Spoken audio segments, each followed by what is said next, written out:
28. But they'll have to compete with the digital bro world's new rising star, far-left activist Hasan Piker. What I really want is whether it's social media influencers on Twitch, YouTube like Hasan Piker, or other kind of promoters. Some noise for Hasan Piker! Woo!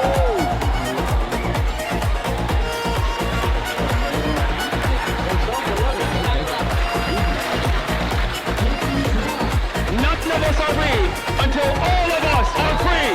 We must never allow these fascists to take away our voice. Scandalizing. From the river to the sea, Palestine will be free.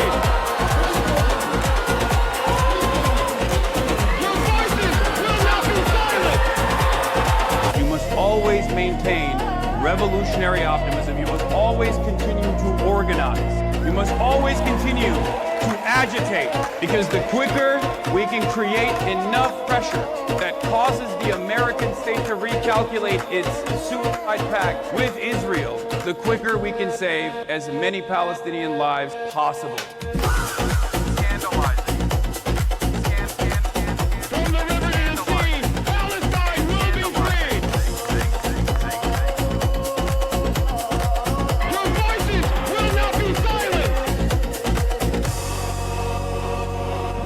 What's going on, everybody? I hope everyone's having a fantastic evening, afternoon, pre-noon, no matter where you are in the world. I'm Hasan Piker, and this is the HasanAbi broadcast coming to you live from sunny California, Los Angeles. Folks, we're live and alive, and I hope all the boys, girls, and MBs are having a fantastic one, because today is a beautiful day. Today's a wonderful day. Today is Monday. That's right, ladies and gentlemen. It's Monday, NEWSDAY. You already know it's the new week, and yes, I'm on my Clark Kent era. We're live, we're alive, and I hope everyone is having a wonderful time. It is July 27th, 2026. Just finished the podcast banger episode. They're all bangers. You already know what it is. But yeah, it's July 27th, 2026. I am your host, HasanAbi Piker. I am 35 years old. And we have a lot of news to cover. Bro, the Daily Bugle needs some headlines. Well, I'll give him some headlines today. Your upper lip creeps me out. Okay. All right. Get it out of the way. Get it out of the way. Get it out of the way. Yes. Yes.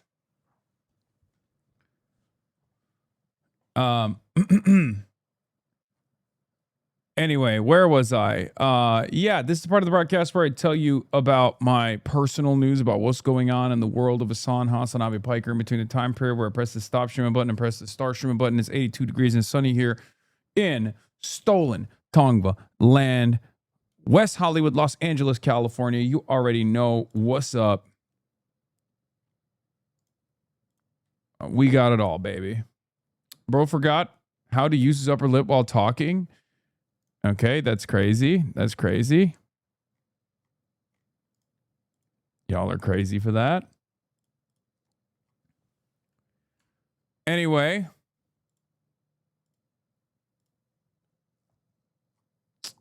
Can you stop doing this hairstyle? Literally the worst one you can pull. I am not your Ken doll, chatters. I am a 35-year-old man. It's very funny that people treat me like I am a 35-year-old Ken doll for you, okay? Where you're like, oh, wear this, wear that. I don't like this outfit. I don't like this facial hair. I don't like this hairstyle. Okay? I am, sometimes baby girl is a 35-year-old man who gets to make his own adult decisions, okay? And I need you guys to understand something, okay? Above all else, I need you guys to understand something very important. Above all else, I am an international shipping magnet. That's right. I'm an international shipping magnet, and I worry myself with international shipping related decisions. That's precisely the reason why I cover the straits all around the world. Okay? That's it. Put some respect on it. Put some respect on it. Anyway. Trust and believe. I've been trying to manifest you in a lavender, and I know you're not my Ken doll. Barbie in the name aside. Okay. I look like I just inherited my dad's shipping company. Good, because I did. A trillionaire father, import-export guy. And that's me. That's who I am. Okay. Manifesting clothes is crazy. I know. Well, you know, people are bored. They're looking for whatever they can. But we got a lot to cover. We got a lot to talk about. A lot of numbers, a lot of straights. Lots to discuss.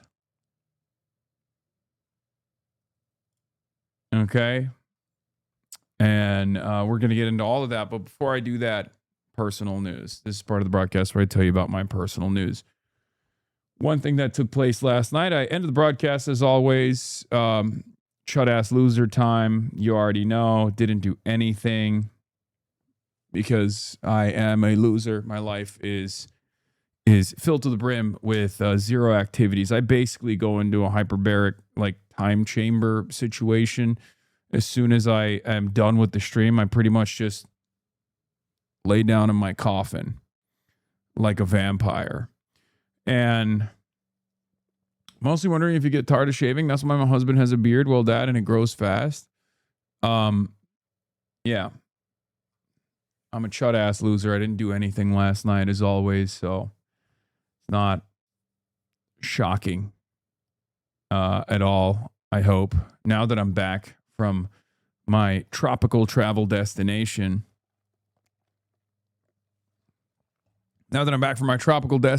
Travel with the family, I don't really have much going on. In my life at all. However, one thing that took place last night, I had a bunch of nightmares. And I normally don't have nightmares at all. I sleep like a log. I sleep fairly comfortably. But for some strange reason, I had nightmares last night. Nightmares. Being chased by people nonstop. It was like half related to real world events. I think I just have like a lot going on my plate. So maybe that's part of it. Too much stress in the daily life. Offloading all of that responsibility for approximately almost a week, 4 days, whatever, and then onloading that, like loading on all of that responsibility back in a matter of like less than 24 hours, and boom, all of a sudden I have these crazy dreams. Brain's just catching up to the real world. Maybe my Mercury is in Gatorade. I don't know. Okay.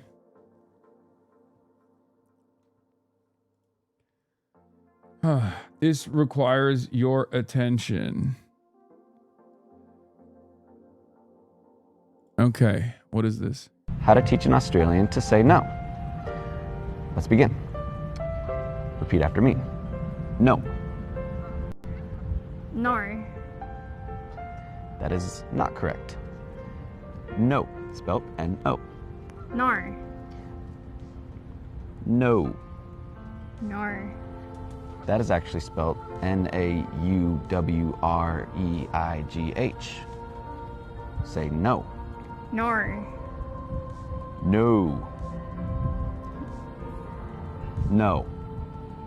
Every internet comedian inevitably befalls the fate of just like posting skits with sexy ladies online, which I don't really hate because I enjoy seeing sexy ladies online, but also at the same time, it does come across sometimes as a little bit cheap, you know? I like it, but I also do feel like it's a little bit played out. Anyway, but that's my controversial take, you know? China has just unveiled an AI-powered whiteboard for class. I saw this already.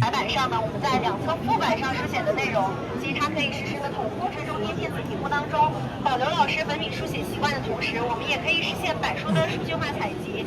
同时，比如说像针对我写的这样的一个函数的表达式，也能够。Look at this.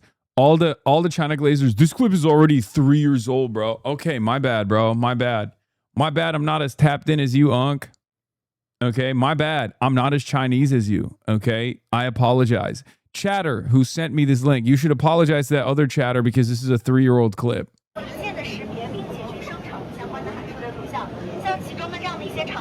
This is how they portrayed you on Fox. I know exactly which Kyle Gordon skit this is. By the way, no Kyle Gordon slander on my timeline. No Kyle Gordon slander will be tolerated. I think he's very funny. Okay. I like everything he puts out. I am an unapologetic Kyle Gordon defender. I think we have to start actively defending. I think we have to start actively defending like things that most people would call cringe. I've been thinking about this a lot. There's this nostalgia baiting that Zoomers, younger Zoomers especially, are kind of leaning into now, where they're like, what happened? Like in the 2010s, the millennials that were coming into the job market were so happy, regardless of the fact that they were, you know, only 2 to 3 years out from the housing market crash in 2008. Why was there so much hope in America? Was it Obama? I think it's partially because of Obama, certainly. But I think the other reason is because it was like pre-hipster era.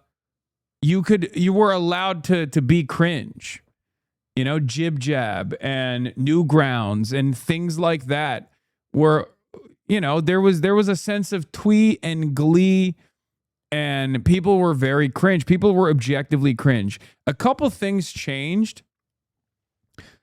Everybody became CCTV. That's number one. Number one. Everyone has a phone camera now. Everyone has a phone. Everyone is CCTV. Everyone is constantly filming other people and then posting everything on the internet. What the fuck?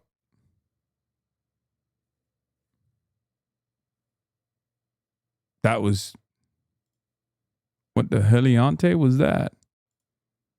I'm an enemy of America and all its... That was weird. Anyway, what I was saying is something changed, I think. Everyone became much more self-aware in a way where they were worried about how cringe they would come across. They were really worried about that. They were really worried about appearing as cringe. And it was accelerated with social media. It was accelerated with phones, phone cameras. It was accelerated with like people's endless thirst to create user-generated content, right? And I think we just killed the part of us that cringes. And this is important. Why? Okay? This is important. Why? Because I think people like Kyle Gordon were allowed to be much funnier. Like he is in many respects, you know, he does a lot of stuff that people find to be cringe. Everyone wants to be a critique of culture. Okay? Everyone wants to criticize culture. Everyone wants to be a cultural critic. And for me, I like it. Let people be cringe. Let people be theater kids. I probably do a little bit of that as well. I think we care too much. I predict the next meta is going to be not caring. And I hope that people don't try to manufacture that as well, because I think everything is fake. Everything is a performance, and all of it is accelerated with our phones. But I do predict the next wave is going to be millennial cringe coming back, a sense of like fake optimism that we're trying to build, secret style. We're going to manifest positivity by hoping that we will be positive. And I think that's what people are going to lean into. That's, you know, I'm cooking it up in real time right now. Maybe some of the stuff that I'm saying is not going to be 100% correct. So, bear with me. I'm just making this up as I go along, but that's where I predict some of this is headed. Did you know there's a brief clip of you in the Hunter Biden Nick Fuentes debate? Sorry if you already covered. Don't yell at me. I did not see that. I did see this. Argentine media made the Argentina is trying to be like Israel so bad, and it feels bad because they just don't have the motion. Their economy's in the gutter. I always like, on the one hand, it's an easy dunk to be like Argentina is so racist, right? On the other hand, I do feel kind of terrible about the situation there, the economic situation there. Having said that, they don't really help themselves at all because this is like Israeli television. This is Israeli news. So Argentinian television put together a starting 11 with the main culprits behind the Argentinophobia, including iShow Speed, eBay, Mia Khalifa, Zohar Mamdani, and more. Let's take a look. El alcalde de Nueva York, Mamdani. La presidente de México, Sheinbaum. La presidente de Mexico, Sheinbaum. Yeah. They put my queen, Claudia Sheinbaum, on here. Sheinbaum on here is messed up. Samuel Jackson, Claudia Sheinbaum, Rosalia, Speed, Mia Khalifa, Pierce Morgan, but it's not Pierce Morgan. It's actually, what's his face? Don't know why they put Piers Morgan as not Piers Morgan for some reason. Esta Rosalía, el actor americano. Oh, here's the real Piers Morgan. This is not Piers Morgan. This is, I was gonna say fucking Paul Mescal. Yeah, this is Piers Morgan. This is Penis Morgan, and Pedro Pascal. Pedro Pascal. I don't see many white faces. They aren't beating the allegations, bro. No, they got Piers right there. They got eBay, Rosalia, and Piers Morgan number 2. They're kind of white. Samuel L. Jackson, Hollywood. El chileno Pascal.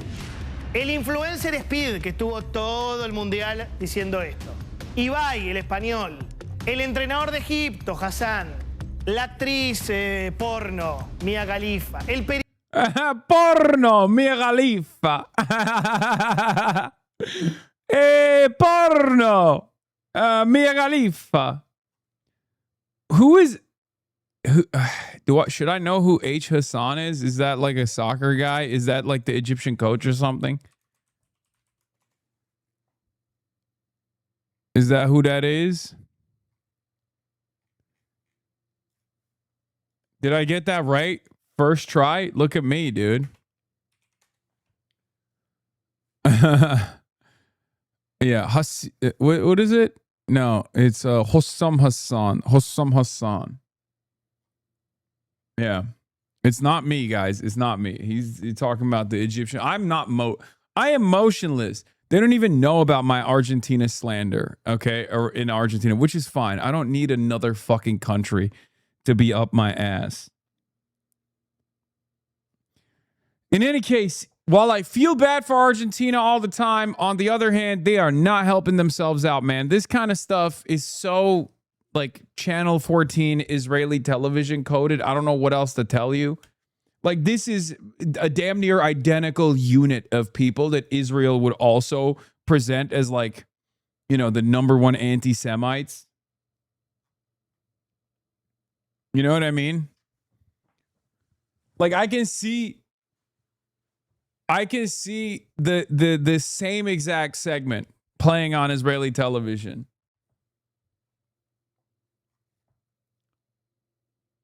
Bitty netizens have thoughts on your new look.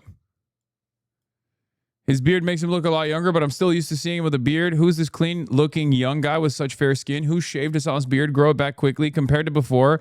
When I didn't have a beard, my skin actually has aged. I should put on a face mask quickly. Know yourself and know your enemy, and you will never be defeated. American politicians seem not to understand this principle. What a handsome beard.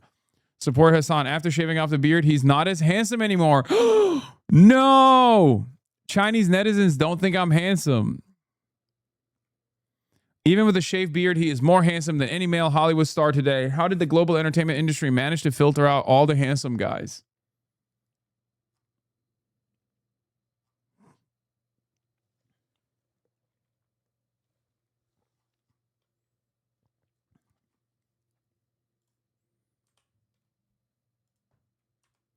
But yeah. It's just, like I said, it just feels strange. It feels strange because on the one hand, I don't want to make fun of Argentina. They're in a bad situation overall. And I feel like it's easy. It's the easiest dunk of all time to just be like, yeah, they're racist, they suck. Which, you know, there is some truth to it. There's certainly some truth to that sentiment. But Argentinians, they really make it difficult to defend them. Javier Milei makes it virtually impossible to defend the state. Obviously, he is a clown ass. And you are constantly... You're constantly thinking about like what the mentality, what the mindset is of a nation that elected that asshole. And by the way, I understand that as an American, right? We hear that a lot and we deserve it, right? Because if you were to say, oh, says you, Yankee, you're right. But here's the difference. I understand that we deserve that enmity because we fucking voted for Donald Trump, right? So I get it. I get it. I still feel bad, but like I said, Argentina, you make it so tough to defend you. You make it so tough. Anyway, a lot of things that happen in Argentina are just like objectively, spiritually Israeli, right? Javier Milei is probably the most Israeli politician. Javier Milei is basically Itamar Ben-Gvir. Like he's up there. Like Jair Bolsonaro, Donald Trump, and Javier Milei are probably some of the most Israeli politicians we've ever seen. Like very, very Israeli coded. There are many others in South America. Make no mistake, there are a lot of them that have gotten elected.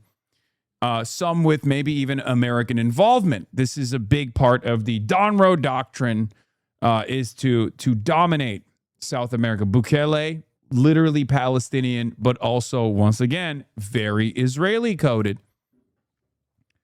Yeah. Bukele is literally Palestinian, okay? Technically of Palestinian descent. Again, another politician that is very Israeli coded. Who's we? Not we? What do you mean? People just viewing. Why don't you actually educate yourself on leftist protests and movements here rather than generalizing? People just viewing South American politics via North American lens law. Oh my God. Anytime.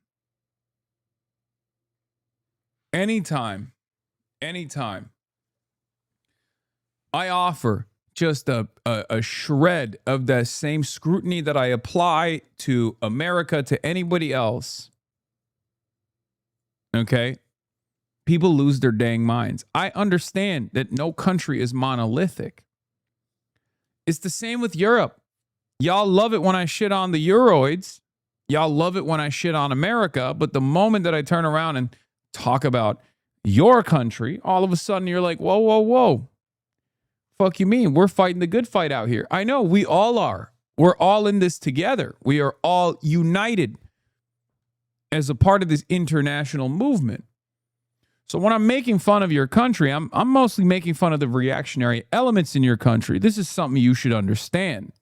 USA and Euro have power. I know, but there's still clowns in both USA and Europe. And also Euro has power is kind of funny. That's a bit of a stretch, buddy. Only America has power and Israel. Okay. I think events have shown that every other country, with the exception of Israel and the United States of America, is just vassalized and living through their own version of serfdom to varying degrees. Like, obviously, Europe is in a better predicament overall in comparison to, like, South America. Okay? But, you know, Europe is America's dog.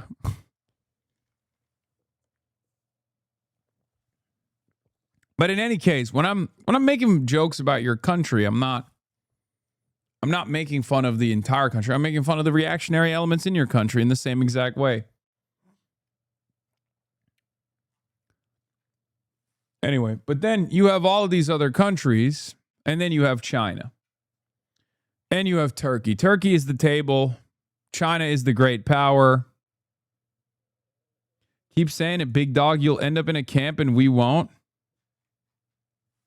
Hello. Hi. Hello. Are we monitoring the situation? Okay. All right. We're monitoring the situation. Look at this. Okay. Who's we? South America showcase what failed revolutions look like, which is good. Okay, dude.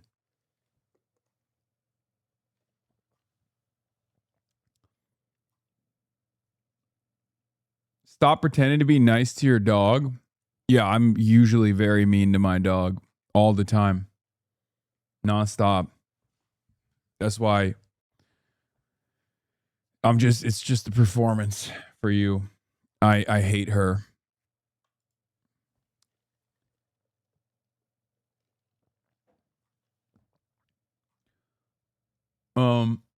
Anyway, where was I? Did I blast off already? Oh, I forgot. I was raving and ranting about fucking South America comedy, about millennial cringe, and how we must bring it back. Let's blast off. We got to blast off. We got to do the Jim Clyburn debate as well. We got the Nick Fuentes conversation with Hunter Biden, which I think I have a lot of thoughts on that. You know, I find that kind of stuff to be relatively unproductive because it's a platforming operation for Nick Fuentes. Let's be real.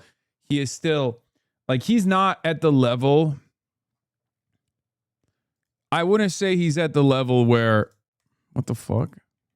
What is happening to my fucking PC, man? Oh my God. What the fuck? Ay.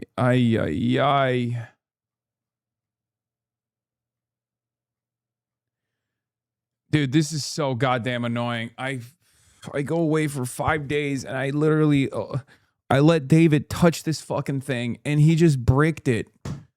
I don't know why this keeps happening now.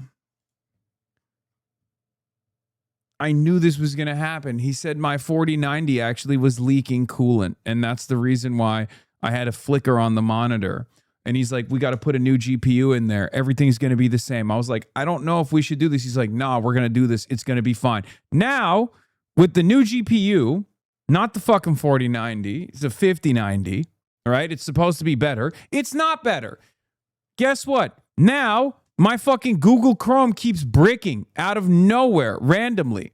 Okay? All the goddamn time. Like, what the fuck is this? There we go. We did it. And before you say, that's just Google Chrome, big dog. That's just Google Chrome, big dog. It's the same damn Google Chrome. I had Google Chrome already. And now it seems like there's like a memory issue. I don't know what it is. I don't want to hear from you guys being like, that's just Google Chrome, big dog. That's just Google Chrome. The reason why I don't want to hear that is because it was Google Chrome before. Okay? 5090's just got like shittier software, I guess, on top of the 4090. I would much rather have the old one.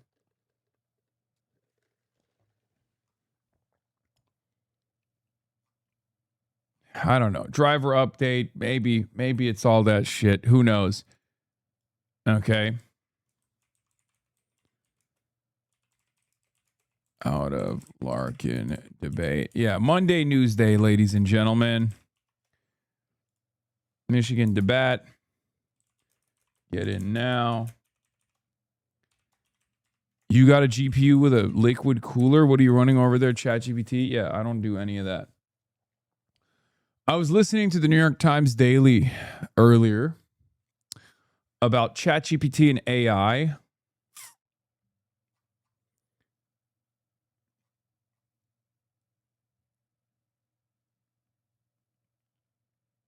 And there was some scary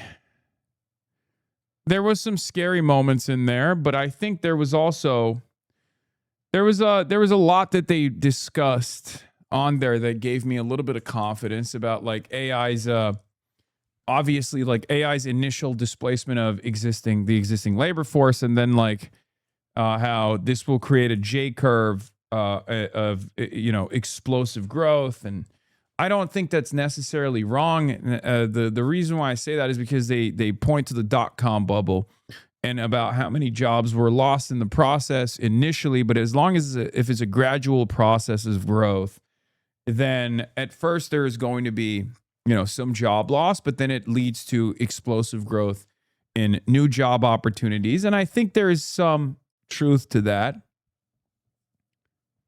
Although it is a fucking bubble.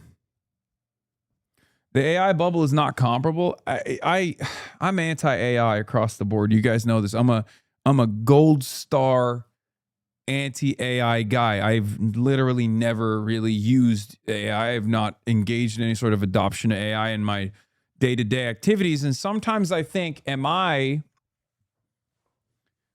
sometimes I think to myself, is this an L? Am I actually making it harder on myself because everyone else is using it? And if everyone else is using AI, but I choose not to use AI, with the exception of like Charlie Kirk memes, with the exception of carrying the fucking flame, am I saving myself from the cognitive offloading that obviously takes place?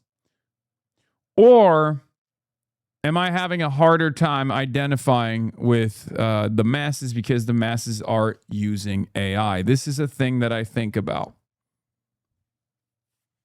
You've used AI and didn't know it? Yes. I'm talking like I don't have ChatGPT. I don't have ChatGPT. I've never used ChatGPT. I've never gone on like Claude or Gemini or any of these things. But if there's AI in the search, sometimes I look at it. I'm not religious about this stuff, okay? I'm just saying I don't use like generative AI, except for that one time we did that Suno competition for Will Stream. Like it's not a part of my regular consumption, right?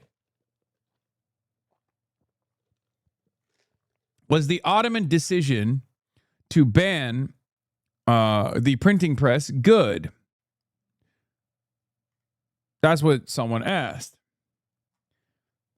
I think it's important to understand new technologies, especially even if you're not going to use it yourself. You need to understand it because you need to understand how other people are thinking and how other people operate, right?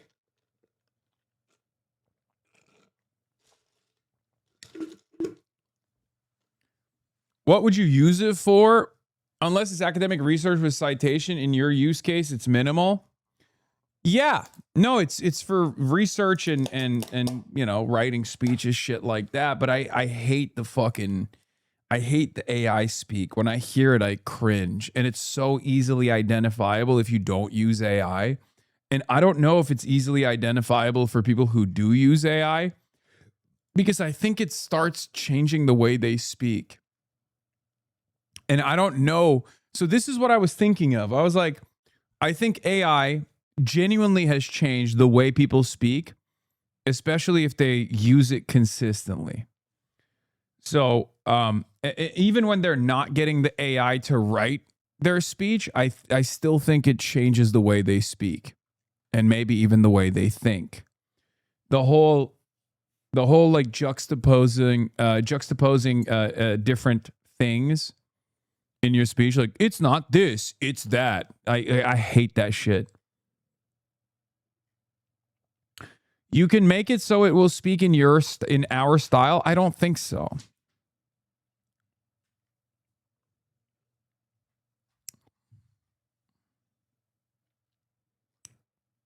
But I do think that AI is changing the way people certainly speak. Like it's changing people's speech patterns.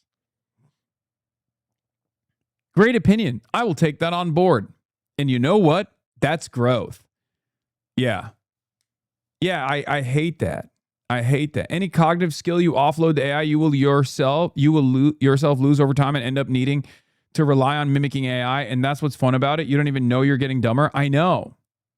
And that's what I'm actually terrified by. I'm not one of those guys who's like, oh, AI is going to control the universe and the AGI is imminent and it's going to be this like nuclear shift, this seismic shift that will change the planet, change the way we understand the world. Everyone's going to be, every aspect of labor is going to be automated. I'm not one of those guys at all. But I do think that there are subtle differences in regular human existence that we do not factor, we do not think about. And I think AI is playing a formative role in making these changes slowly but surely. And as far as mass adoption goes, like the more people utilize it, the more people change their minds. AI wrote this. The academic weight of Piker streaming model is what?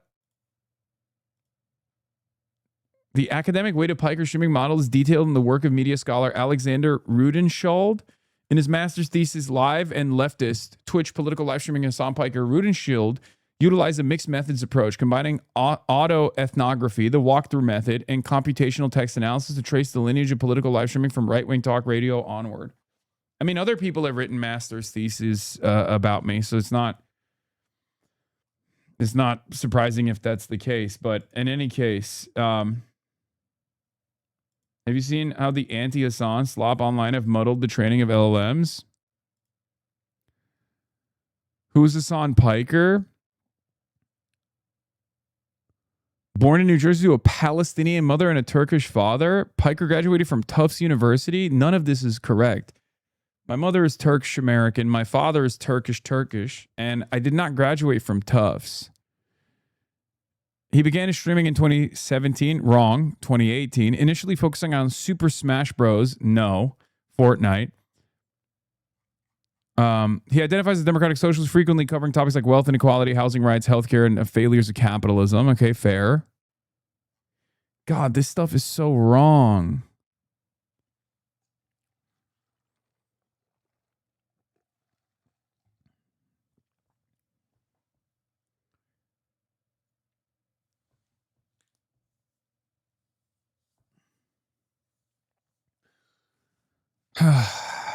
What are you going to do? I mean, we were just talking about how AI sucks. Can't believe the paper is real. Why is that shocking to you? It's not. This is not the only paper, right? There have been, if you're in the digital sphere, if you're in media studies in any capacity, it makes total sense that you would write a paper on this kind of stuff. And many people have.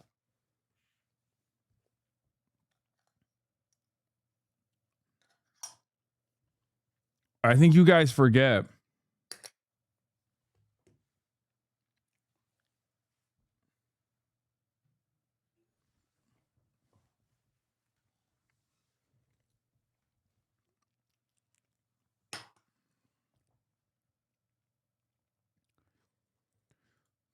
Anyway.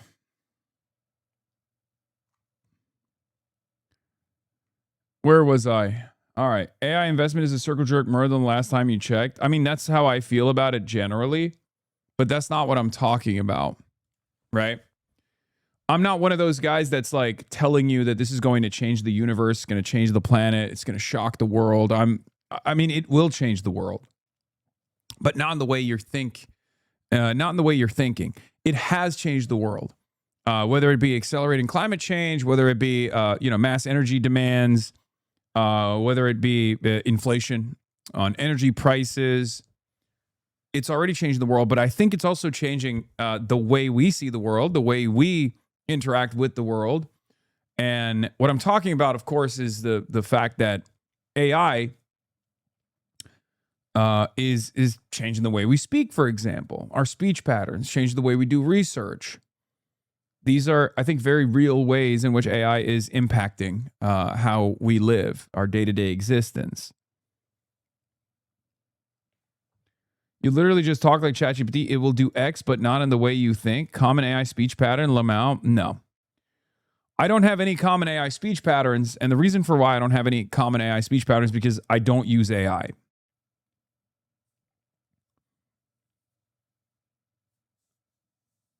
There's no, I don't use AI in any capacity, which is why I think my speech pattern is still not similar as like my speech patterns are mine, right? My speech patterns are my own. There are plenty of little quirks that I deploy with regular frequency. Ironically enough, regular frequency is one of them, right? This is something that I do, and I think a lot of people conform off of that as well.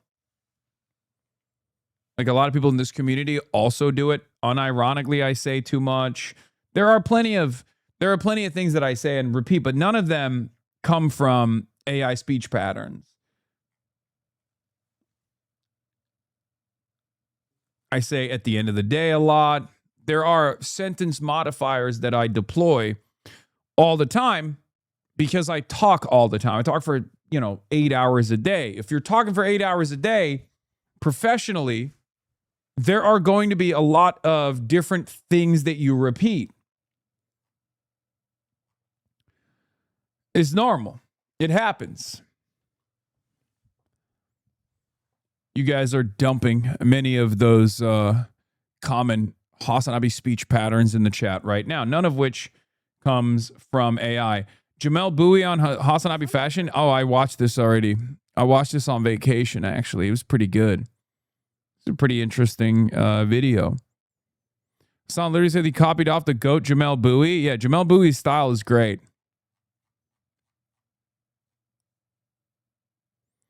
It's going to break your heart that you did not find this clip, but when Hasan first started wearing suits, somebody accused him of basically copying Nick Fuentes. In response to that accusation, he said, if anything, he's ripping off Jamel Bowie.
You thought it was dead. You thought it was dead because Graham Plattner killed it. It turns out you can't kill a movement. Okay?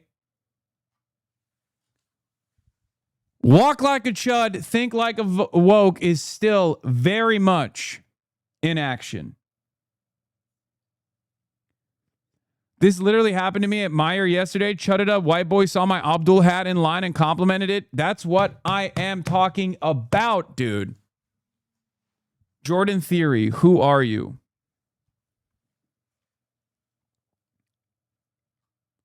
It's true. It's true. And it is necessary. This is a broad coalition, okay? This is a broad coalition. We need the wine moms and we need the barstool socialists as well. Everyone's got a part to play in this, okay? Everyone's got a part to play in this. This is a guy that in all other circumstances looks like he would, fail out of basic training and then become a cop.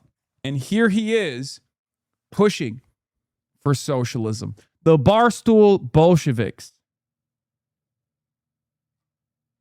Okay, respect. I love this guy.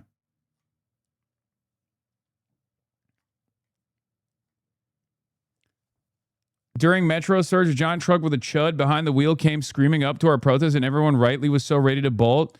He got out and opened his bed.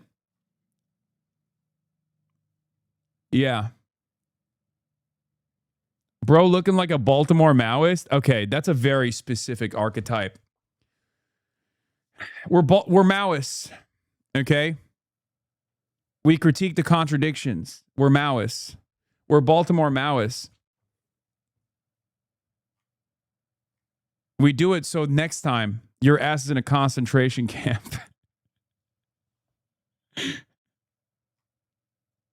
Someone has to have the fucking Baltimore Maoist clip, which is not even in Baltimore, but very clearly in New York. Barstool Bolshevik may be the most important voting bloc going forward. Yes. Is this peak chud brain? If you hate liberals, shouldn't you like abortion? Because isn't abortion just killing future liberal babies? That's a great question. Well, here, this is, yeah. Well, he's going to fly off in this one. Critique of it, that's what we're Maoists. We make a critique of it in order to improve socialism. The next time it comes, yeah, we make a critique of it in order to improve socialism. Next time it comes around, it throws people like you in a labor camp. And throws people like your ass into a labor camp.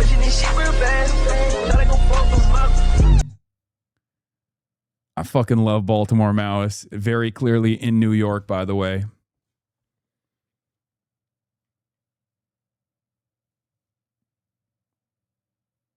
Steven's cornering the TikTok girlies market. Oh yeah, I've seen this. These are the girlies on TikTok are exposing paid and undisclosed influencers making content for Haley Stevens' campaign. Yeah. Haley Stevens heard human fucking rights and dipped.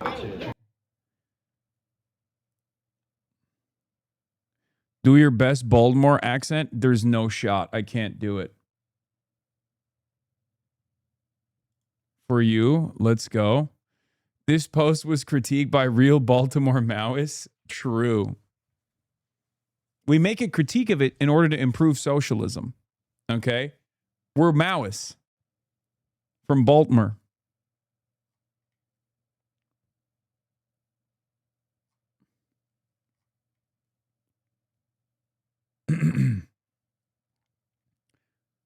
Say earn.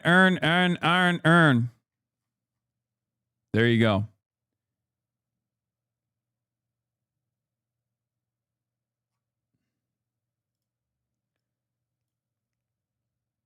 Mehdi asking Fran about you and Mike.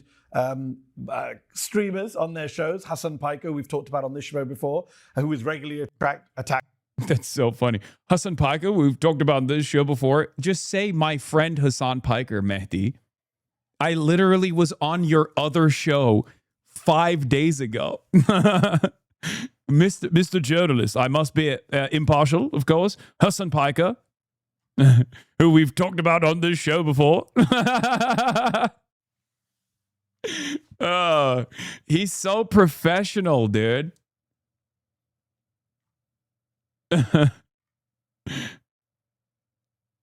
Dude still has it paywalled. We're dying to see it. Yeah, you just gotta bite the bullet there, you know?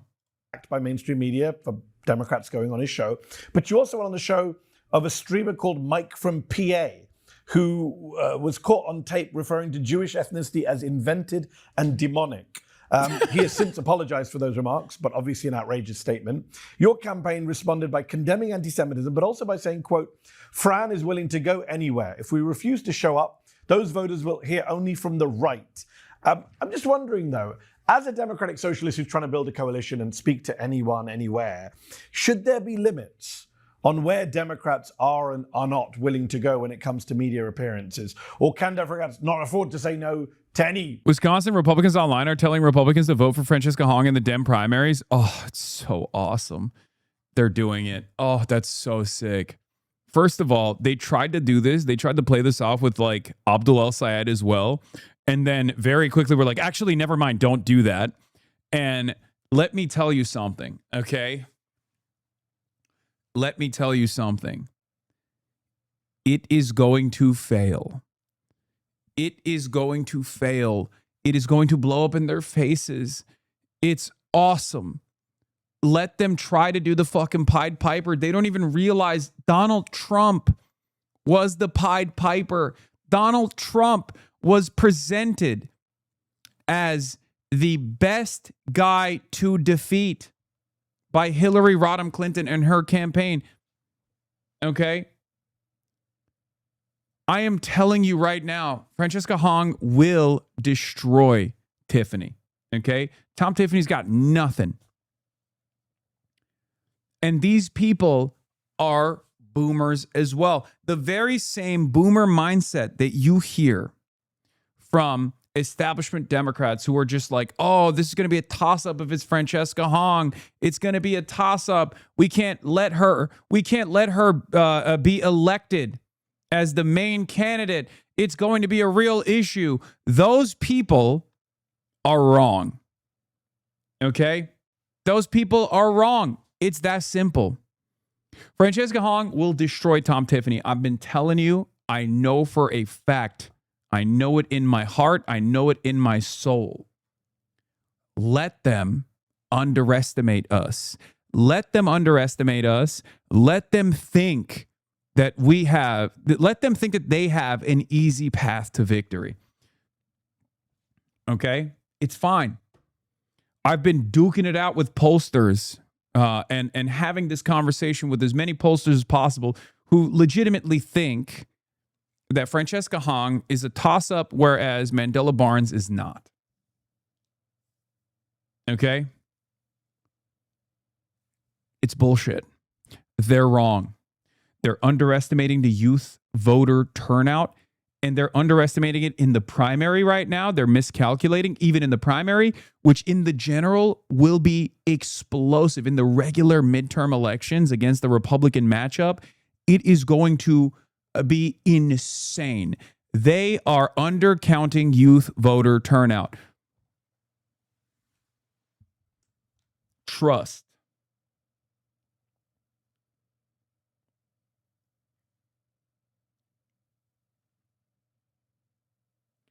Hasan, you're wrong. Carlos Dixon is the way to go.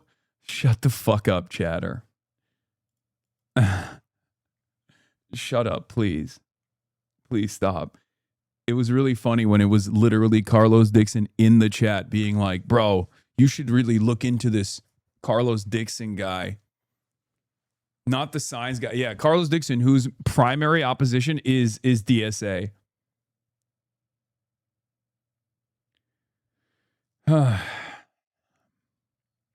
His Insta goes hard, but a smidge unhinged. Yes, he is completely unhinged.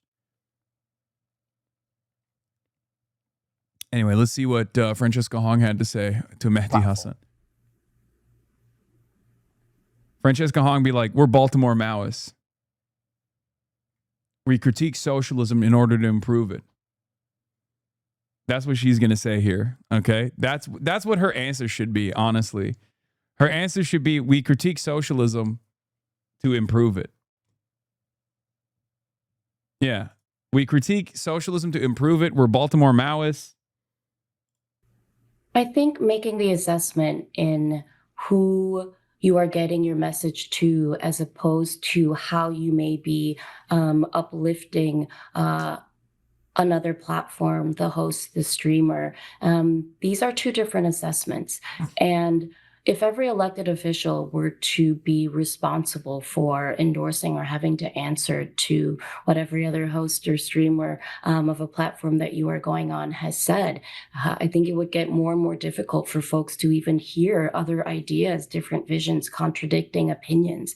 And so how people decide where and who to share their message to, I think that assessment also depends on the individual. There are going to be places where I feel as though I would not be safe. And what are the precautions or the different guardrails that I'm putting up for myself? And Matthew's trying to take down Mike and socialists. He's gross. Why is he asking these questions? Dude, what are you talking about? No, this is classic dog. This is classic Mehdi Hasan, okay? He is always going to ask these questions as he's always going to ask these questions because these are questions that need answers because mainstream media has turned this into a fucking major issue, right? Calm down. If what Mike from PA said previously, why are Dems allowed to go on Fox? Wait, what?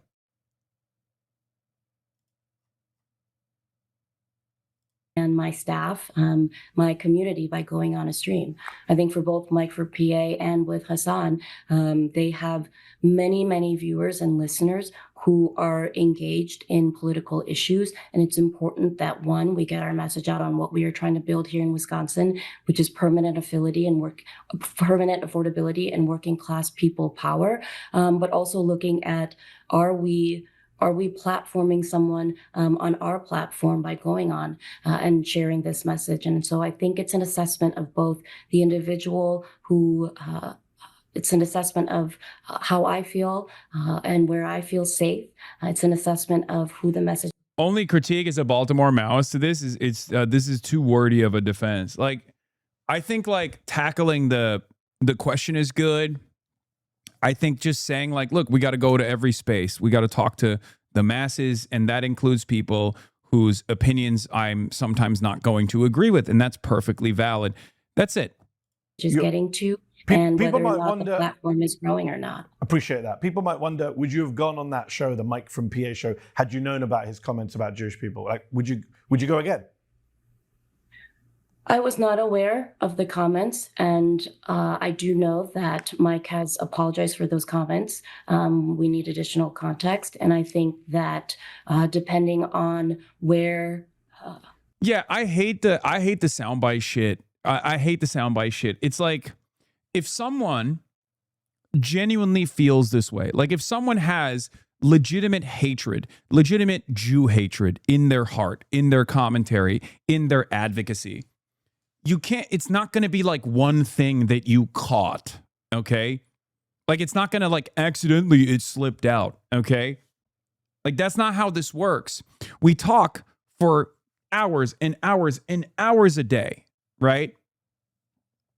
Here we go again. No, it's just fucking ridiculous. I find it fucking ridiculous. Like, the reason why we say Nick Fuentes is a neo-Nazi is not because he one time accidentally slipped up or something. It's because he consistently makes Jew hatred a primary focus of his advocacy.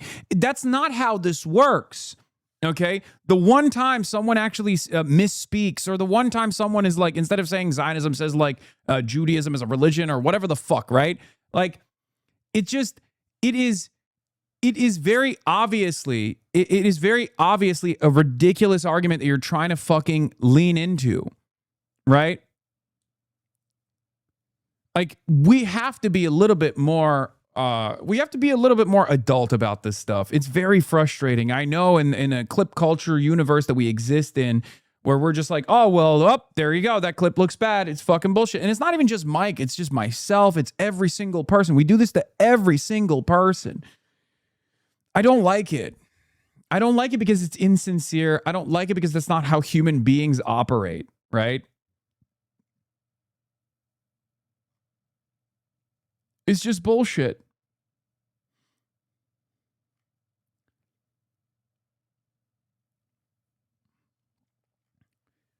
Like, oh, it's spoiled.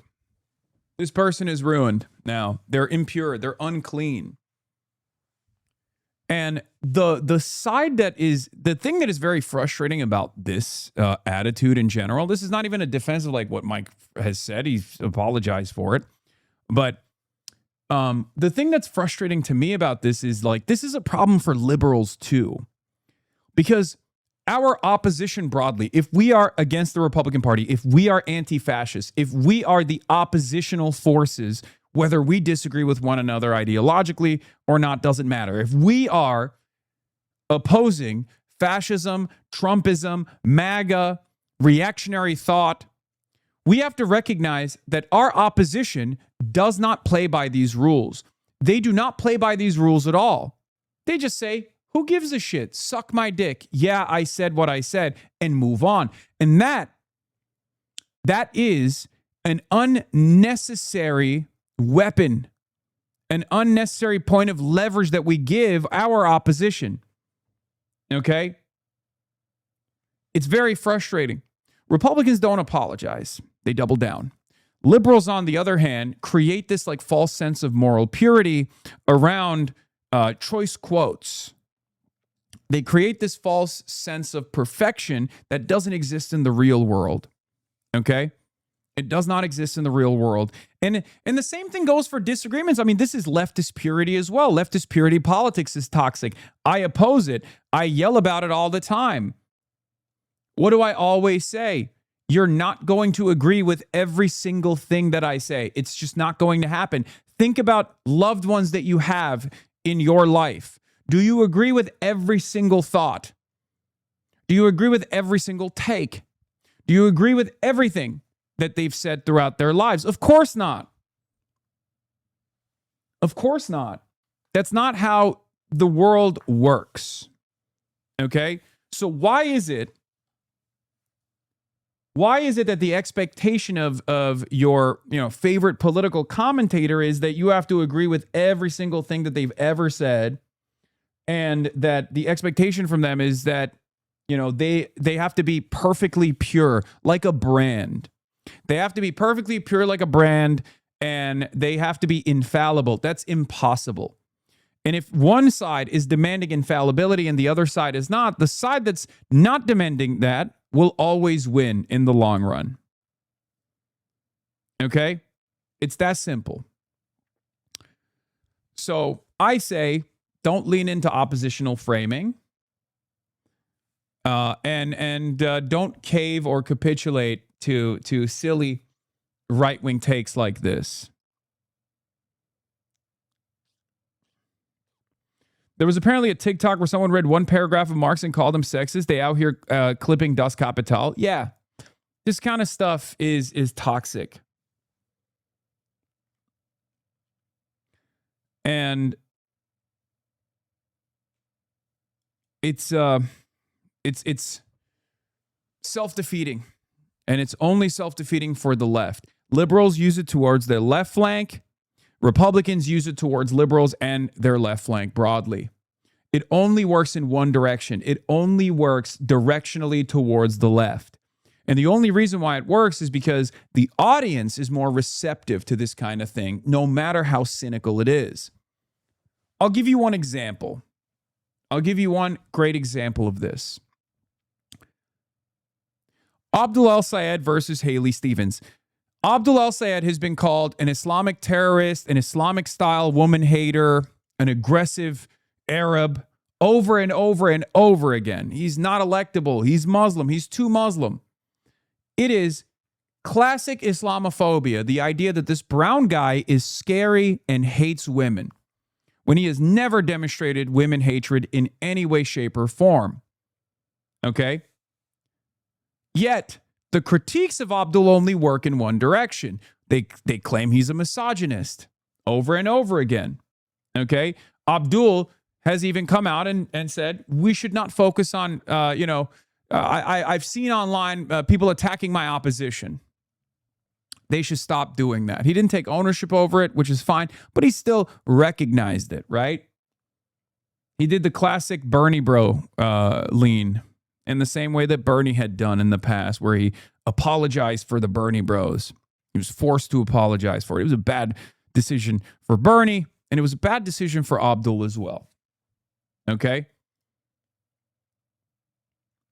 It's only one side that has to constantly abide by the false standard of perfection that people create.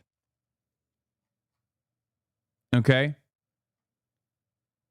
So I say, if your opposition is engaging in cynical framing, if your opposition is engaging in this cynical framework that they do not abide by, don't play by those rules. Don't play by their rules. You do not have to play by their rules at all. That's simply not true, says the beefy man. I don't know what you're talking about.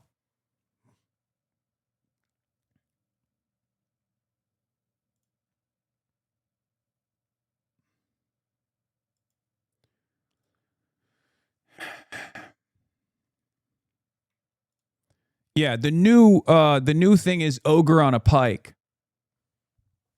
They're saying that he called Haley Stevens an ogre. That's not true. He was calling John Fetterman an ogre, right?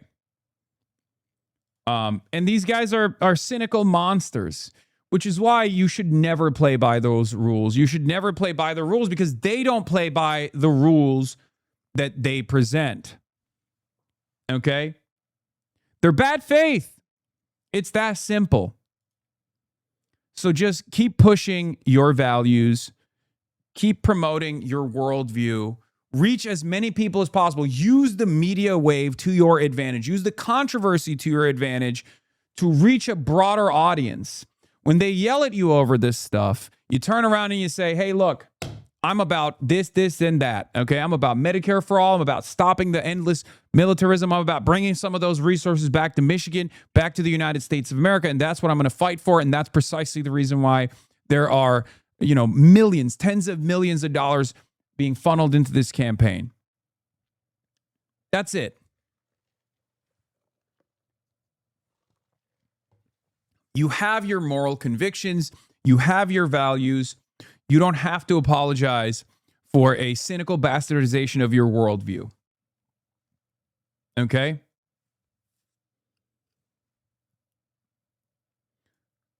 This entire conversation about black voters, for example, I think black voters are going to shock the world as well. I think that the black voting bloc sometimes has the capacity to operate as a voting bloc that is somewhat more timid in their decision making, but even then, there is a massive generational breakdown here, and I think the black voters are not going to go in the direction that people think they will as well.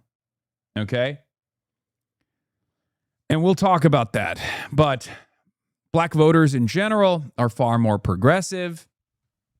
Black voters in general are far more progressive than the way people think they are, than the way that they're presented in the media, than the way that their establishment figureheads present the black voting bloc.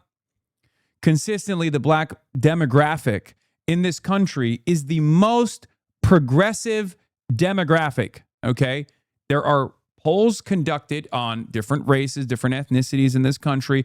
Black people, not just black voters, but black people by and large are far more appreciative of socialism, far more invested in left populist agendas, even if they don't end up voting in that direction.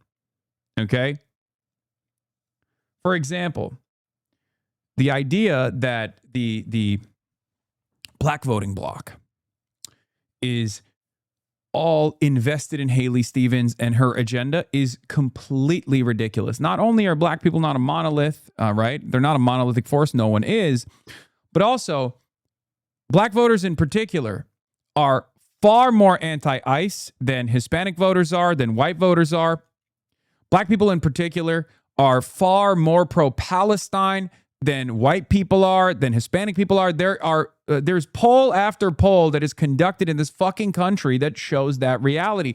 So even if the black voter block is being used as a weapon, right, by the media to say all black people feel this way, black people are opposing, progressive politics, it's fucking bullshit. Okay? Black voters, just like every other voting bloc, is susceptible to television ads, is susceptible to its trusted leaders leading them astray at times. It's that simple. Okay? There's nothing unique. The experience under living in a white supremacist country offers some unique experiences for black people by and large. That's part of the reason why they're more progressive overall. But as far as like older voters being duped, for example, like that's not unique to black voters. Okay? That's not unique. That's just fucking boomers. That's all boomers. Hello? Have you seen white boomers? Do you know what your white relatives are looking at on their Instagram feeds, on their Facebook feeds, what they're getting fucking duped by? It's the same AI bullshit. It's just old people shit. That's all this is. Okay? That's all this is. So yes.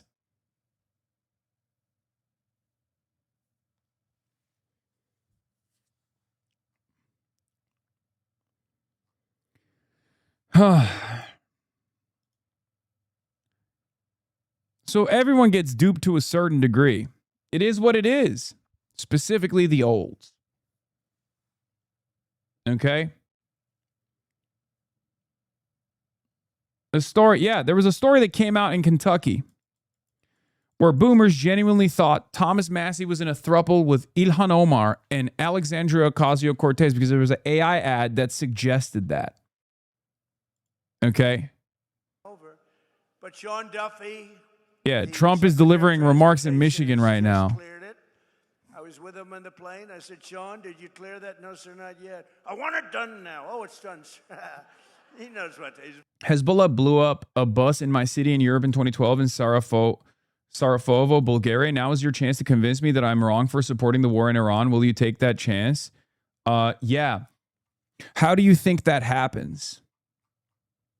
What do you think will happen as far as like retaliation, as far as blowback goes? Do you think an eye for an eye makes the whole world blind, or do you think an eye for an eye is actually productive? America blows up Iran, and then there are counter movements against that.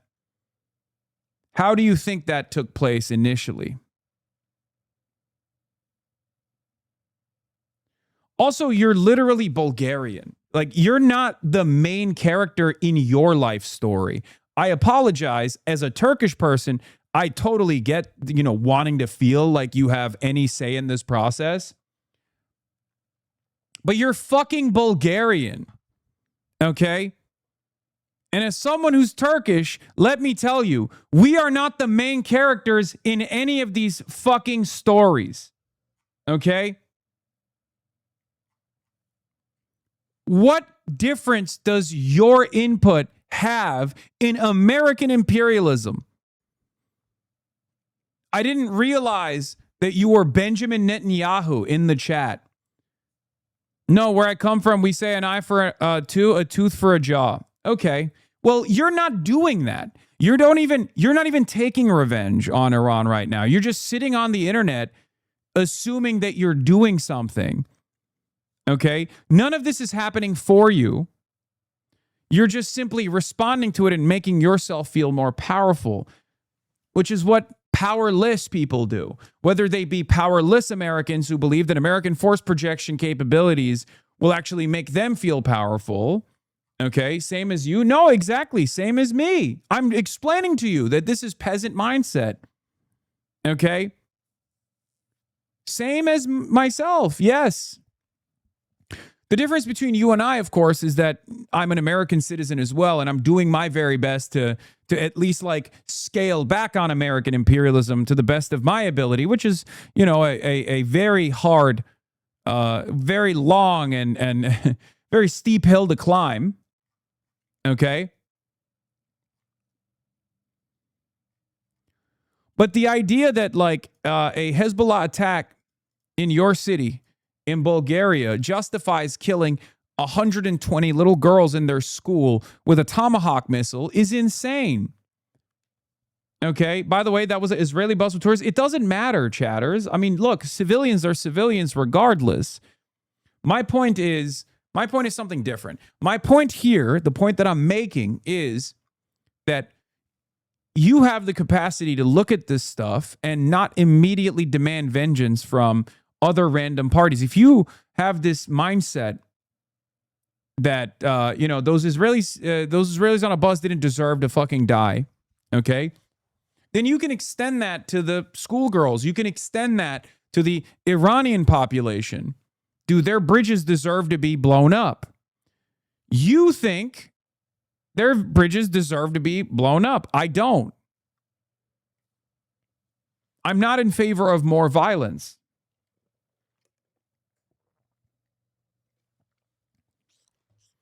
You realize that one miss in 20,000 plus bombs dropping is nothing?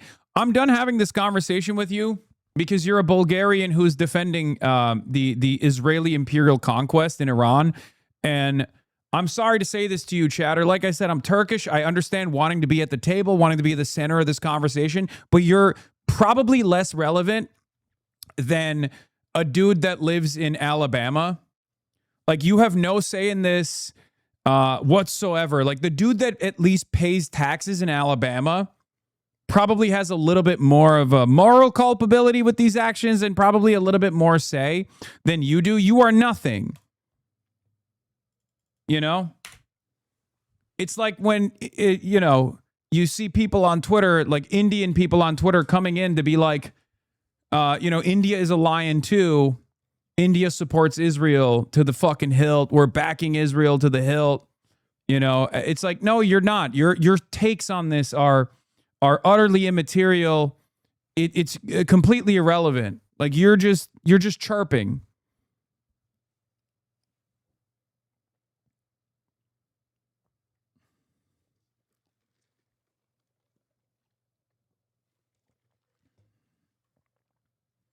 You see what I mean?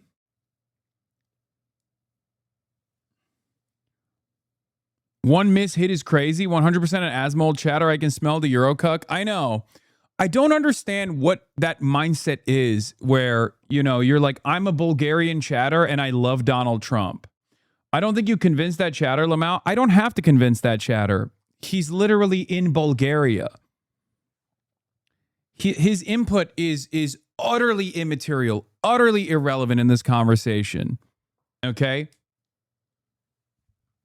That's it. Like, a guy comes in here super arrogant and is like, well, it's one fucking school. Who gives a shit? We give authorization to the U.S. to use our bases, so my voice does count, mate.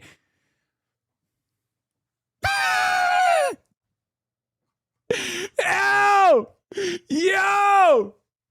This guy thinks he has a fucking say. Yo, that is awesome.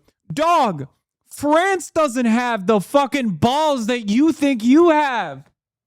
And France has nukes. You think you have a say in the authorization that American... I'm Turkish, motherfucker. Listen, it's very funny that we're having this back and forth right now. It's like me being like, oh, dude, as a Turkish citizen, let me tell you, okay, we are allowing the AWACS planes to fucking fly off of the Incirlik base that also carries American nuclear arms. Like, we don't have a say at all. Dumbass. We're on the fucking cuck chair. We're on the cuck chair, you and I, okay? You're just experiencing patriotism by proxy for some fucking reason. I am Turkish, so it's funny. Okay? It's funny to me, especially as a Turkish person watching this fucking cope from a Bulgarian person. You are not even in the cuck chair. You are not even in the cuck chair in the hotel room. You're in the cuck chair in the hotel room next to you where your wife is getting fucked and you're trying to listen in with a cup to the wall. You're not even in the room, motherfucker. Fuck you mean? Oh, we give America authorization to use our military bases. What is wrong with you? You put a fucking paper cup to the wall to hear your wife get fucked. That's how cucked you are. You're not even in the room.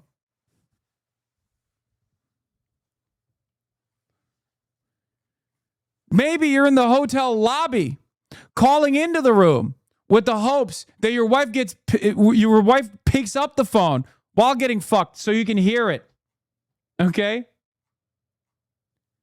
Maybe if you're lucky, you're not even in the same hotel. You're not even in the same zip code. You're not allowed access to the fucking room, and you're over here being like, oh, these are American bases that we give authorization to. Oh, yeah? Go walk into one of them. These are American military bases that you give authorization to? Why don't you go walk into that American military base? Do me a favor. Go walk into that American military base, Bulgarian chatter. Come back with the results. It's on your soil. It's your authorization. You allowed it to happen. Go walk into that base. Damn, HasanAbi Malding live. You think I'm malding? You think this is malding?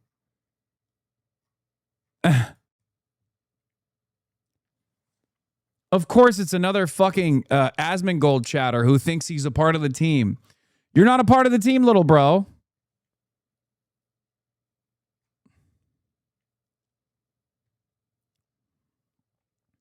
Go worry about Marvel movies and Elon Musk funding, sponsoring a Mel Gibson Odysseus movie, okay? Go worry about things that are in your, go worry about things that you can actually wrap your mind around, like titties and video games.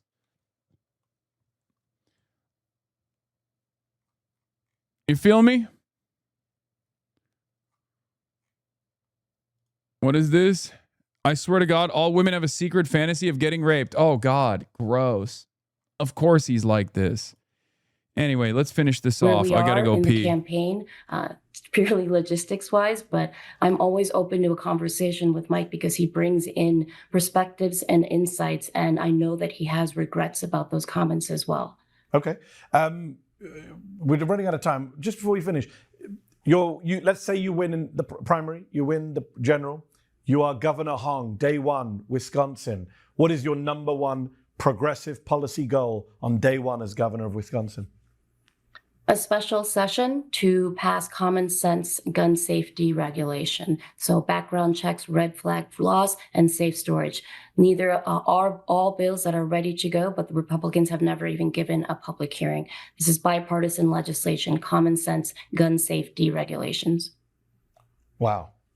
Strong. And last question, I have to ask you this. On top of being the first Democratic Socialist governor in the US, you would also be the first female and first Asian American governor of Wisconsin if you win. How much would achieving that milestone mean to you? Being the first means very little if you are the last. It puts even more responsibility on building a movement, a broad multiracial coalition to ensure that we have a Wisconsin where everyone feels as though it's a Wisconsin that belongs to them. It would be an honor and a responsibility. Francesca Hong, thank you so much for your time. Appreciate it. Thank you so much for having me, Mehdi. Take care. Take care. Did you like this video? Don't forget to subscribe to this YouTube channel and turn on notifications. For exclusive content and to support our independent, unfiltered journalism, head over to zateo.com.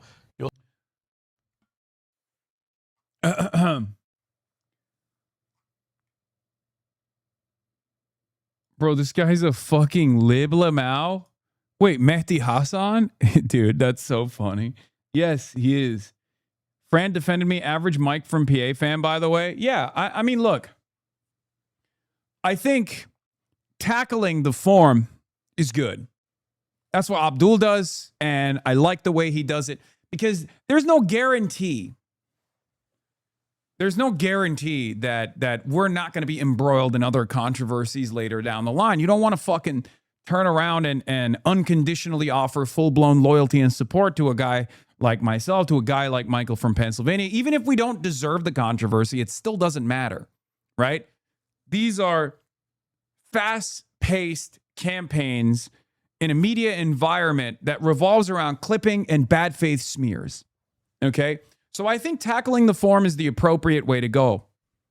Because you never know. I mean, look, I wore a fucking Chinese suit. All of a sudden, it turned into a major issue, right? You never know. You don't want to come across like you're defending Maoism in Michigan, right? Most people are going to look at you and be like, what the fuck is that? I don't understand. So that's my take. That's understandable. Of course you're going to do that. What do you mean? You're going to be like, this is a Twitch streamer, right? Many people defend you on Twitter. No, that's for politicians. If you're in my community, of course, you can offer proper context to people. That's normal. That's understandable. I'm talking about like a politician that doesn't have the time to just like dial in and learn about all the different fake quotes that people throw around, right? That's not my expectation. Because like my expectation is politicians are not going to be in here every day, okay? Maybe one day there will be a full-blown HasanAbi head that runs for office. That could definitely happen. But that day is not today.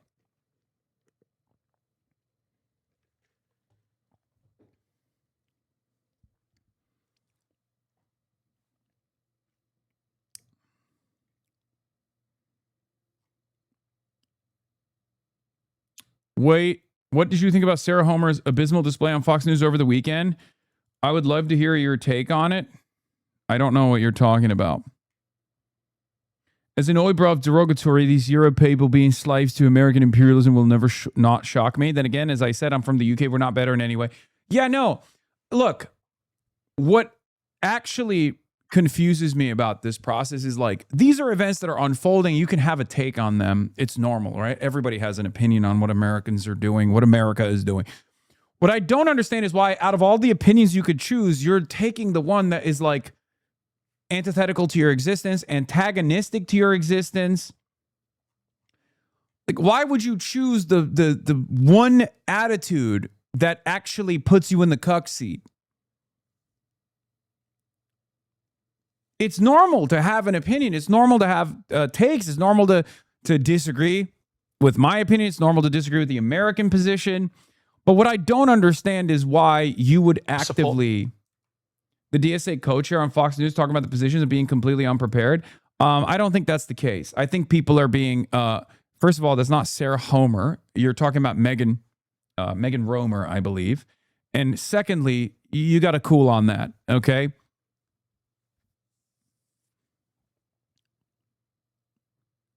She did okay.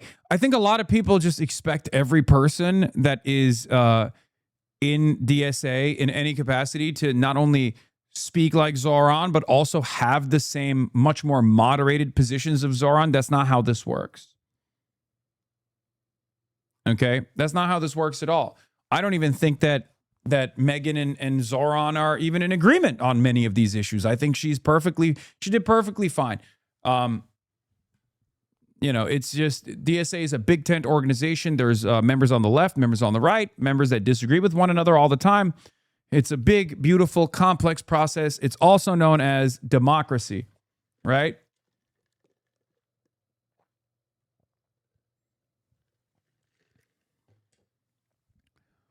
Yeah, Megan is far more left-wing than Zoran is.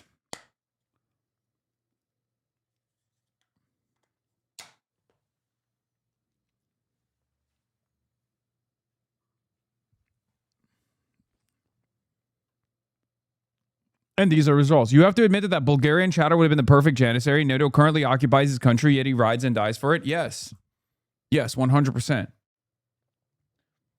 Americans talk about liberating Eastern Europe, but they are utilizing the same tall boys in the exact same way that the Ottomans did. Okay? They're using them in the front lines. They're using them as the American janissaries. And it makes me a little jealous that America gets to do it as the son of Ottomans, as an Ottoman son.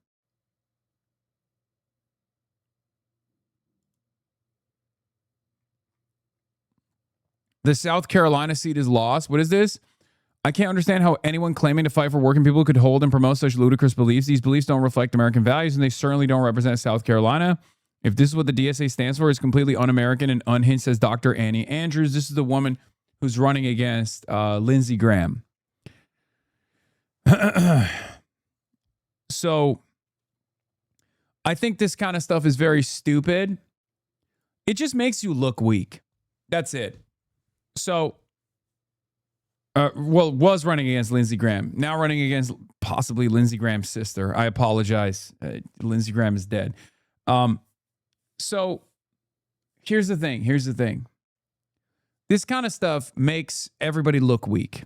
Okay? Do you see Republicans apologizing for the behavior of their right flank?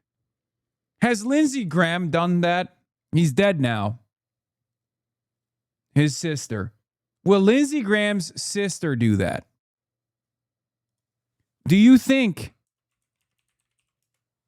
that happens? Do you think that's a thing that has ever happened?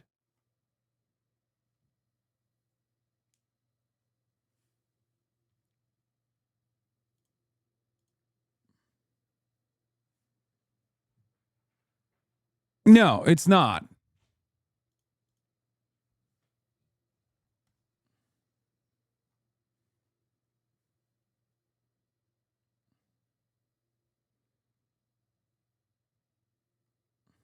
Anyway, let's continue.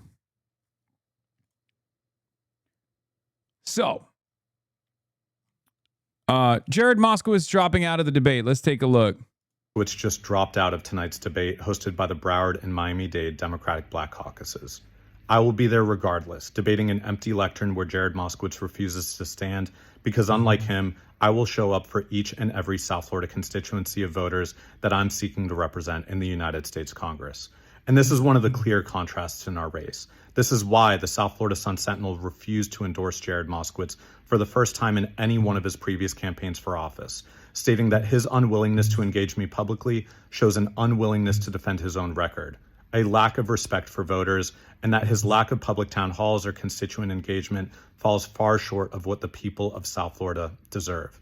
This is happening in a moment where Tallahassee Republicans and the Supreme Court are attacking Black political representation across our state of Florida and across the South. I'm proud to stand with the Broward and Miami-Dade Black Caucuses and answer their questions, to respond to the concerns of Black South Florida voters and any voters, which is why we've been having public town halls, why we just launched our largest canvas of this campaign over the weekend, knocking on thousands of doors, because I'm here to represent you, and I will continue to show up tonight and every single day through this primary election and through November 3rd.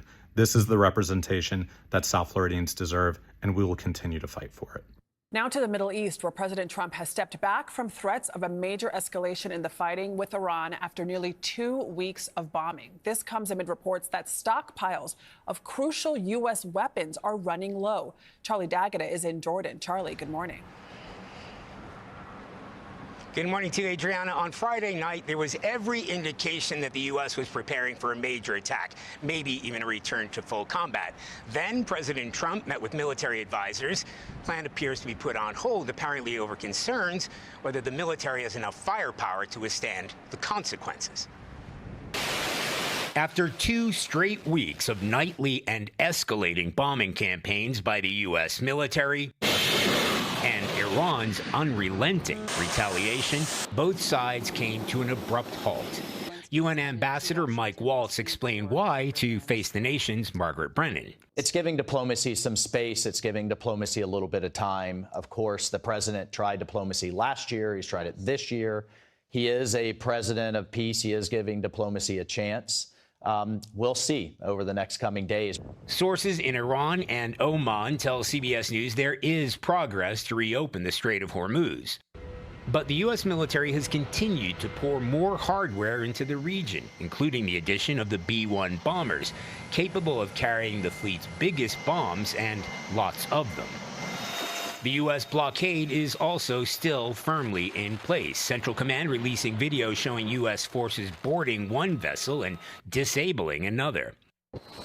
But CBS News has learned that after nearly 5 months of fighting, the U.S. military is burning through munition stockpiles faster than they can be replenished, especially the interceptors needed to take down Iranian missiles and drones, which may have forced the administration to think twice about launching the massive attack President Trump threatened just last week. Pushback from Ambassador Waltz. But I also want to address this nonsense that somehow we don't have the assets that we need. Not only do we... Enigermentum says they're asking God to replenish their rapidly diminishing stockpile of interceptors. Maybe it'll work. The problem is God might be Shia, given the way that this conflict has unfolded. You know? I need you. Oh, I need you. Every hour I need you. Maybe they should start doing the Ya Ali chants instead, which is way more aura, in my opinion, so that they could actually have God replenish their diminishing interceptor stockpiles, potentially. Now, I'm of two different minds on this, because here's the thing. I'm of two different minds on this, because on the one hand, I do believe that America has a finite supply and the procurement is approximately around like 90 Tomahawks a year, even with the increased productive capabilities with the Defense Production Act, which Donald Trump called. And on the interceptor side, the numbers are even lower. You can make like PAC-3 missiles. They're deploying PAC-2 missiles as well. They went back and put in orders for PAC-2 missiles now, which are obviously less capable than the PAC-3 missiles. We've already seen some of the PAC-3 missiles also fail at interceptions in Bahrain a couple days ago. A Patriot missile actually ended up falling and exploding on a residential neighborhood in Bahrain. We don't know what the results of that look like. We don't know what the casualty numbers are, because countries in the Gulf are very protective. They don't have free speech. They will arrest you. A friend of mine was literally arrested in Kuwait for reposting someone else's video of an impact in Kuwait. So we don't know what the actual damage looks like. We can only make an assessment.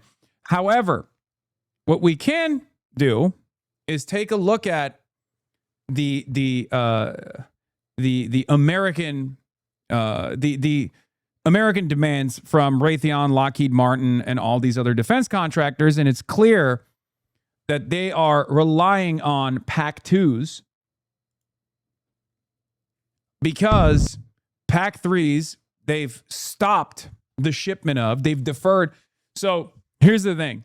Patriot PAC-3 missiles are costly. They're very expensive.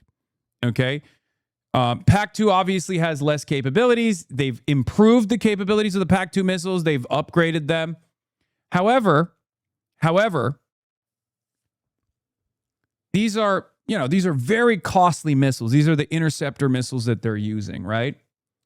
The way it goes is America launches standoff munitions like Tomahawk missiles from afar because they can't drop unguided gravity bombs over the Iranian airspace because they don't have full-blown air superiority. So they use their standoff munitions, and they've wasted their standoff munitions against Iranian targets, sometimes military targets, oftentimes now civilian targets as well, like bridges, desalination plants, power plants, even sometimes refineries. And Iran, in retaliation to that, turns around and attacks the Gulf nations in a similar manner. Sometimes they're attacking the military installations in the Gulf, radar installations, early advanced warning systems. Sometimes they hit U.S. bases. Like in the early stages of Operation Epic Fury, the Iranian targets were, the drone targets were sometimes the active duty service members. But oftentimes they were just trying to blow up radar installations, make this as costly as possible, or shut off the American eyes and ears in the region to make it more difficult for them to even defend Israel. Right? So they did that successfully. And this time around, post-MOU, they're also increasing the collateral damage. And they're actually targeting military hangars where active duty service members are laying in, sleeping in. And they've actually killed a bunch of soldiers, right? This presents a unique problem for Donald Trump because you can, hide the shame of losing $1 billion radar system. But when American soldiers are coming back in flag-draped coffins, well, then that sets up a unique PR problem, a unique PR crisis for every American government, including the Trump administration, right?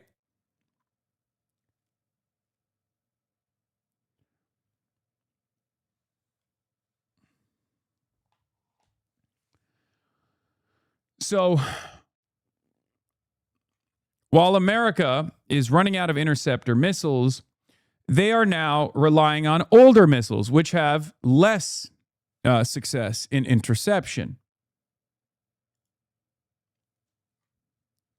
18 troops have been killed so far. 624 troops have been wounded since the U.S. launched its war against Iran on the 28th of February. These numbers are not good. Okay? They're devastating. This is a devastating number for the most superior military on the planet, especially against a middle power like Iran that's now becoming a regional power. And these are the numbers that they have reported. So if you add on contractors, which the military doesn't have any obligation to officially report on, the numbers of casualties are probably far higher. Okay? This is the lowest. Just understand that the numbers that CENTCOM openly admits to are always going to be the lowest numbers possible. Okay? So there's a real issue here. There's a real issue. There already was a real issue because Iran is fighting back. Iran is fighting back by striking American military bases, American assets in the region, American soldiers, and killing American soldiers. The casualty numbers are increasing.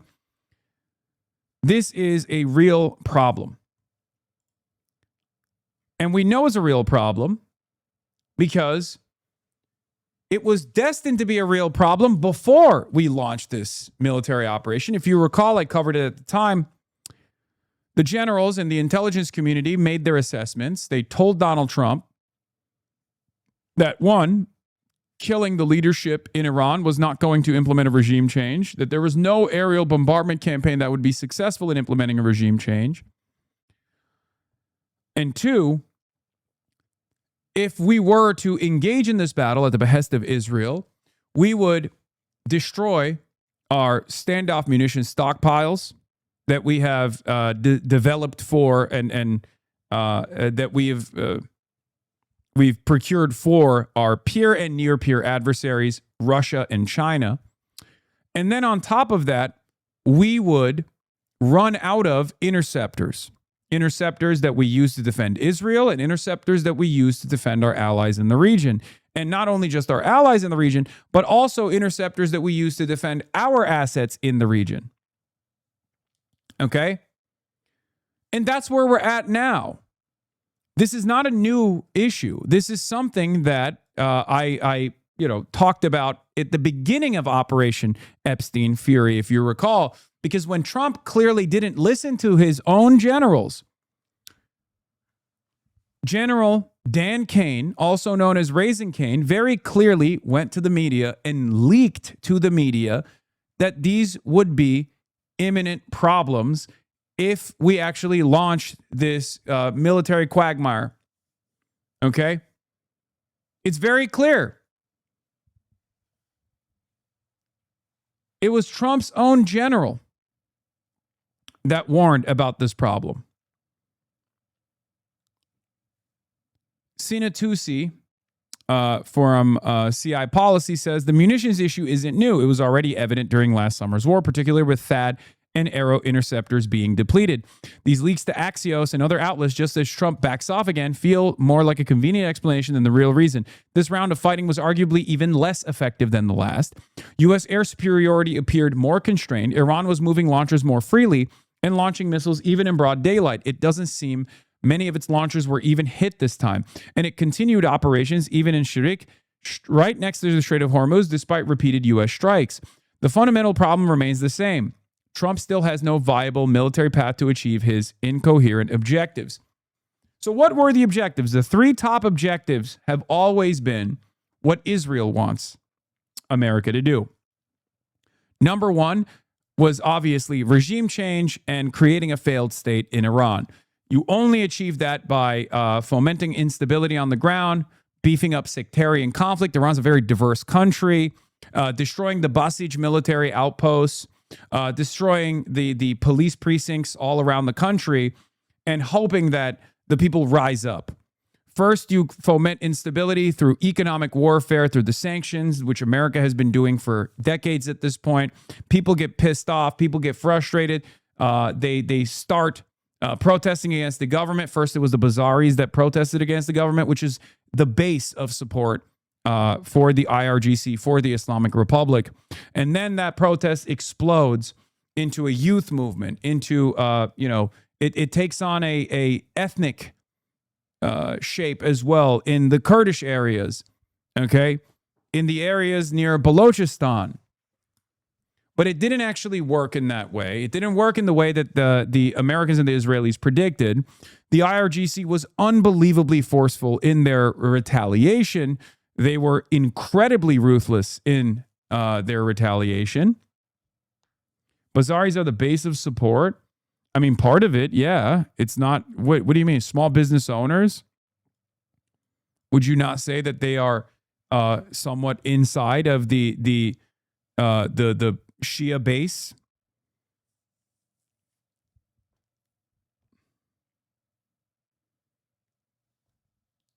They are.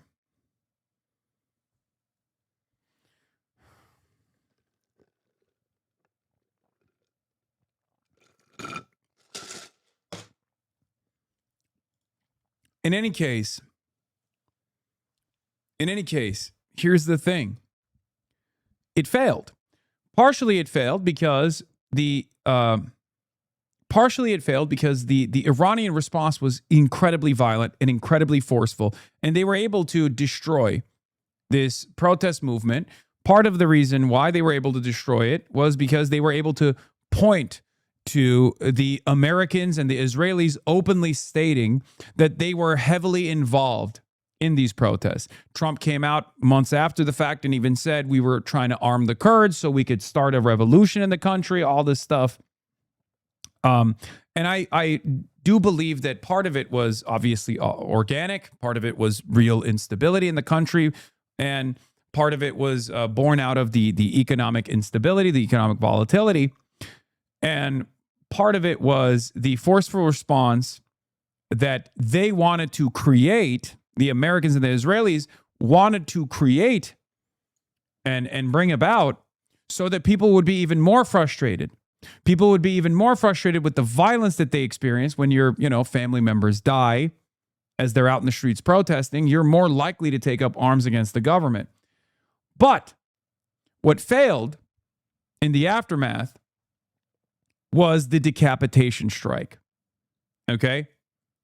When America came in alongside the Israeli Air Force and engaged in this ruthless first-day bombing campaign amidst negotiations through an act of perfidy once again, what ended up happening, and they blew up the Minab school as well, and they killed a bunch of little girls going to school, 120 of them, okay? That, alongside the martyrdom of the leadership structure, gave credence to the hardliners, the IRGC, the replacements, okay?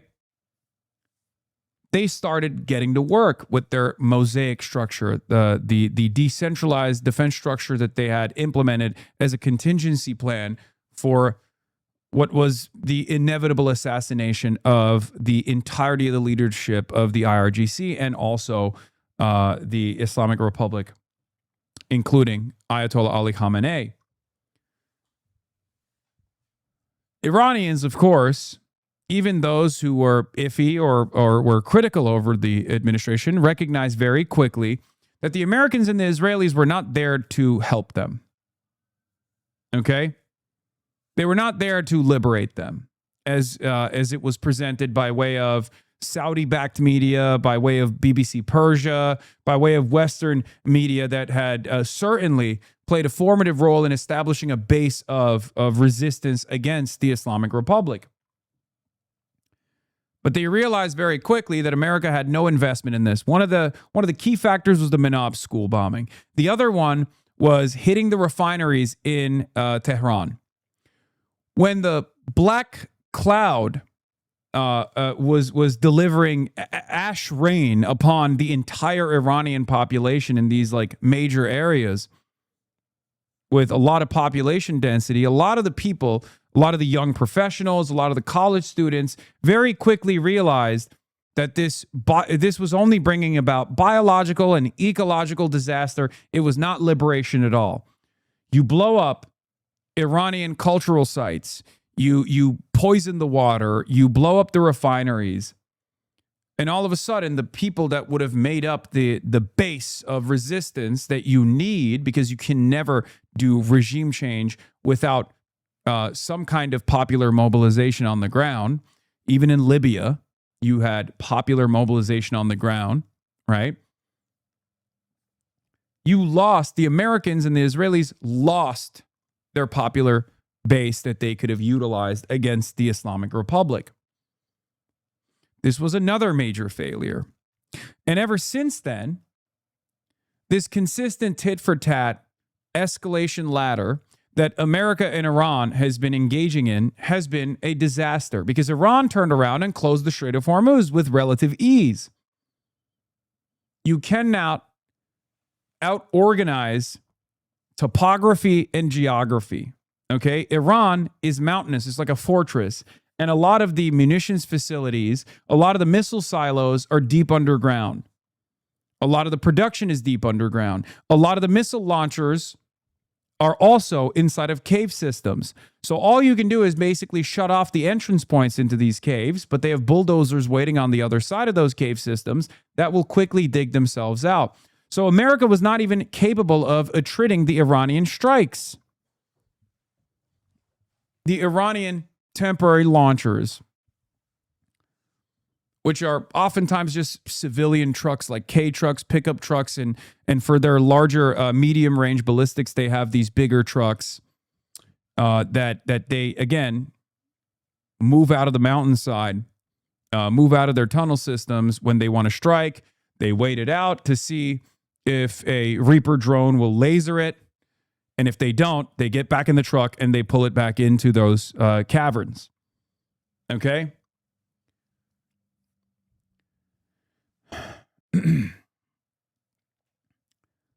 So, this has been a spectacular failure because Iran has not only gained more leverage in the process, unambiguously gained more leverage in the process, this economic nuclear weapon closing off the Strait of Hormuz, but Iran has also been able to successfully destroy many American installations in the region and made it very costly for Americans to continue waging this war and not really giving up, not really falling apart. The regime is intact. They're probably more aggressive than they were before, or at least like the moderates and the reformists and people who have wanted to negotiate with the West have looked silly in the process.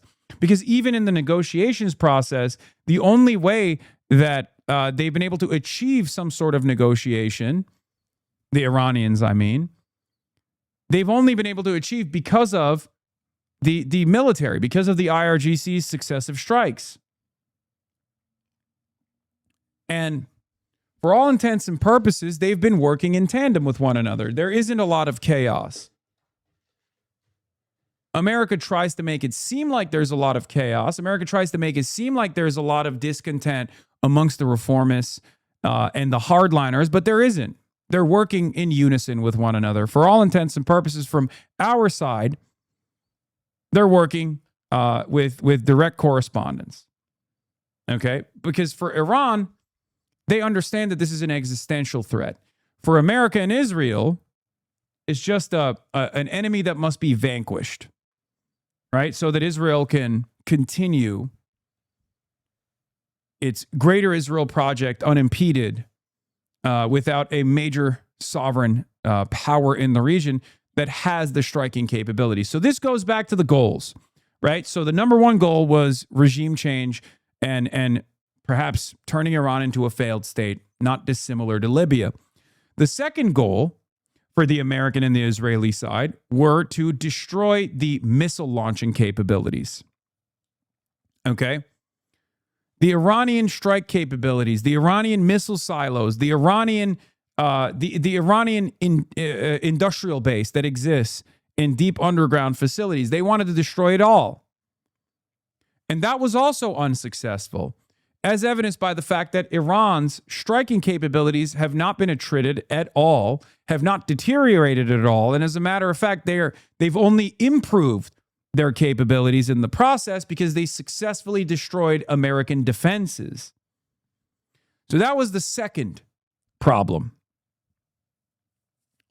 Okay? There was no way to do this with the current American military capabilities, the current Israeli military capabilities.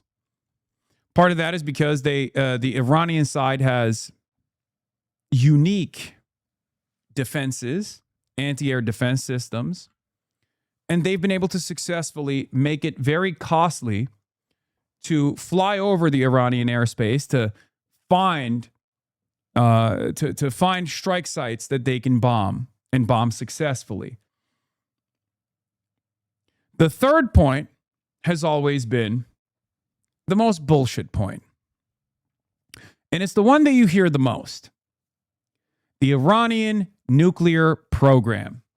Now, the reason why I say it's the most bullshit point is because the Iranian nuclear program was never to develop nuclear weapons. It was simply to gain leverage over the American negotiations so that you can bring the Americans back to the negotiation table and demand complete sanctions relief. Okay? If we're looking at three major points, number one was regime change and potentially creating a failed state in Iran, destroying the Islamic Republic, and feeding into that sectarian conflict that would be inevitable in that process. Second goal was to successfully destroy the Iranian strike capabilities so that they can no longer hit Israel, okay? And maybe even the Gulf states as well in the region, which is even more difficult, okay? And the last goal, like I said, was the Iranian nuclear program. That one is the most bullshit one because Iran, time and time again, has openly mentioned that they are perfectly willing and perfectly capable to play ball with the Americans, with the Western world, not just with the Western world, but even with the multilateral agreement that was put together, the JCPOA, which was Obama's signature achievement, which of course the Israelis fucking hated, right? They signed all the agreements. They followed through on all the agreements. Donald Trump came into power and immediately ripped apart the JCPOA at the behest of Israel. The Iranians have always played ball. As a matter of fact, Ayatollah Ali Khamenei, the former supreme leader of Iran, had issued a fatwa many years prior to the nuclear grade enrichment of uranium, a fatwa against nuclear arms. This kind of stuff comes across as silly to us in the West, but it clearly matters. It clearly matters to the Iranians. Now, we killed the guy who issued the fatwa, okay? And I don't know if the new Iranian leadership is as unwilling to develop nuclear arms. I don't know.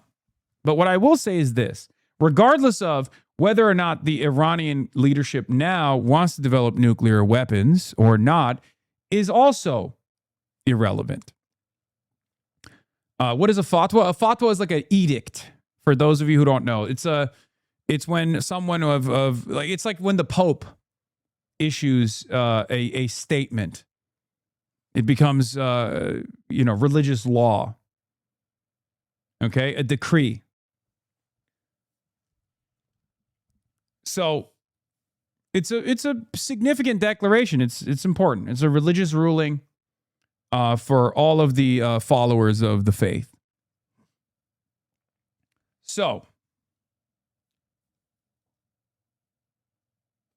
in any case,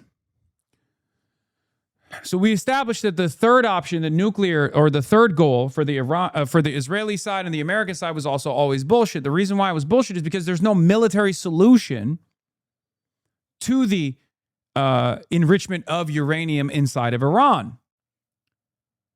There's no solution that is a military solution beyond boots on the ground, permanent military occupation of Iran, which will be unbelievably costly and impossible, which will destroy the United States of America regardless.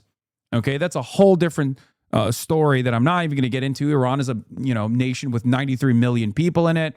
Iran has developed for the last 47 years their defenses against some kind of military occupation by the United States of America. This is what the Iranian Revolution was about. Right? They care about sovereignty above all else. And we're seeing the results of that. But ultimately, the only solution, if you care about the nuclear program, the only solution is diplomacy. Diplomacy succeeded with Barack Obama. But the reason why the Israelis keep using the nuclear program, and the reason why Trump keeps leaning into the nuclear program, is because you can see it as a poison pill, right? You can, if you have a much more hopeful perspective on it, on whether there is some sort of peaceable solution to all of this, then it's the one that the Iranians are probably most likely to agree to because they've agreed to it in the past. Okay, but they'll extract a lot of concessions to agree to the non-nuclear proliferation agreement. Okay? But Americans are, if you want to look at it in a cynical framework, the Americans and the Israelis are using that as a poison pill provision to be like, oh, there's still more nukes. There's still, stop looking at the script so much. There is no script. I'm looking at chat. I do like that my commentary has gotten a lot sharper, though, because people are now saying that I'm looking at a script.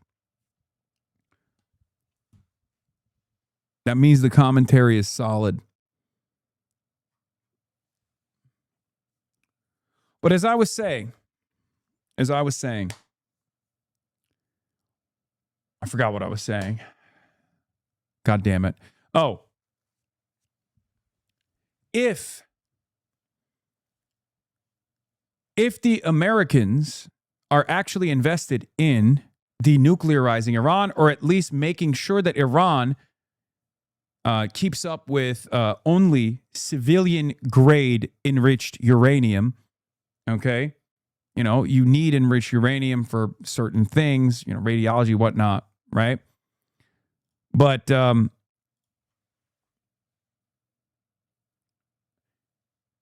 if you want to do that, if we want to do that for Iran, we have to give concessions to Iran. America doesn't want to do that. And because America doesn't want to do that, it finds itself further and further deeply embedded in this conflict, in this military quagmire. Because America thinks still that there is some kind of military solution. There is no military solution. And the more we lean into the military solution that is impossible at this point, the more leverage Iran gains. And we saw this pre-MOU, and we're seeing this post-MOU as well. Pre-MOU, we went to the negotiations process because we needed respite. We needed some kind of respite because the strategic petroleum reserves we're getting to critical levels, as I've talked about over and over again. You have 300 million barrels. If it reaches below 300 million barrels, if we reach 150 million barrels in the salt caverns, they collapse because there's not enough pressure. Okay? So every day that goes on where the strait is still closed and America has to tap into their strategic petroleum reserves is another day where we are nearing the critical levels. Okay?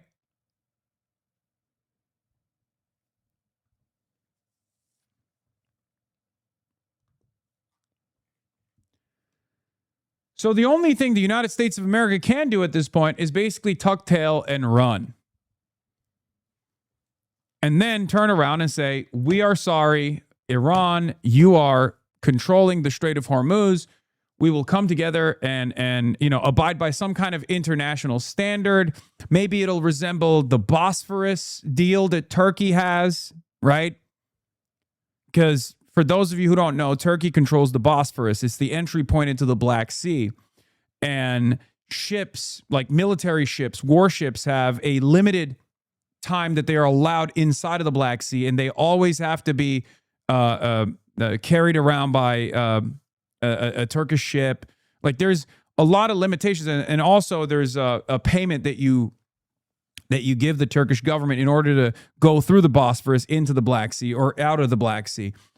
So I suspect, they have to be escorted. I suspect that the Omani-Iranian agreement will resemble something similar to that. That is the best case scenario, where everyone gets to transit the Strait of Hormuz, but you pay some kind of, not toll, you don't want to call it a toll, obviously that's problematic, but you pay some environmental fee, right? A fee to maintain stability, a fee to manage the Strait of Hormuz, a service fee, a shipping and handling fee, whatever you want to call it. Okay? Iran has already said that they would call it an environmental remittance fee. It's basically still a de facto toll. Iran's not going to give that up because Iran has now found this leverage. Why would they give it up? Of course they're not going to give it up. Not paying the terrorists, bomb them to hell. Well, your idiocy, unfortunately, is how we got to this problem to begin with. That's why we're in this current problem, right? Bomb them to hell, no fee to terrorists. I mean, we are the literal terrorists in this conversation. This is another sovereign nation that we are waging battle with, and that's just not how it goes. Okay, with what weapons, right? We've been doing that for almost 4 months now, 5 months now. We've been doing that exact thing, and the strait is still closed. So at some point, you have to try something different, especially if the problem, the global crisis on the energy markets, is getting to a place where it's going to become unmanageable. There are obviously compounding issues that will take shape once we start reaching critical levels in our strategic petroleum reserves. We will have to cut our exports to Europe and other markets that we're sending oil to right now. This is a global commodity for a reason. It's one that has basically inelastic demand, because without oil, then you have no energy grid in many countries. Without, you will have to significantly cut down on the demand artificially by restricting workflows, by restricting your industrial output. There's already a restriction on agricultural output to begin with, because fertilizer is a necessary resource that also comes out of the strait, right? You have no diesel, so you have no trucks. The rest of the world slowly but surely turns into what we see in Cuba, okay? That's the problem.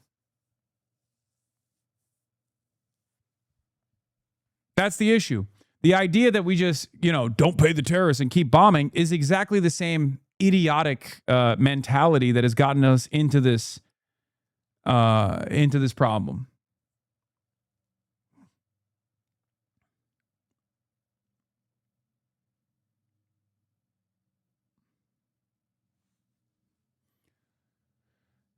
So yeah.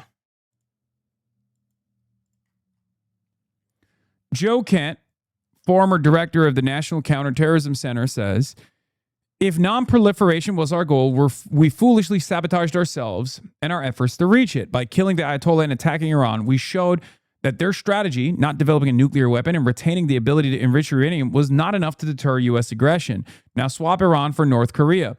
We have proven to the world that the only thing that will prevent a U.S. attack is a nuclear weapon. Here's the thing. Every country knows this already. And it was already an L for Iran not to develop nuclear weapons immediately. Every country, by the way, that has developed a nuclear weapon, with the exception of, I guess, Pakistan, has started off with a civilian nuclear program, North Korea included. That's what the DPRK initially said they were doing. Oh, we just have a civilian nuclear facility. It's just for civilian use. And then, of course, they develop, they enrich uranium for nuclear proliferation, for nuclear arms. And then they also develop intercontinental ballistic missiles. And for the record, it was the appropriate strategy. If you want to maintain sovereignty, if you want to be a country that is intact, that's what you have to do. Okay? Pakistan is another example of this as well. So if you want to maintain sovereignty in a nuclear world, you have to engage in nuclear proliferation. And it was a major mistake for Iran not to develop nukes when they could have. Okay? That's why North Korea is, not bombed with regular frequency, whereas Iran is bombed all the time. That's it.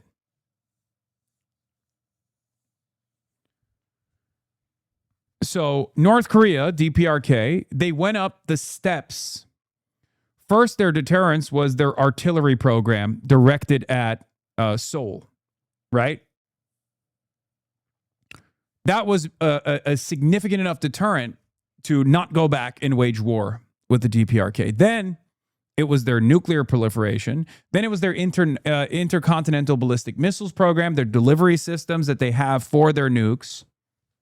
Okay?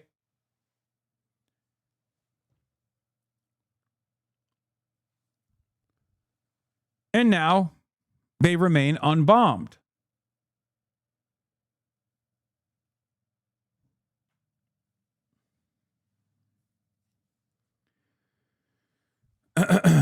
Nuclear weapons is not enough as a deterrence? Yes, it's not. But it's a significant one to stop a foreign adversary like the United States of America from attacking you.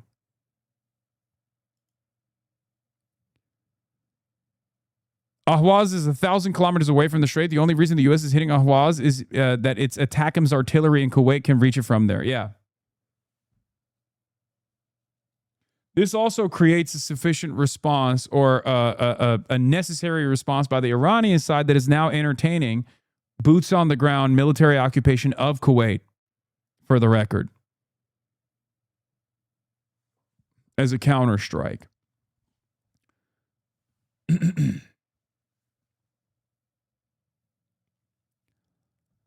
But yeah, the idea of nuclear proliferation, we've pushed Iran into potentially developing nuclear arms at this point.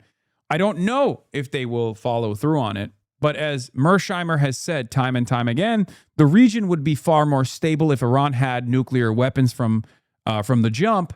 I happen to agree with Mersheimer's analysis on this.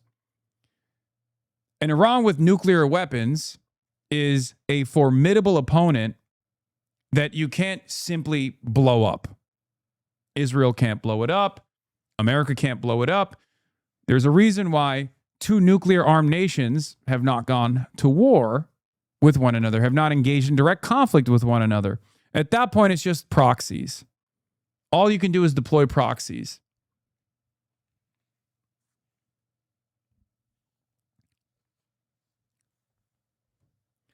So we shall see. I guess the only example is India, Pakistan. Yeah. Which, luckily, Donald Trump saved the world. Donald Trump saved the world with India and Pakistan. They were fighting against one another, and Donald Trump came in and said, no more.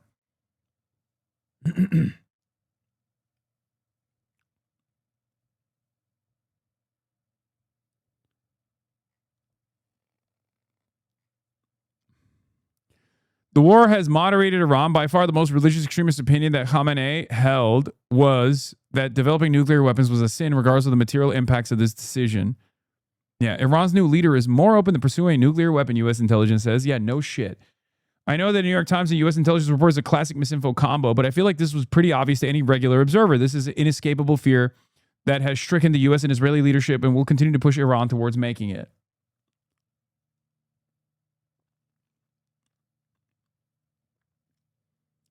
So it's ironic from the American and Israeli side that they had 3 major military goals here, and they achieved none of them. And as a matter of fact, they've only given Iran more leverage. So why do we keep bombing? Well, part of the reason why we keep bombing is because we can't take a fucking L. Okay? We cannot take an L. Because if America takes an L here, it's over. America comes to the recognition that it has lost this war. It has lost this battle. But the reality is, America has already lost this battle. So coming to that recognition and dealing with Iran as a sovereign nation and releasing the sanctions on Iran, no matter how much people yell at Trump domestically, is still the appropriate thing to do. It's the right thing to do. It's the moral thing to do.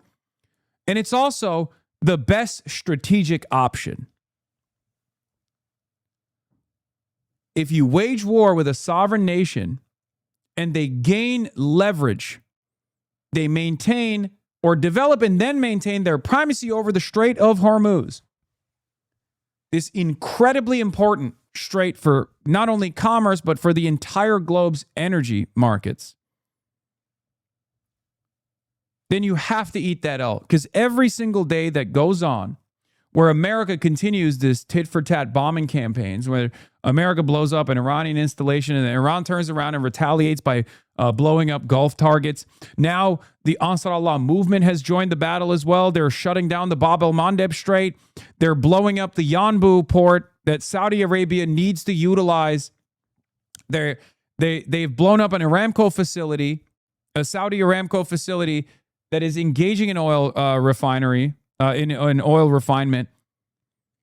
When that takes place, when that starts happening, you now are deteriorating or diminishing the readily available oil production permanently. Maybe not permanently, but at least for a decade or so. So every day that goes on, the world is falling deeper and deeper into this crisis. Here it is, yeah. The Jazan refinery is on fire. This is according to the NASA satellites. There's also on the ground photography as well, on the ground photos as well. And this means that the fire is spreading.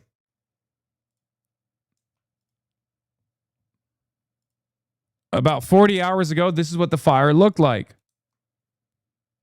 Now it looks like this. This is from yesterday.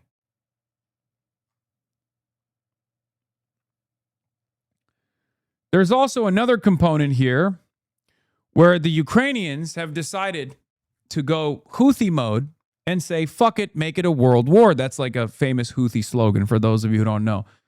Make it a world war.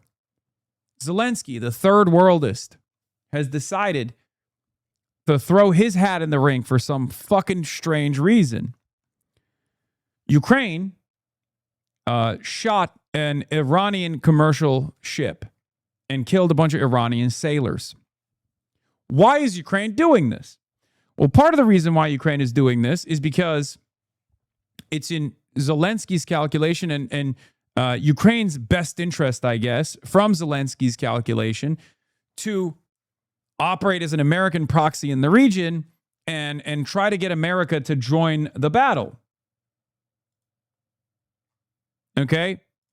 Here is Hamid Reza Azizi's take on this. Will Iran and Ukraine enter a direct conflict? Ukraine's security service, the SBU, said on July 25th that Ukrainian forces struck an Iranian vessel transporting military cargo between Iran and Russia in the Caspian Sea. Later, President Volodymyr Zelensky said that Kyiv's forces had achieved very good results from long-range strikes in the waters of the Caspian Sea. Iran's foreign ministry said that the target was a commercial vessel and that the attack had killed one sailor and injured another. It warned Kyiv that it would bear responsibility for the consequences of the operation. The episode has prompted a range of interpretations among Iranian experts and analysts. Some believe that Ukraine's action was a part of an effort by Zelensky to demonstrate both his capabilities and his value as a partner to the United States. This is particularly relevant at a time when Trump is frustrated with Washington's NATO allies for declining to support military operations against Iran or participate in the efforts to reopen the Strait of Hormuz. The prevailing view, however, is that the operation could not have taken place without at least a green light, if not direct guidance, from the U.S. and Ukraine's other Western partners. It's not dissimilar to Ukraine's improved striking capabilities, improved pinpoint accuracy on Russian tankers and Russian oil and gas refineries, critical energy infrastructure that Ukraine has been able to successfully and successively hit. Okay? Ukraine is trying to make themselves a little bit more reliable as a partner and is willing to expand the conflict, or rather tie both of these somewhat separate conflicts to one another and bring America into the fold in a more aggressive manner. That's what they're trying to do. Yeah. Mark Ames says, Zelensky knows that Ukraine's only path to victory against Russia is direct NATO and U.S. involvement. Biden reportedly used to complain about how Zelensky was trying to suck the U.S. into Ukraine. Joining the U.S.-Israel war on Iran is Ukraine's best shot at World War III. Tridapar says Ukraine is not trying to just enter the war with Iran. Rather, it appears it is trying to merge the Ukraine war with the Iran war. I agree with this assessment. Why? Because if these two wars merge, Ukraine will be a belligerent in the Iran war and America will be a belligerent in the Ukraine war. That is, the U.S. will no longer just be arming Ukraine, but also actively and openly fighting against Russia with U.S. personnel. That is the key objective Zelensky has tried to achieve since 2022.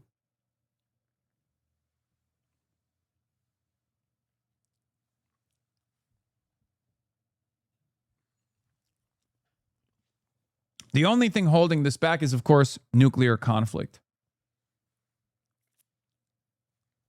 Do you think it'll work? I don't know. Because, unfortunately for all of us, I have a policy of not making assessments, not conducting analysis on the basis that world leaders are crazy. But unfortunately, world leaders are fucking crazy. Donald Trump is an insane person. Vladimir Putin is an insane person, and seemingly Zelensky is getting just as insane. So it's very difficult. It's very difficult to make this assessment, to conduct sober analysis on events like this, when the top minds that are making these decisions are not listening to sober analysis. Do I believe that, Zelensky has military leadership that's telling him this is a stupid idea? Of course I do. Same with Donald Trump. We know that Donald Trump has the American intelligence community's own assessment that told him this was a fucking stupid idea. We know that Donald Trump had generals tell him in the room, this is a dumb fucking idea. Do not strike Iran. We will deplete our interceptors. We will deplete our standoff munitions. We will not be able to do anything against China in the future. We will lose our deterrence. That happened. Because Donald Trump decided to be the one American president that listened to the Israeli leadership that has been begging and agitating for this war against Iran for decades.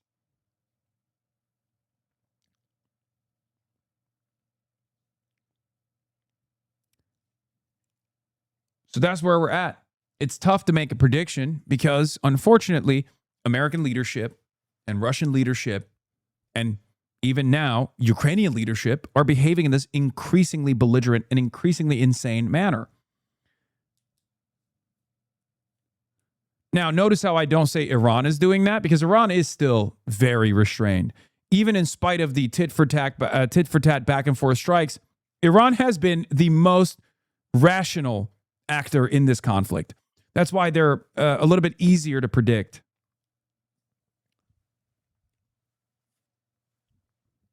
Even though their reliance on negotiating with the West has led to perfidy twice. So I guess you could say that they are somewhat irrational in their behavior as well, in their understanding of how the West operates. But now they're behaving in a more rational manner by distrusting the West and refusing to negotiate with the West until they get some leverage, until they see some significant concessions.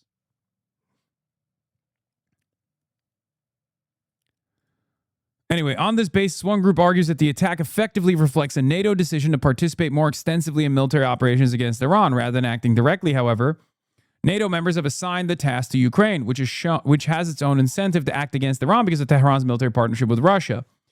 This argument has gained particular attention in light of recent statements by NATO Secretary General regarding member states' logistical support for the U.S. military operations and the UK government's agreement to allow the U.S. military to use British bases for operations against Iran, and Bulgaria's plans to host U.S. military aircraft. There's that Bulgarian chatter. Bulgaria mention. Another group focuses less on NATO. Muslims can't be mad. Did I say that? There's a difference between being angry and giving in to that anger, and there's a difference between still operating as a state in a more rational manner, in a manner that still leaves the option of negotiation.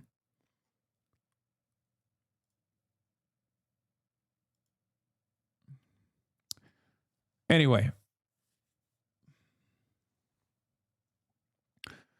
another group focuses less on NATO and more on the United States and Israel, as well as the military constraints facing both countries as they seek to expand the operations against Iran. According to this interpretation, concerns about Iran's response to attacks on its infrastructure and the possibility that Tehran could retaliate by targeting regional economic infrastructure have prompted Israel and the U.S. to ask Ukraine to increase military pressure on Iran from the north on their behalf. Under this scenario, Ukraine's next step could involve using drones or missiles to strike Iranian infrastructure directly, similar to the attacks it has carried out inside of Russia in recent weeks. A third group of analysts point to the timing of the attack, which coincided with a renewed escalation in conflict between the Houthis and Saudi Arabia. Of course, this is also happening at the same time as Laura Loomer went to Ukraine famously. Now, I know that sounds really stupid, because you're like, what the fuck is Laura Loomer doing? Who gives a shit about what Laura Loomer is doing? That signals to the Trump world, even though Laura Loomer doesn't have like a major stake in this at all, or doesn't have like a real popular base of support, Laura Loomer is an operative on the ultra-Zionist side that's in Trump's corner. You got Mark Levin, you got Laura Loomer, you got Ben Shapiro. And Laura Loomer's switch up on Ukraine after being a somewhat major advocate for Russia, if we're being real, Laura Loomer's switch up on Ukraine signals something. It signals that the pro-Israel side are going to welcome the interventions. Liberal intellectuals, Laura Loomer's about-face on Ukraine is so courageous and admirable. My worldview is validated. Loomer, I support Ukraine because Ukraine is Muslim, fry, and whiter than Russia. Yeah. Nicholas Kristof said, I disagree with Laura Loomer on 1,000 things, but I admire her willingness to rethink Ukraine and go there. One of the things we pundits aren't good at is admitting when we're wrong. You're a fucking idiot, Nicholas Kristof. Okay? You're a fucking moron. Any liberal that thinks Laura Loomer actually is doing an about face is an absolute fucking moron.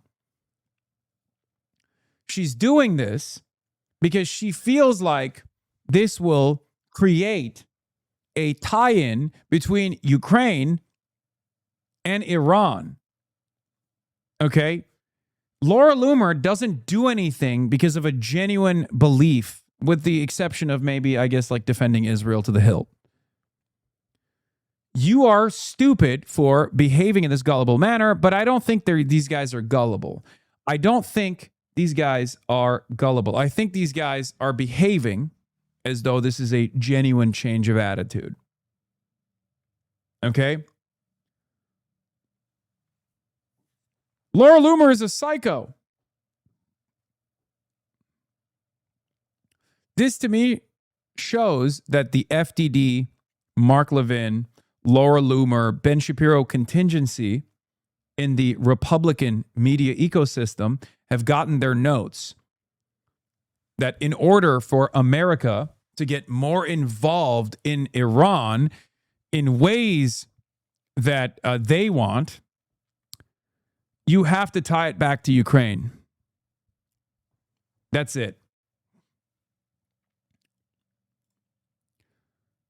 Shabak Montefiore, I made a mistake. It's so rare for people to change their minds after re-examining the evidence, and it can be admirable when they admit mistakes. The secret trip that turned Laura Loomer from Ukraine skeptic to supporter.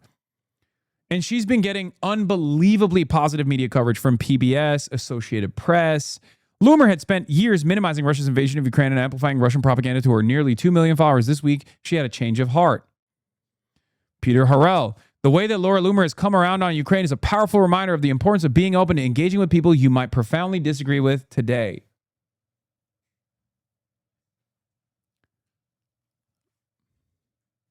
That's it. Her heart did not fucking change, okay? You are stupid. Marjorie Taylor Greene and Tucker Carlson, I'm pro-Palestine now. Centrist libs warranted. This is so laughable. How are leftists actually falling for this act? Laura Loomer and Tim Pool, I'm pro-Ukraine now. Centrist libs, holy fuck. Kraut, if the American right now outflanks the American left on the issue of Ukraine, then it will be an incredibly painful gut punch to the American left. The Democrats really made a suicide pact by letting the DSA in, especially into anything to do with foreign policy. We are rehabilitating the image of fascists when it's very clear that these fascists, they don't give a shit about Ukraine. Some of them care about Israel, and they think bringing Ukraine into the fold in a more meaningful way will force the American NATO Atlantis' hands. That's it. These guys are opportunists. Okay? Don't praise Mao, Hasan, lol. Okay? Don't worry. According to this argument, Iran's indirect activation of Bab el-Mandeb front to increase pressure on the United States has been met with an indirect American response. In other words, the Caspian front, together with the Indian Ocean, where the United States has imposed a maritime blockade on Iran, is now intended to complete a ring of economic and military pressure around the country. The validity of these interpretations will depend on whether Ukraine carries out similar operations in the future or further expands the scope of its actions. So far, remarks attributed to Ukraine's ambassador to Israel suggest that Kyiv has decided to continue along this path. Are they just stealing the outflank maneuver from the left on Israel? No. I don't think these people care. I don't think these people care about, outflanking the left on anything. What you see is what you get. I'm telling you, these events are tied to one another. Ukraine's actions in the Caspian Sea against Iran, expanding the theater of battle and bringing in Ukraine as a belligerent in the war, the Amer-Israel war against Iran, is tied to what Laura Loomer is doing here. They want to merge these two battles together. They want to merge these two wars together. Okay?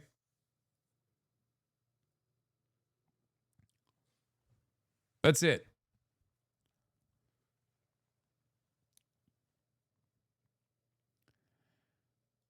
Another concern is that Ukrainian intelligence services may also become active in parallel, supporting ethnic insurgent groups against Tehran through military training, logistical assistance, and in particular, the provision of drones. Ukraine previously pursued a similar approach in Syria against the Assad regime. For this reason, there is a degree of consensus in Tehran that Iran's response will determine the trajectory of confrontation and that a decisive response is required. There is considerably less agreement, however, over the precise nature of that response. Some believe that the least costly option would be to expand military cooperation with Russia. Yet such a decision is unlikely to alter the balance significantly, given Russia's own difficulties in confronting Ukraine and Iran's military constraints amid the ongoing war. Others argue that Iran should consider carrying out similar direct attacks against Ukraine-linked vessels in other maritime areas, or even launching direct missile strikes against Ukrainian infrastructure if such operations continue. Such measures, however, could give NATO members a stronger incentive to participate in military action against Iran. At the political level, Iran could respond by recognizing Crimea and the Donbass as parts of Russian territory, areas whose occupation by Russia, Tehran has so far declined to endorse. In any case, what is clear is that Iran's war is becoming increasingly intertwined with 2 other conflicts, the Saudi-Houthi confrontation and the Russia-Ukraine war. With each passing day, the war is evolving into an increasingly complex, multidimensional, and international conflict.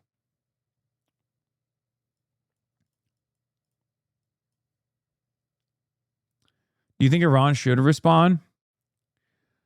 We shall see how Iran operates.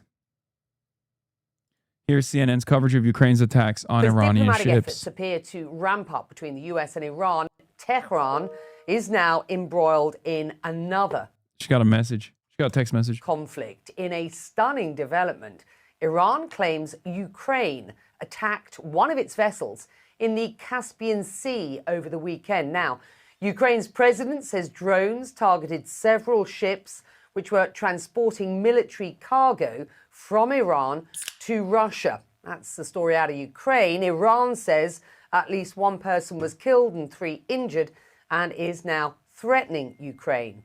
This all comes as U.S. military operations. Iran's been involved with Russia-Ukraine war for a long time. Not to this degree. Iran has offered, by way of the Caspian Sea, munitions and drones to Russia, especially early on. Russia now has its own domestic manufacturing, obviously, of Shahed-style drones. But this is something that happened. Now, the difference there, of course, is in exchange for that, Russia has offered Iran, additional defenses and things of that nature. However, Ukraine has escalated its involvement and is moving into the realm of being a belligerent. For example, China offers components, doesn't abide by any sort of blockade that the West wants to impose on Russia. But China doesn't send troops into Ukraine, right? China has not done that. That would be a tremendous escalation. Okay? I love Iran activated Bab el-Mandeb like there's no historical context. It's just lazy announcement from that guy. Yemen has been sieged for 11 years and Saudi started bombing Yemeni airport. Yes. We know. We know why Yemen did what it did. And that guy knows it too. It's not like he's oblivious. You're unnecessarily triggered by his analysis for some reason. Against Iran do appear to be on hold. But despite the U.S. signaling new diplomatic efforts, Tehran insists Washington will not determine the timing of this war. Look, from Europe. Why? Wait. People are asking, like, why is Iran helped out Russia? Because Russia gives Iran defenses. It's simple. There is a coalition of unlikely partners that have basically been forced together to become allies due to American intervention and Western imperialism. Okay? That's it. Countries that have been in the crosshairs of the West have, created allegiances. That's it. Because at the end of the day, the goal of a sovereign nation is survival. You're not going to turn around and be like, oh, I really don't like what Russia is doing in Ukraine. I have to maintain some kind of like moral purity. It's pure, it's a purely cold and pragmatic approach. The real interesting calculation here is what Russia has done consistently. There's always been a limit to how much Russia will aid other countries that are in the axis of resistance against Israel because Russia has its own ties, deep and embedded ties to Israel.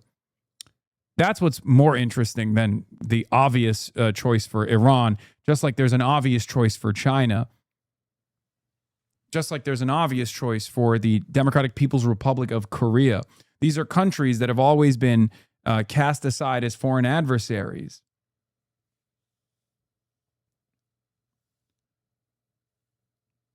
I think the much more interesting partnership is between Russia and Israel.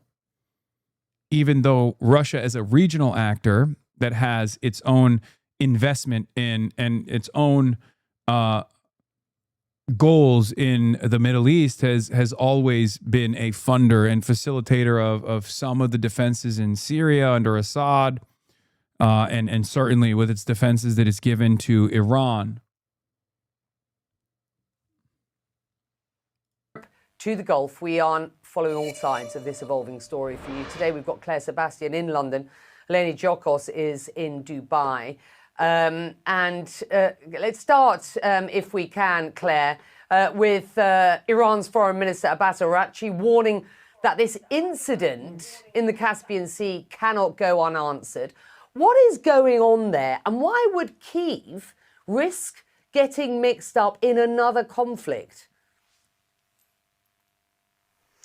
Yeah, Becky, I think it's a calculated risk for Ukraine here. I just want to be clear, we're not 100% sure at this point what exactly happened. We have different accounts from different sides. Ukraine says it hit cargo ships that were under international sanctions, as well as a sort of missile boat, a military ship. It's not saying which countries they were flagged under or owned by. It's saying they were involved in transporting military equipment between Iran and Russia. Those were the exact words of President Zelensky over the weekend. Iran, of course, on the other hand, is saying that one cargo ship, civilian cargo ship, was hit and one seafarer was killed and several injured, and the ship was on its way from Russia to Iran. So we have different accounts there, but why would Ukraine take the risk here, I think, is a really big question. Look, on the one hand, the position of Zelensky is that Iran has effectively already attacked Ukraine through its supply to Russia of Shahed drones and then the subsequent licenses, ballistic missiles also reportedly. And so that is his sort of official position, that this is a legitimate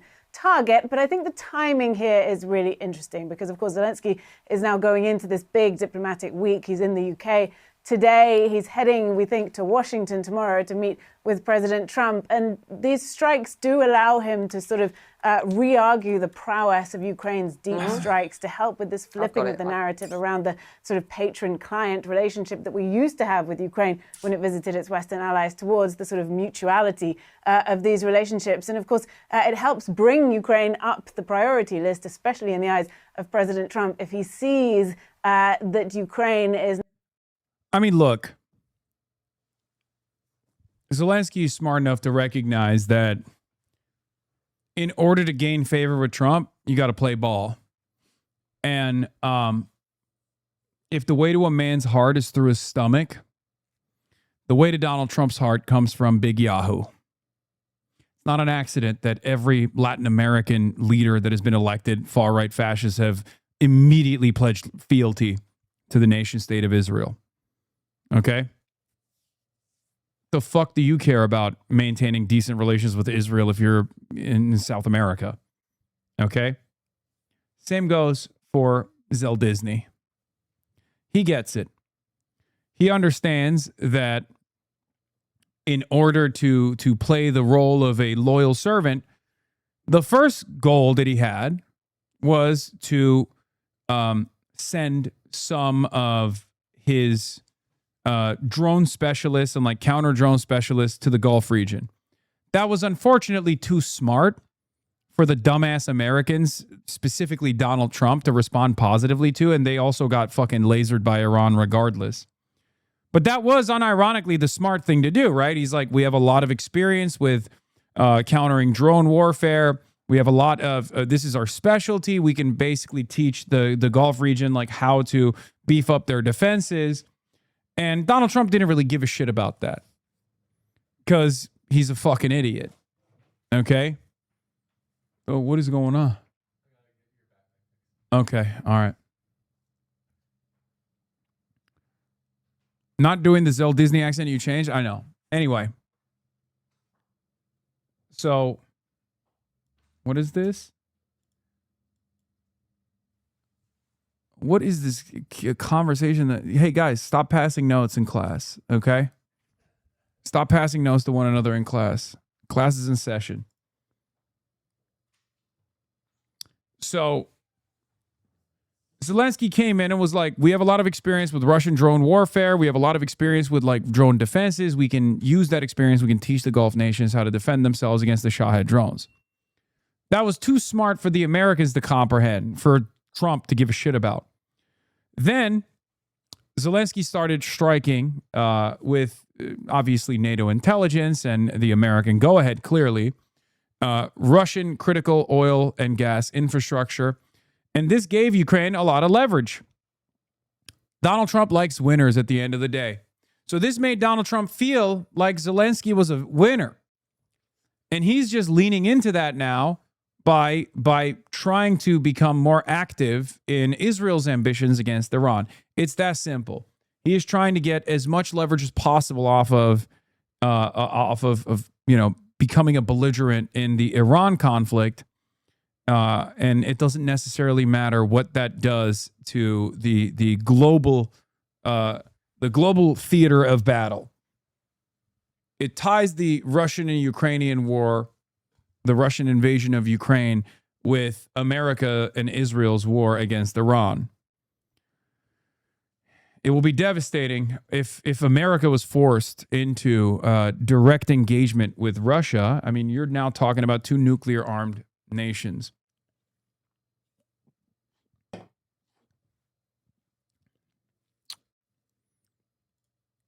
Fighting one another. Now potentially able to help weaken Iran through strikes like this, and also the danger of the burgeoning military relationship between Russia and Iran and how that could affect the course of the war with Iran. So I think all of that helps bolster those arguments for Zelensky. This is really going to mess with the Palestine-Ukraine flags in the bio, people? No, it's not. What do you mean? The people that put the Palestine flag and the Ukraine flag in their bio fucking hate Iran. What are you talking about? They always talk about how the Palestinians are fine as long as they're perfect victims. They hate any kind of Palestinian, any expression of Palestinian militant resistance. They oppose.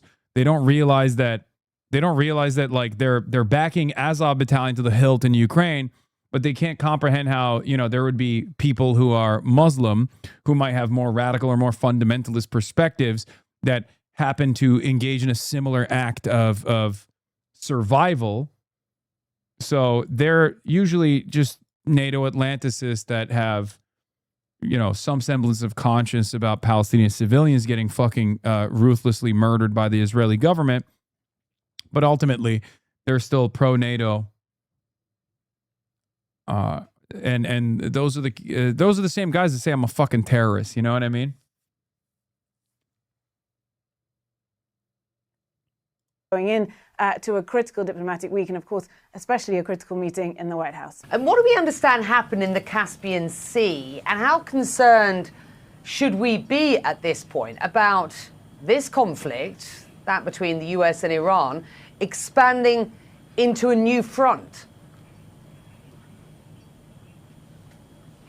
It certainly has all the characteristics that could happen. The Caspian Sea, of course, has been used to connect Iran and Russia for a long time, trading across it. And what Iran is saying about this incident, they're saying that a ship that was coming from Astrakhan at the northern end of the Caspian Sea was traveling carrying steel to Iran. Anzali was the port, Bandar Anzali at the southern end of the Caspian Sea, about 600 miles away, about 1,000 kilometers. And that's what the Iranians say was struck, a vessel simply coming from Russia to them carrying raw steel, and one person was killed and 3 were injured. Now, President Zelensky in Ukraine, his understanding of their strike, a Ukraine strike, is different. He says that this was an Iranian ship, or a ship, bringing Iranian weapons to Russia. And as we know, Russia has been using, over the last more than 4 years, Shahed and other types of drones that have been made in Iran and supplied to Russia. Russia's learnt from those drones, augmented them, supplemented them, but lent heavily at times on Iran's support for weapons to be used in Ukraine. So from President Zelensky's point of view, that was a legitimate target. And the Ukrainians, for about the past 8 or 9 months, have been targeting Russian facilities inside the Caspian Sea. They've hit an oil terminal there, as well as some other shipping. But the crunch point of what you're saying here is, does this escalate the war? And if you listen to what Iranian leaders are saying, we've heard from the spokesman at the foreign ministry in Tehran and other senior Iranian officials saying Ukraine should not expect to get away with this. They should expect there to be a response. And one senior parliamentarian in Iran said, the US and Israel have learnt that lesson. So Iran is very clearly signaling that it would choose a military response to Ukraine. And in that context, suddenly the war between the US and Iran and in the Gulf just balls westwards and has a whole other potential theater of military operation for the Iranians. They haven't done anything yet. They're speaking about it.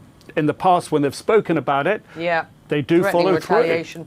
Let's talk about the new Zelensky factor, if you will. Ukraine this weekend attacking this Iranian vessel in the Caspian Sea. This is a route for much of Iran's trade with Russia.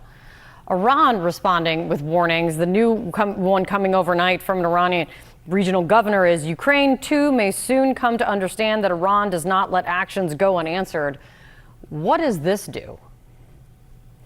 Kate, this is first of all, let's step way back. Iran has been supporting Russia in its war against Ukraine directly. They provide Shahed drones. They provide technology. Russia now has a factory producing these Iranian Shahed drones, which allows Iran to prosecute its war. This has been going on for years. And Zelensky, about 3 days ago, said that the Ukrainians struck a ship in the Caspian Sea carrying military material between Russia and Iran.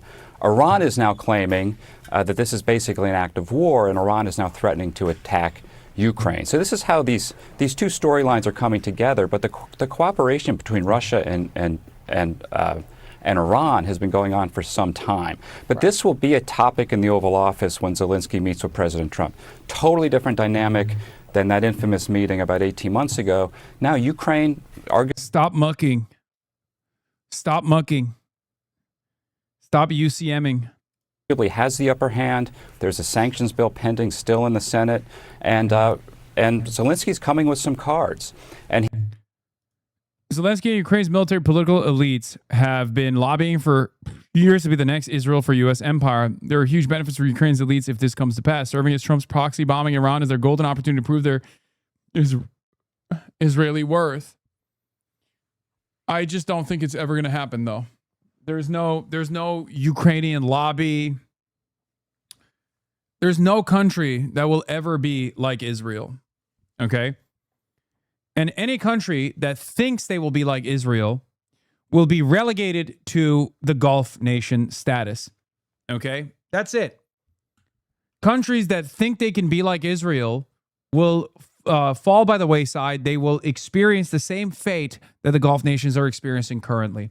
Especially considering that the Gulf nations have a lot more money than Israel has. The Gulf nations also have oil, okay, the petrodollar. And even then, the Gulf nations have never reached the standard of Israel. Okay?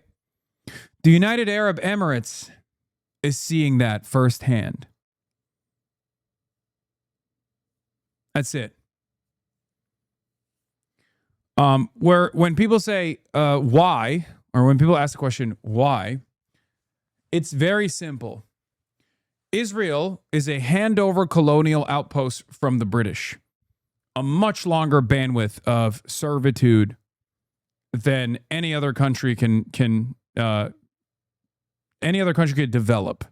Okay, throughout thick and thin, Israel has been the most reliable Cold War ally.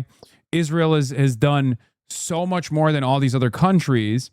Israel has always been the most reliable ally. So when Americans say that, when the boomers say that especially, they're not technically wrong. It's not currently, and it's burning all of the goodwill that it developed over the course of the last 80 years. But the only reason why Israel has been able to get away with doing horrible shit, even blowing up USS Liberty, for example, is both for that reason, and that reason has allowed Israel to have an insane network of influence peddling a very sophisticated media organ that operates inside of both the United States of America and many other Western countries. And that has solidified, that Zionist indoctrination has basically solidified unlimited support. Okay? And to different audiences, Israel plays a very different role. No one else can do this. There is no white evangelical Protestant movement that will create a theological justification for why we must back the Orthodox Church to the hilt. It just doesn't work that way. It does not work that way at all. We will never trust the Muslims, who we still remember the oil shock. Okay, we will never trust the Muslims to the same degree as we trust Israel, and we will never trust Ukraine to the same degree that we trust Israel. Israel gets to violate all norms all the fucking time because it's burning the social and political capital it has developed over 80 fucking years. If American foreign policy was actually based in realpolitik, then its number one ally in the Middle East should obviously be Saudi Arabia, not Israel. Yes. Yes, 100%. It's not based in realpolitik.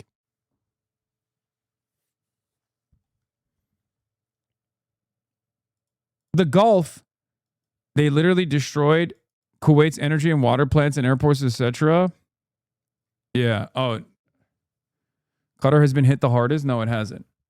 It's true. Qatari Cat is correct. Think about Russia didn't get to be USA's Israel after the USSR fell. Why the hell does Ukraine think this is possible? Yeah, it's foolhardy. It's stupid. No one will ever be America's Israel. Only Israel will ever get to be America's Israel. And Israel will never allow another Israel to exist. That's the other. I mean, look at NATO. Look at Turkey. Why do you think Benjamin Netanyahu in his fucking 18-front war that it's conducting currently is now putting the crosshairs on America's largest NATO partner, a country that has American nuclear arsenal, American nuclear weapons inside of American military bases?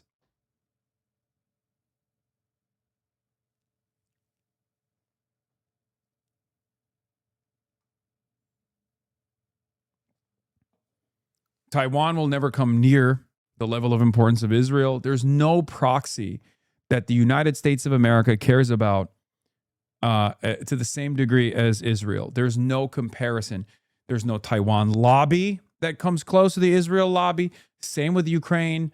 Same with the Gulf. It doesn't matter how much money these countries have. It doesn't matter how much, how many lives they throw in the direction of America's military ambitions.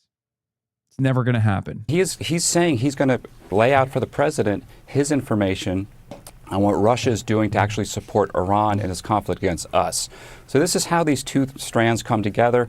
The cooperation between Russia, Iran, and China is a larger backdrop to everything we're talking about day by day here, Kate. And that'll be a very important meeting in the Oval Office this week. Yeah, I mean, do you call them these two storylines and two strands coming together? It's like, how much closer do these two wars come to each other? Is it? Bennett said Monday that if he returns the premiership this fall, he will declare Qatar an enemy state and accuse Doha of funding Iran's Islamic Revolutionary Guard Corps. Seems like Israelis would like to reserve the right to bomb Doha as desired. That's awesome. And America will let it happen too. Cucks. You guys have to understand. I mean, Brett McGurk is a great example of this. There is no Brett McGurk equivalent for Ukraine. Okay? A lot of people will turn around and say, "Oh, this is ethnic. This is ethnic tribalism. It's ethnic tribalistic policies. These are Jews in high places. That's the reason why we have so much loyalty." Okay, Brett McGurk is a great example of how wrong you are with that position. Okay? Surely you can talk about the Zionist indoctrination and the financial entanglements. That does play a formative role, but you can't explain Joe Biden that way. He's a fucking Catholic. You can't explain Brett McGurk that way. The only way you can explain it is the importance of the Israel lobby and why the Israel lobby was allowed to exist on U.S. soil and operate in the ways that it does, operate in the ways that it has Okay? For years and years, Israel was allowed to propagandize to the American base and make itself an irreplaceable part of not only American foreign policy, but also domestic policy as well. Okay? Zionism is not only Jewish. No, I know that. There's never been a point in history ever where the number of Christian Zionists were not far greater, far larger than the number of Jewish Zionists. That has never existed. There has never been a point in time where the number of Jewish Zionists was higher than the number of Christian Zionists. Never. From its inception. Okay? So yes, Zionism can be seen in its expression as a Jewish thing, right? And it's propped up by a lot of Jewish institutions, Jewish organizations. This is true. But ultimately, its backbone still always has been and always will be the Christian Zionist movement. Okay? For some, it's a theological justification, the evangelical Protestants. And for others, it's Zionist indoctrination. But ultimately, for one reason or another, American leadership have always backed Israel to the hilt. Okay? There have been times when they've demanded restraint from their Israeli counterparts, and Israel has, of course, always played ball. But ultimately, for one reason or another, there's never been as critical as Israel critical of a American leadership as like the Barack Obama leadership. Okay? This week. That is the maximum level of Israel critique allowed from the American government. Anyway, Donnie is releasing a trailer of the documentary on your boy. We've spent the past 6 months traveling the country following the rise of and resistance to democratic socialism in the Democratic Party. This week, Donnie O'Sullivan dives into the world of the progressive left. Are you concerned that you might end up hurting the Democrats in a general election? The whole story with Anderson Cooper, Sunday at 8 on CNN. Ooh! Ooh! Anderson Cooper. It's coming out.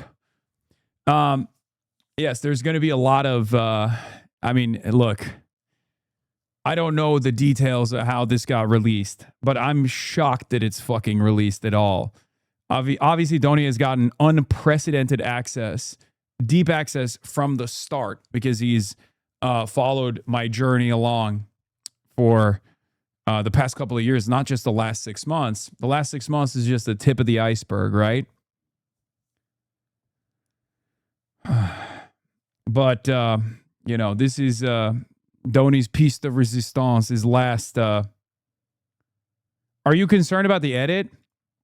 The edit will be unfavorable to me. There's 0% chance that it'll be favorable, but we'll see. We'll see how it goes. There is no CNN editing that gets released that makes me look good. Let's be fucking real. From Hasan the Hun, David Hogg, James Carville, Representative Josh Geitheimer, Third Way Tweet, we spoke to Democrats across the board, along with DSA candidates like Daria Liza and Claire. Some great insights from the crooked media guys, John Favreau, John Lovett, Tommy Vitor, too. Donnie has no say over the editing. I mean, I think the editorial direction is still absolutely dictated by CNN executives who will do everything in their power to present opposition to the left insurgency as a reasonable critique. Come on. But we take it. We take those. We take whatever we can get. It's a big platform. It'll be a good documentary. It'll reach a lot of audiences. Don't trust Donnie. He put a mic on you and disappeared, hoping for a hot mic moment twice. It doesn't matter. I don't say anything. I don't say anything off camera that I You refuse to say on camera. Is everything I say on camera is the same as everything I say off camera? Unless he puts a long and extended piss sequence like Adam Friedland did, there's not going to be any hot mic moments.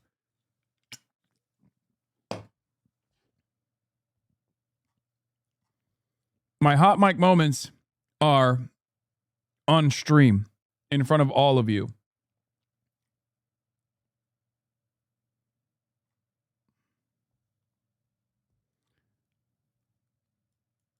The U.S. has been waging an illegal, wasteful, and immoral war on Iran, and our cable news pundits keep talking about it like a souffle that sadly didn't rise.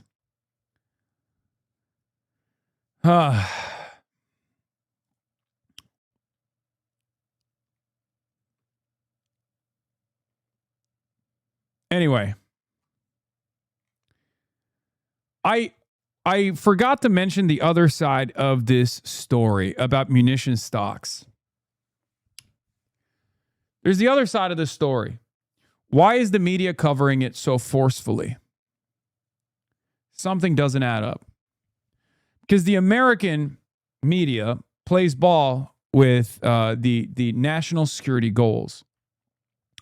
So I don't know what the change of heart is here. I mean, they've obviously covered the munitions stockpiles eroding over and over again.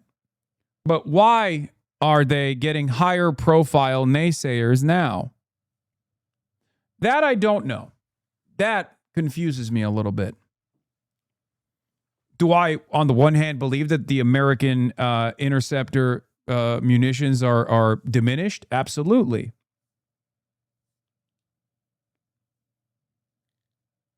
I just don't understand why Trump is refusing to boulder through it in the hard-headed manner that he normally does and decide, fuck it, we're still going. Perhaps it could play a role in the additional budgetary demands that Pete Hegseth has brought in front of Congress, right?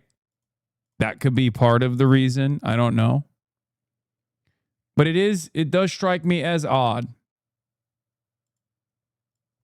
It's to launder the big fat check they're about to send to the Pentagon? Yeah, I could see that.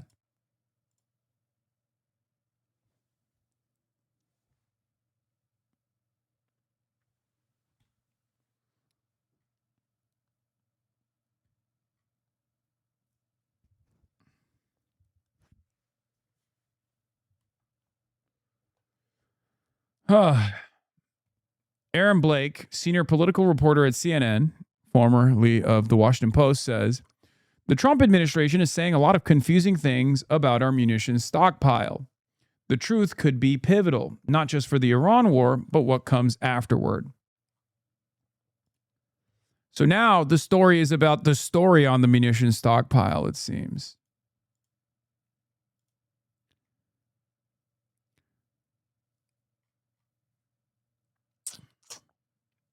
The whole entire war has been a laundering scheme. Of course, they have to launder the damn. It's to launder the damn money. Yes, because it's a load of bullshit. No, I don't think it's a load of bullshit. I think it's real. I think the munitions stockpile depleting is very real. That's not a load of bullshit at all. If that wasn't the case, they would not have started allowing some Iranian missiles to hit American targets. They have to keep up. They would have just kept up. There is no world where the American military allows some Iranian ballistic munitions to kill American soldiers. Okay? That doesn't happen. The only reason why they're doing that is because they have to be a lot more economic with what remains of their interceptor stockpile.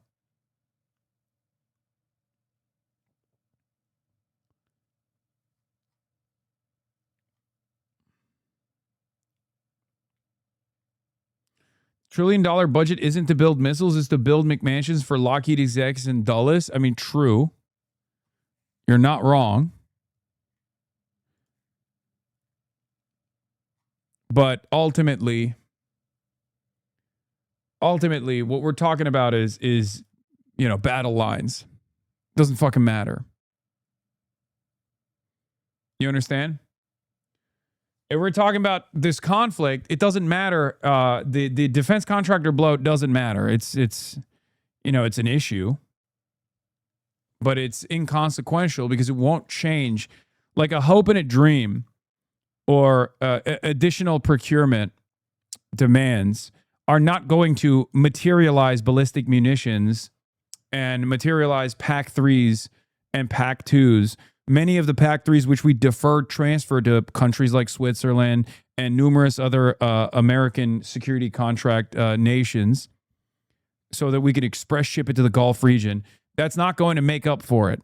Okay? You can't just like materialize interceptor missiles out of thin air. What you can do is take the earlier systems, the PAC-2s, that have not really been used since the 90s, I think, and retrofit them, try to make them try to improve their guidance systems, and then use those missiles in order to make up for the deteriorating munition stockpiles that we have already.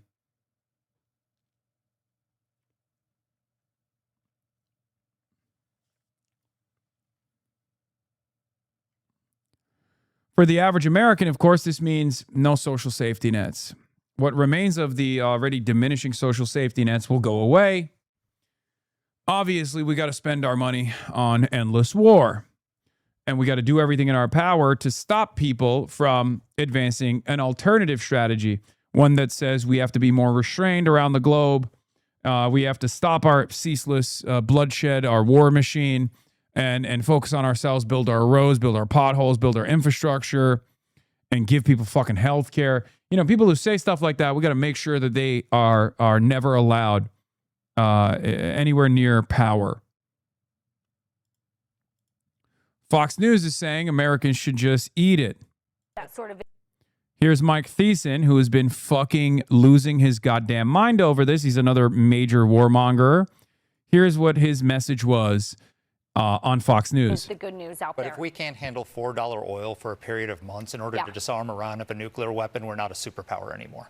Yeah, but there are a lot of Americans who their kitchen table issues matter to them more than foreign policy. But I wanted to ask that sort of. Yeah, suck it the fuck up. Suck it the fuck up, Americans. Shut the fuck up. Oh, you got problems with $4 gas? Suck my dick. We have to maintain American supremacy. We have to maintain Israeli supremacy. You will eat the bugs and you will like it. That's Mark Tyson's attitude. That's his approach. Great message. No, keep increasing the contradictions. Make it so that every American, no matter where they live, no matter how out of touch they are, make every American realize what the domestic consequences are for the endless American war machine. Go ahead. By far, we have the greatest people. By far, we have the greatest people. We have the best equipment in the world. I built it during my first term, and I'm using it now. We had no choice. Again, we can't let what was happening in Venezuela go on, and it was very decisive, but we can't let what was and is going on. They killed 52,000 protesters. Think of it in a 4-month period. 52,000. Why does nobody ever ask Trump where he's getting these numbers from and why he keeps changing the numbers? Every other week is a larger number. Also, why does nobody ever ask Trump, like, why do you think blowing up and killing more Iranian civilians is somehow helping liberate the Iranian population?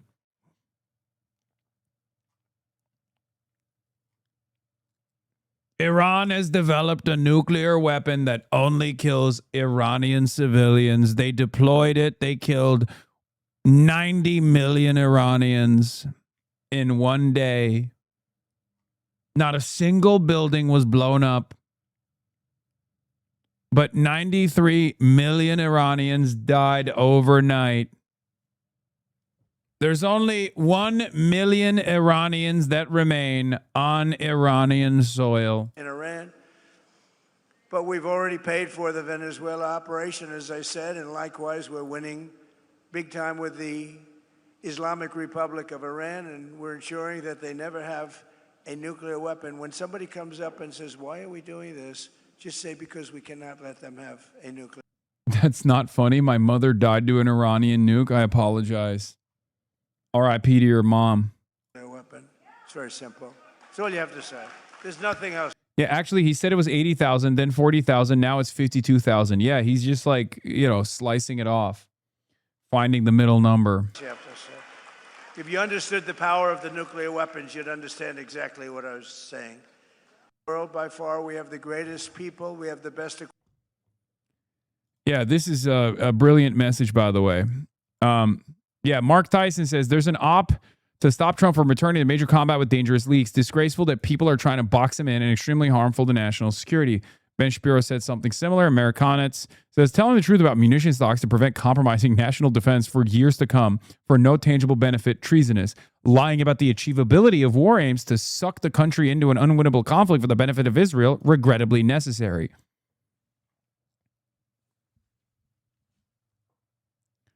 Man who said there was no downside demands arrest of those who are pointing out downside. Yeah. There is no U.S. downside to striking the Iranian regime, he said on January 14th. Tehran shouldn't expect Trump to repeat Obama's mistakes.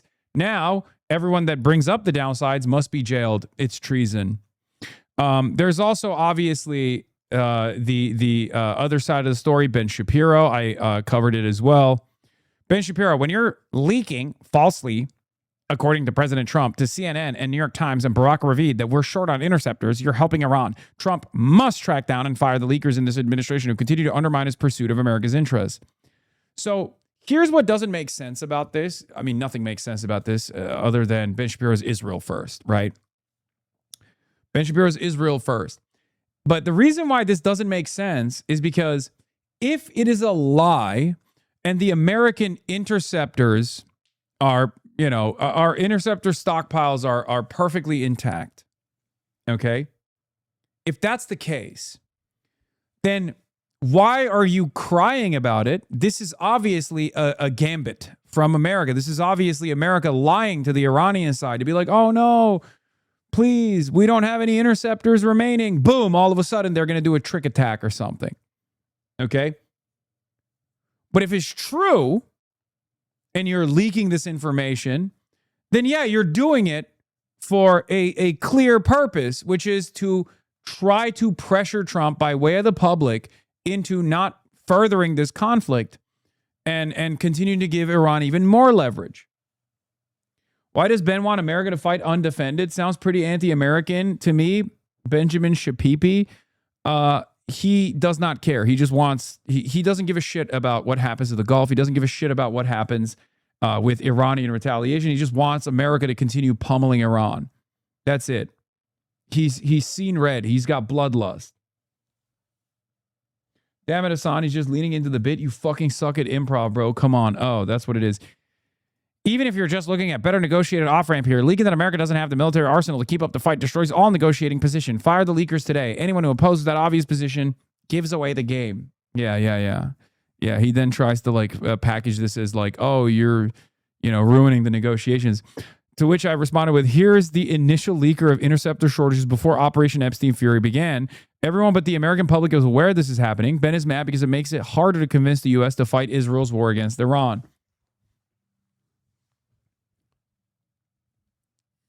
That's it. These leaks are not coming from peaceniks in the American Department of War. Okay? These leaks are literally coming from high-level military officials. Okay? These are not leaks. These are warnings to Donald Trump because Donald Trump's not listening to them in the room. And they've been doing this since before Operation Epic Fury began. It's so fucking stupid. Ben, the Air Force just raised the enlistment age to 42. You have 6 months to sign up so you can join the war effort you love so much. Yeah. Yeah, send Send Benny Boy to the front lines. What are we doing? Send Asmongold to the front lines. Okay? Why are we sending random motherfuckers from Iowa to the front lines that die under Iranian munitions, ballistic munitions, in bases that are left undefended because our interceptor stockpile is diminished? Send Asmongold to the front line. Send Barron to the front line. Send Kai Trump to the front line. Send the boys and girls that want to wage this fucking war. Send their children to the front lines. That's it. Perhaps then the calculation will be a lot different for the likes of Ben Shapiro.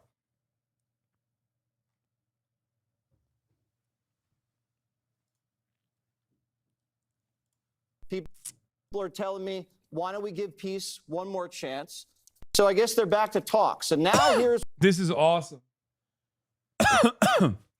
Jesse Waters trying to navigate around the toll not being a real toll.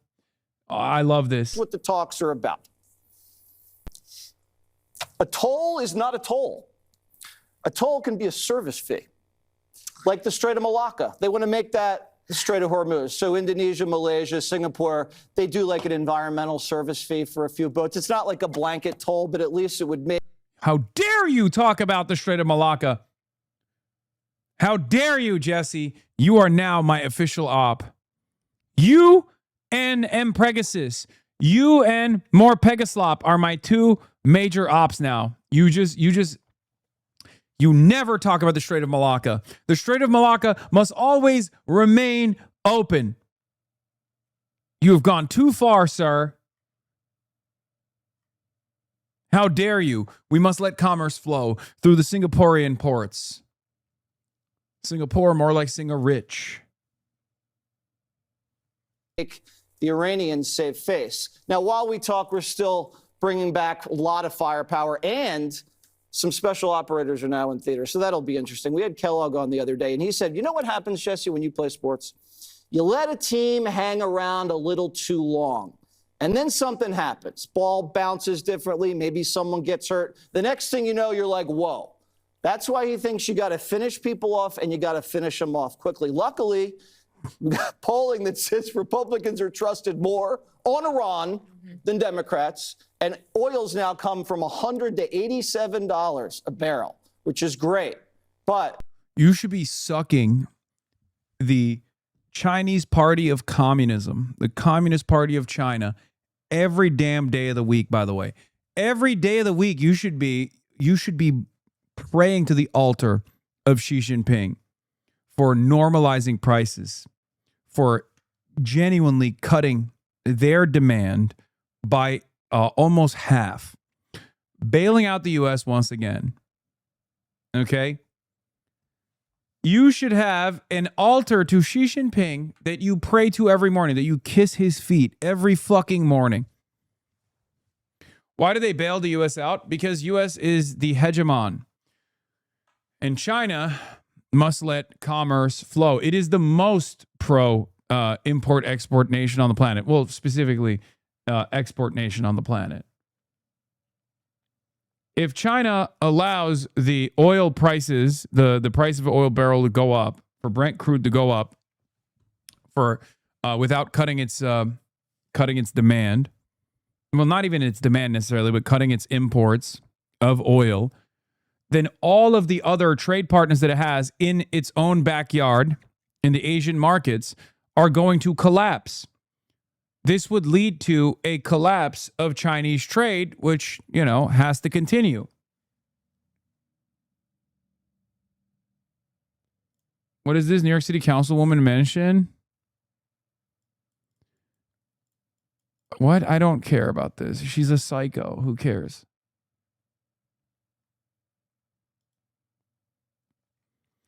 A senior source told Al Arabiya that China, in coordination with Pakistan, is conducting diplomatic contacts aimed at reducing tensions between the United States and Iran. According to the source, Beijing is exploring reciprocal confidence-building measures and is seeking to prepare the ground for U.S.-Iran talks on regional security.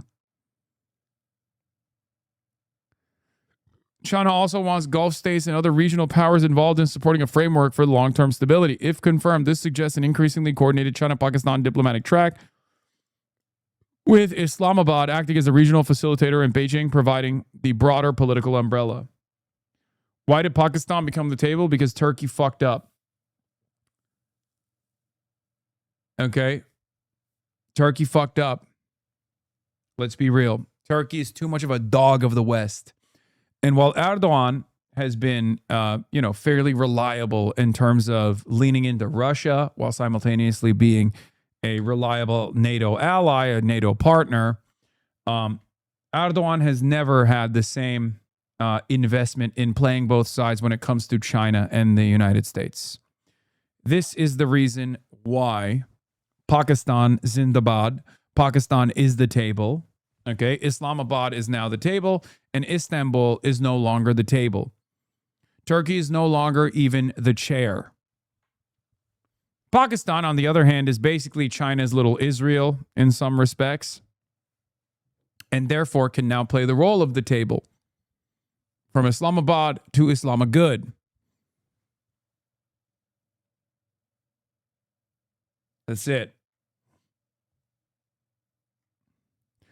Trump restarted the war because he wanted ships to abandon Iran's designated route through Hormuz for the U.S.-backed route. Weeks later, after major escalation and Brent going back above $100, every transiting vessel is using Iran's designated route. None are using the Omani route.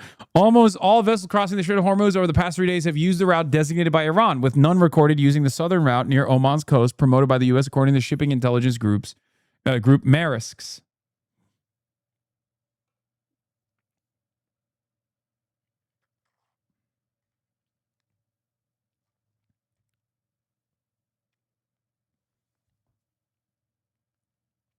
None that were detected, that is. I mean, sure.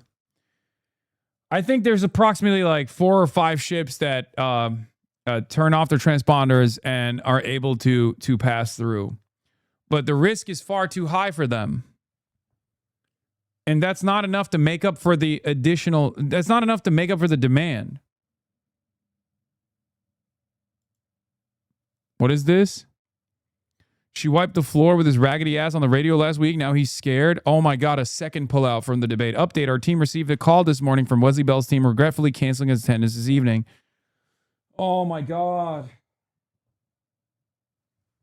The play is always the same, dude. They have unlimited Israel dollars. So they don't feel the need to actually give the voters a debate.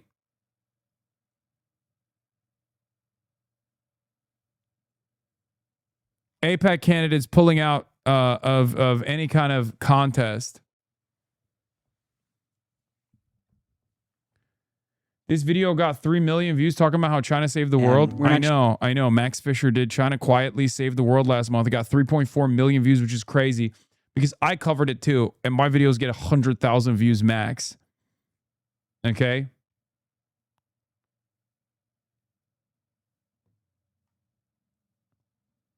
Is wild. L for me. L for me. No other way to look at it. When I talk about it, it means nothing. Okay? Nobody gives a shit. Benjamin Netanyahu's a war criminal, 65,000 views. That's crazy.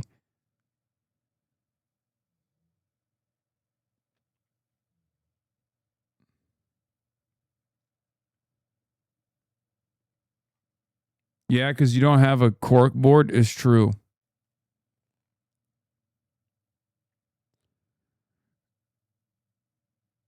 Jesus Christ, the view count disparity. I didn't even realize how bad it is. Look at this. YouTube just fucking clamps down on shit. It's pretty wild. All the ICE videos do horrible. What the fuck?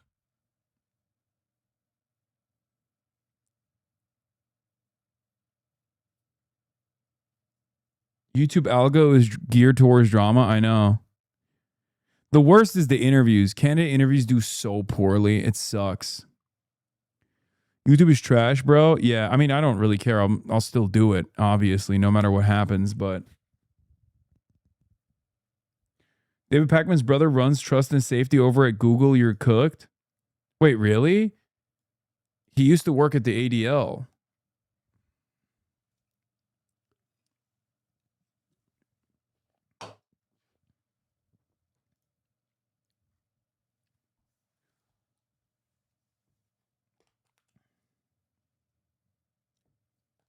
Yeah, he got hired after he left the ADL. That's wild.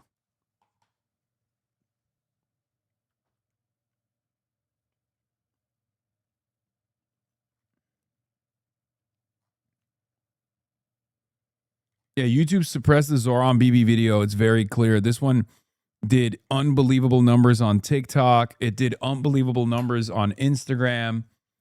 But on YouTube, it got 65,000 views. It's crazy.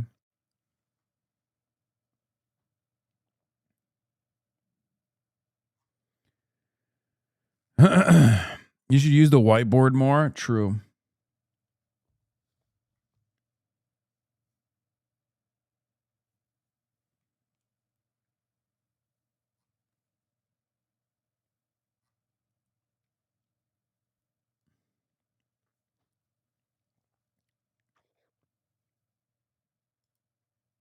Zoran's own vid got suppressed on YouTube. Yeah, Instagram 70 million views, Twitter 53 million views, TikTok 60 million views, YouTube 1.7 million views. Yeah, I think YouTube is definitely suppressing YouTube is definitely suppressing. I mean, look at my performance on my video of his. It's crazy.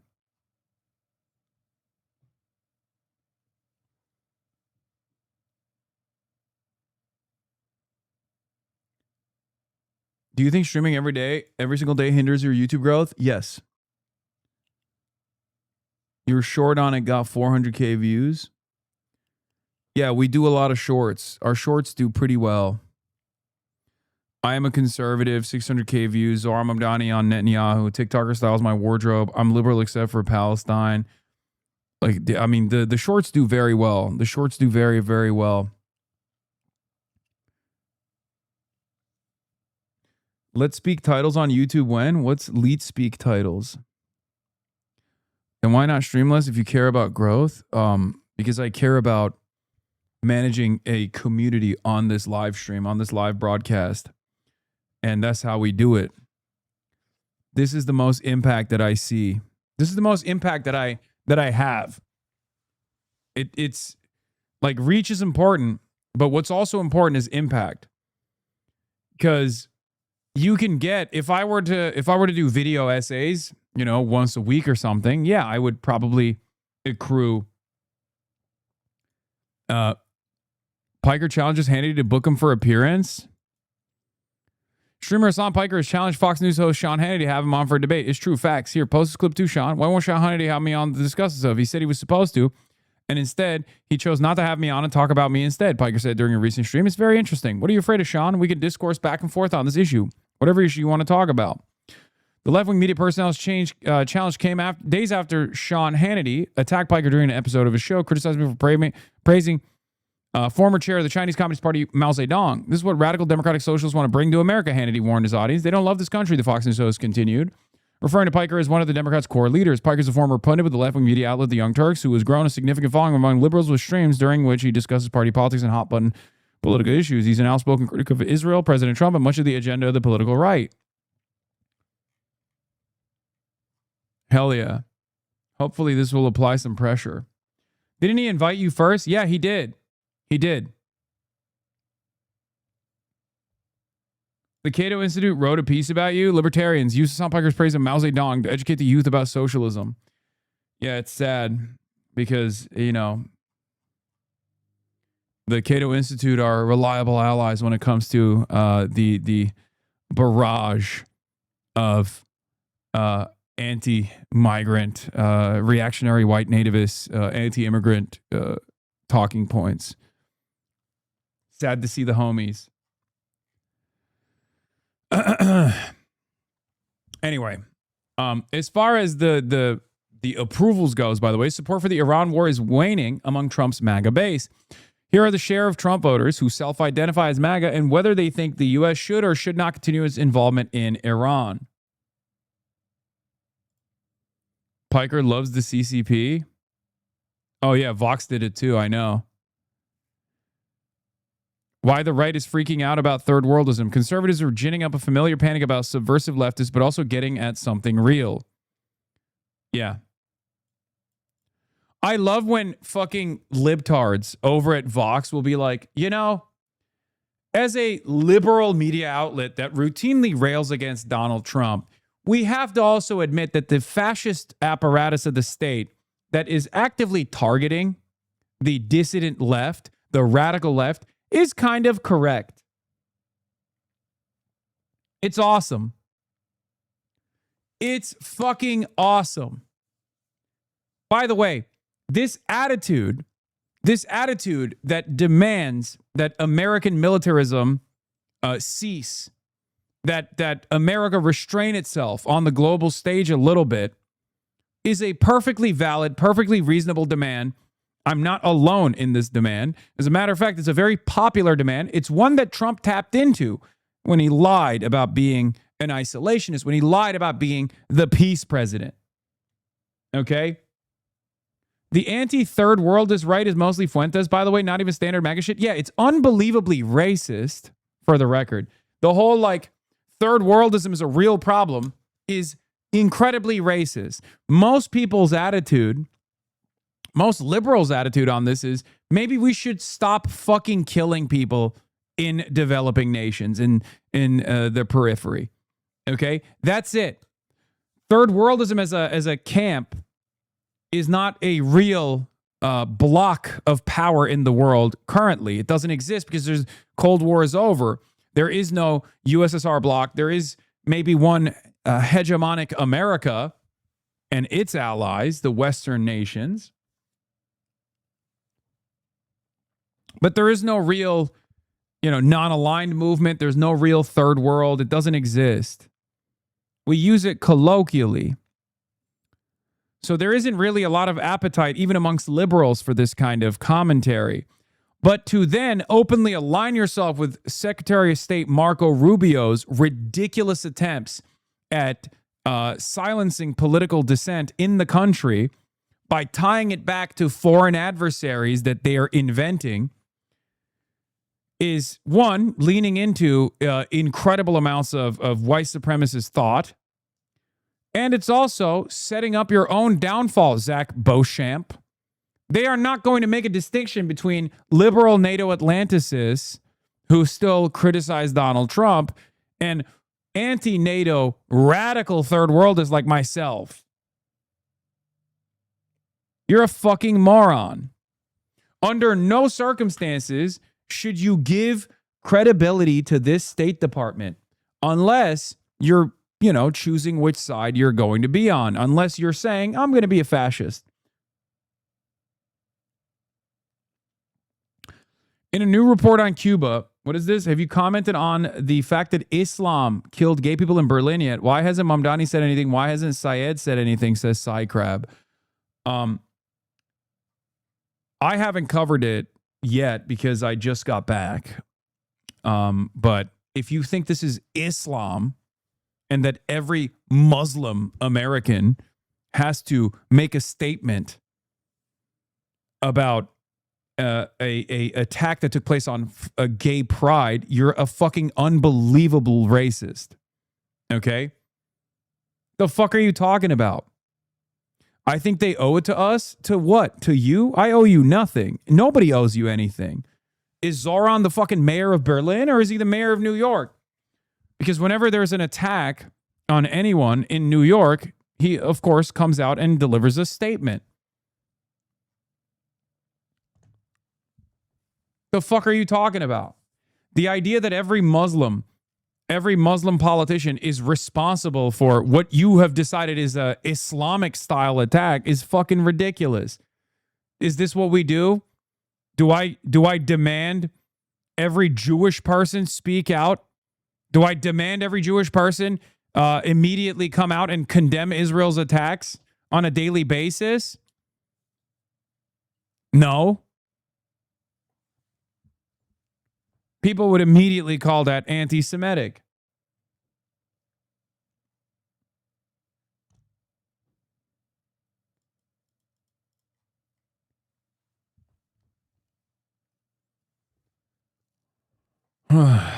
White people never have to speak out against the atrocities that other white people commit, and they spend a lot of time and resources to whitewash their history. Yeah.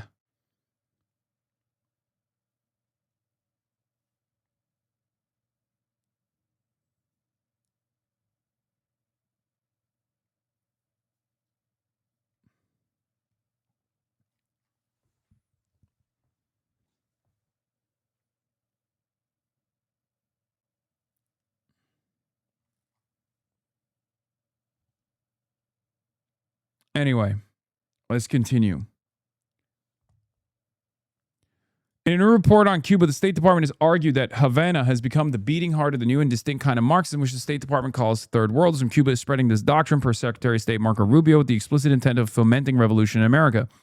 Here, the Trump administration is following conservative influencers who in recent months have become increasingly preoccupied by the third worldist threat. The left is moving from woke to third worldism, Chris Rufo, perhaps the right's leading activist, recently wrote. Manhattan Institute think tank Christopher Rufo, who is responsible for the CRT, anti-woke, anti-DEI initiatives, is now cooking up another one. Chris Rufo also obviously has to be incredibly pro-Israel. So that's part of the reason why they're doing this third worldism thing, to like tie it back to anti-Israel sentiment.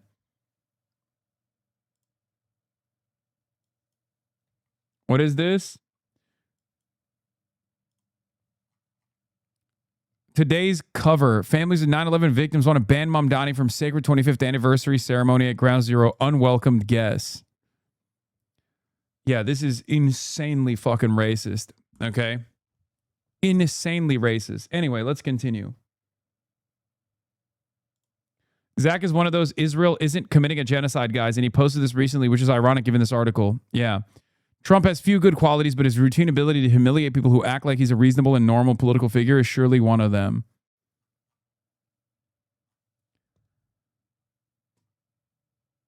Anyway, we'll talk about the Zoran thing in a second. Where is this article? Okay, so Ben Shapiro, one of the conservatism's leading media voices, declared in April that the future of the Democratic Party is radical third worldism.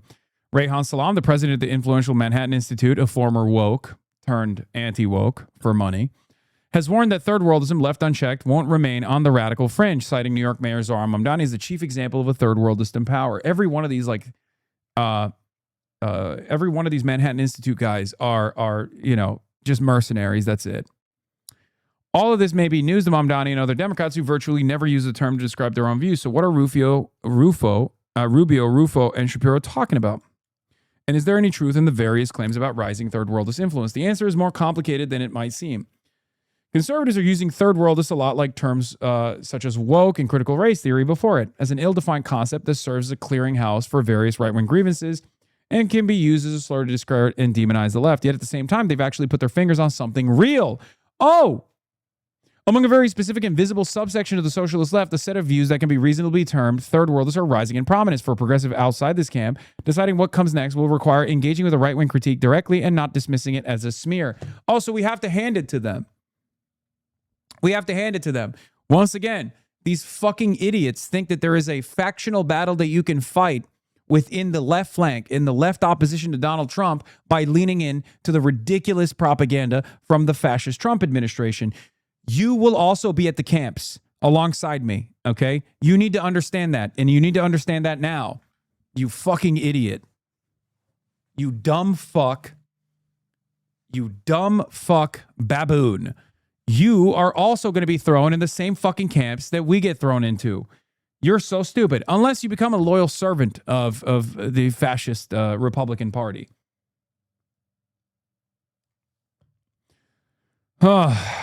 Then he talks about the third worldism, blah, blah, blah, even though it's irrelevant. And I suspect he will then turn into, this into how the Trump administration and his allies are basically arguing that people like Sankara are trying to trick you. Whatever the modern left's protestations, their actual views are basically still pretty similar to those of the Cold War American radicals who apologize for the Khmer Rouge. Only in this case, the most admired third world militants are now jihadists rather than the communists. Oh, so you are just as racist as them. Never mind. Yeah, that's it. Where the left is becoming jihadists. This is the same exact fucking propaganda from Nick Fuentes all the way to Marco Rubio. He just happens to agree with it. That's it.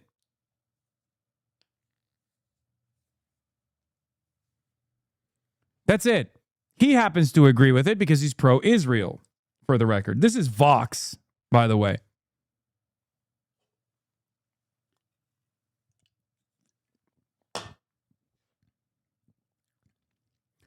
In this viewpoint, the most influential work in this vein comes from Zineb Rabua, a fellow conservative Hudson Institute think tank. She sees third worldism as a joint product of anti-American governments, including Cuba, leftist intellectuals, and American universities. Its recent prominence, in her view, is a function of October 7 of the Gaza War, which allowed third worldist logic to fuse seamlessly with a decolonial language that became popular during the woke era. In this viewpoint, a terrorist organization like Hamas comes to be seen as an armed expression of a national liberation struggle, because it is that. It is that. That's what it is. The question ceases to be what Hamas actually did and becomes what Israel's presumed to represent. And because Israel's position as the forward post of American imperial power, defending Hamas becomes almost automatically a moral gesture directed towards the United States itself. But Rabua does not stop with foreign policy. In her view, third worldism has become a kind of universal ideology that's applied to everything. Oh my God, from university hiring, the border policy, to all of the different fucking things that the conservative movement hates. The ideology asks a country to accept that its power is a historical accident awaiting either correction with a sort of new red terror or annihilation. Oh, my Lord. Mamdani wants to plunder New York like the Somalis plundered Minnesota, Rufo writes. Legal or illegal, it's all piracy, looting, and expropriation. Pure third worldism.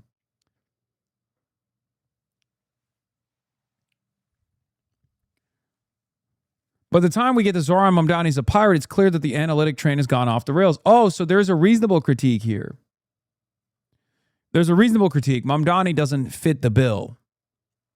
That's what it is.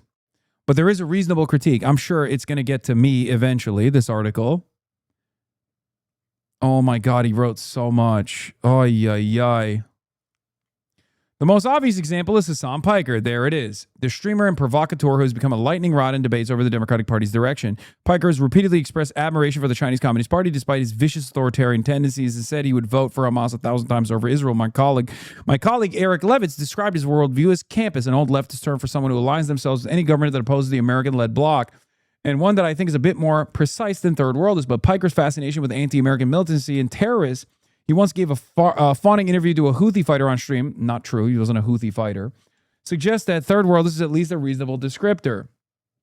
And then he goes after Neville Roy Singham, ties me back to him, and then also Daria Liza Avila Chevalier. Once again, it's literally just, we got to hand it to the State Department. Some of these fucking dirty, filthy, commie third worldists do need to get packed up. Writing this at Vox.com.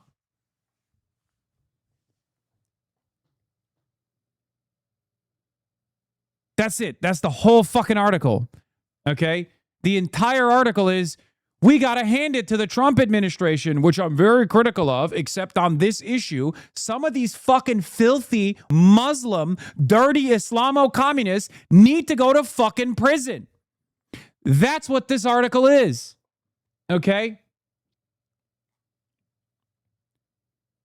You have to turn around and make it seem like there's some reasonable critique. But only we get to allow what the boundaries of that reasonable critique are. Okay? This is slapping a liberal patina on reactionary Trumpism. That's all this is. Luckily for us, nobody fucking reads Vox.com except for us.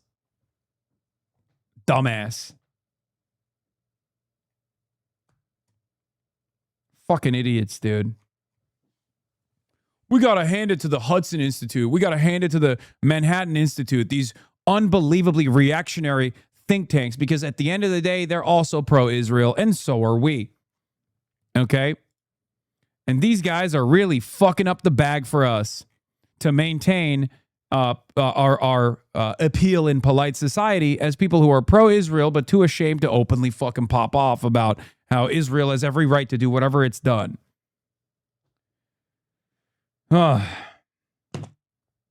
Yeah, like I said, luckily for us, nobody fucking gives a shit about what Zach Beauchamp has to say.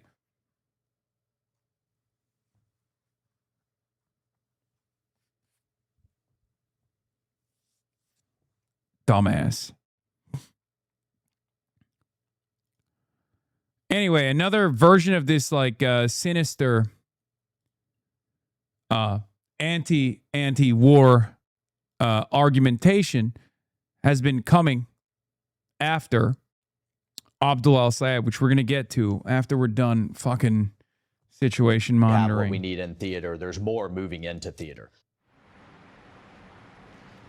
Well, also over the weekend, the Pentagon revised the number of service members wounded since the war began, jumping to more than 600. However, the Pentagon has put the 4 soldiers. Yeah, here's another example of this. Moderate Democrats turn into Nick Fuentes and start complaining about Arabs turning the U.S. into the third world when there's a progressive pro, Medicare for all, anti-war Muslim candidate running for a Senate seat. It's insane, dude. Fuck these monsters.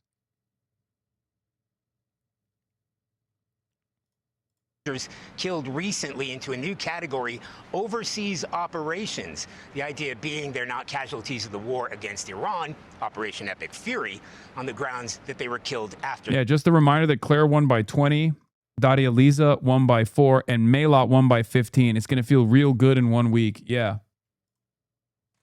Oops. The ceasefire went into effect. Natalie? Okay. Charlie Daggett in Jordan. The U.S. and Iran have so far paused strikes for the 3rd day in a row. No strikes from either side after nearly 2 straight weeks of nightly bombing. And this comes as U.S. officials, including the chairman of the Joint Chiefs of Staff, General Dan Kane, are warning about the dwindling supply of U.S. air defense munitions. The U.S. ambassador to the United Nations also weighing in, saying President Trump is giving diplomatic efforts a chance. What the president is doing right now, as we've seen all along, is giving some talks some space. Talks are ongoing. They're happening at every level. CNN's Zach Cohen is joining me now. Zach, he also said that the U.S. ambassador to the UN, that the Iranian communists. I don't know what is the trajectory of this war. As an Iranian who lives in Iran, I never had an opportunity to talking to Westerners about Iran. There are lots of things I want to talk about, but either way, it feels like that I don't have a voice in this point in time. I appreciate you covering Iran, but I'll be glad if you could interview Iranians who live in Iran too. I mean, sure. Troops have all they need. Yeah. Professor Morandi interview incoming. When it comes to this fight with Iran, but we're hearing about these dwindling munitions. What's the sense of what's going on here, Zach? Yes, Sarah. Ambassador Waltz did say that the U.S. has all the munitions it needs, but that does not line up with what we've been reporting, frankly, since back in April, when analysts and Pentagon data has shown that the Pentagon's munition stockpile, including these key missile defense systems, are running low because of the high frequency with which they're being used during this war with Iran. And while the White House and the Trump administration is arguing that this temporary pause over the last 3 days is intended to give space for diplomacy. Listen, Abbas Araghchi, Foreign Minister of Iran, open invite to the broadcast. I will interview you anytime, any day. Patrick Bet-David, perhaps the most important Iranian voice, anytime, any day of the week. Okay? Those are 2 people, 2 Iranians that I would love to pick the brains of. Okay?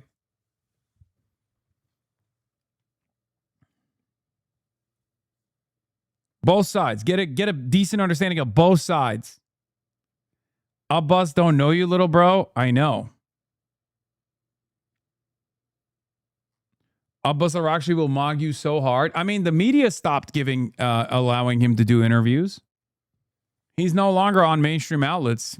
They shut that down real quick. So if he still wants to reach an American audience, I'm here. We've learned new details about a consequential meeting that took place at the White House on... Also, I do have Iranians on all the time. There's one Iranian that I have on the broadcast with regular frequency. His name is Trita Parsi.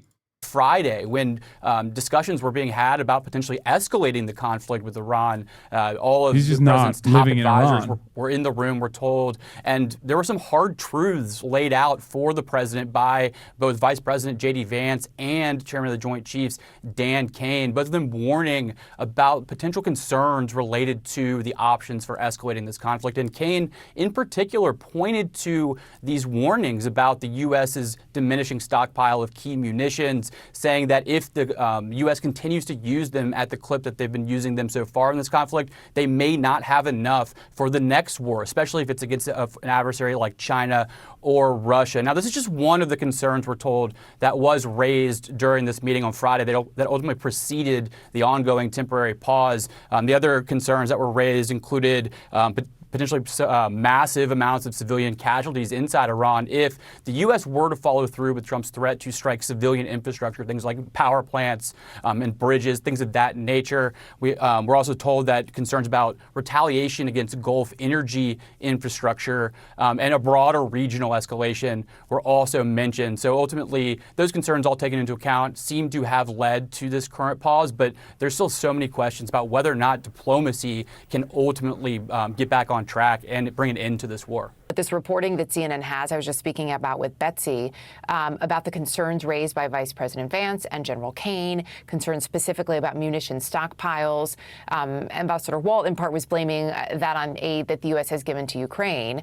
A, it doesn't seem like it's that simple, but I'll let you answer that question. But B, what does this tell you about the overall impact on U.S. military readiness?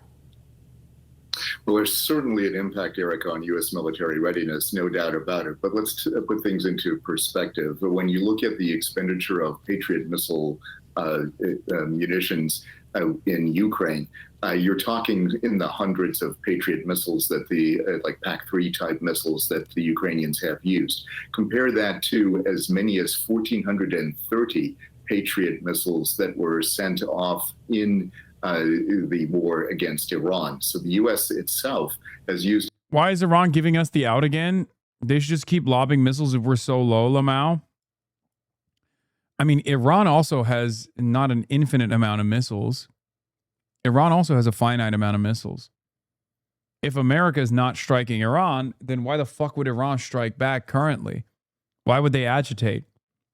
They obviously don't want their bridges to blow up. They obviously don't want their people to be killed. So that's the reason why they're not. That's the reason why they're not fighting. That's the reason why they're not continuing to strike anywhere. Plus, it doesn't matter because the strait is still closed.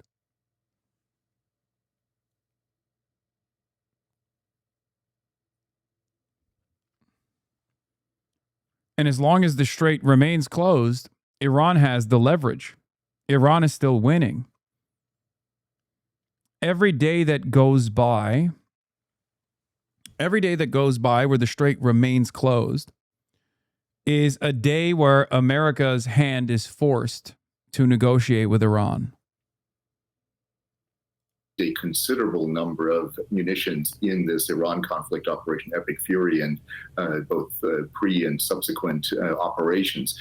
So we really have to figure out the defense industrial base in this country. There are serious concerns. General Kane and the Vice President are absolutely right about that. The key question, though, is that we have a long lead time in putting all these weapon systems together, building them, manufacturing them, getting the money allocated for them.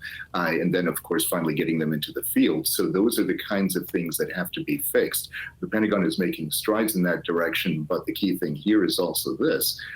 There were efforts under the Biden administration and before even the first Trump administration to do some of this, but there have been some holdups, some of them congressionally induced, some of them bureaucratic inertia that have prevented that. But if the U.S. had decided to focus on Ukraine, for example, instead of Iran, we probably wouldn't be in this situation. Let's talk about where things stand then now with CNN Global Affairs analyst. Yeah, we wouldn't be in this situation if America didn't fucking listen to Israel and try to kill every person in a key leadership position in the Iranian government and the Iranian military. The Strait of Hormuz would still be open. Like Iran was willing to drop their nuclear enrichment. They said they were conceding on this. And then America was like, you know what's actually going to sweeten this deal? Just fucking murdering a bunch of children. It is kind of wild how unbelievably pointless, how unbelievably stupid this decision was, and how much this has destroyed America's credibility, what remained of America's credibility, how much this has destroyed what remained of American goodwill around the world, how much this has destroyed the confidence that people have in the might of the American military, its force projection capabilities. I cannot think of a greater leader than Donald Trump for the, unironically, third worldist position. Okay?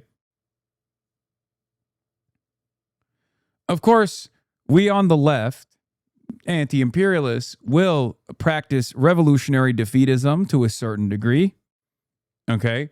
I have been very open about this. I think that there is a positive outcome of all of this if America, after receiving this bloody nose, restrains itself around the globe and stops waging these wars for these wars of imperialism at the behest of capital, and instead focuses on rebuilding its own domestic manufacturing, focuses on rebuilding its own roads, its infrastructure. Now, that is the less likely scenario, but ultimately, that is the one solid positive outcome that could come of this. You know, the likes of Brett McGurk never seeing polite society ever again. It's very unlikely. Pedro Gonzalez, no one has done more to turn America into a third world nation than Trump, and MAGA is fundamentally a third worldist movement complete with buffoonish personality cult. I guess. But it's also, on the other side, unbelievably beneficial for nations in the periphery. This is the other side of the story, right? Because America, as the hegemon, gets to project its force all around the globe, far beyond its borders. This means a lot of bloodshed, a lot of violence for countries in the periphery, for the people that live in these nations that are on the receiving end of American militarism. So the more America's capabilities diminish on that front, the better it is for these countries in the periphery to breathe, to demonstrate their sovereignty, to rebuild their nations without the ever-present threat of America coming in and bombing them. This is the reality. So in that aspect, or even the American capabilities of waging war against our foreign adversaries like China falling apart in spectacular display like this, as we've seen in the Strait of Hormuz, that dream of waging war against China over the Taiwan Strait, drowning in the waters of the Persian Gulf, that's objectively the pro-third worldist position. That's objectively the anti-imperialist position. So for that, J.D. Don is still very much alive. But yeah, these demons like Brett McGurk will never have to address their war crimes. They will never have to address their contributions to American imperialism. They never have to face accountability for the participation in the genocide in Gaza. And they'll be able to launder their reputation on liberal outlets like CNN and continue to advance American imperial interests. Brett McGurk, he's also the author of the new book coming out, Brink, Inside the Race to Free the October Hostages.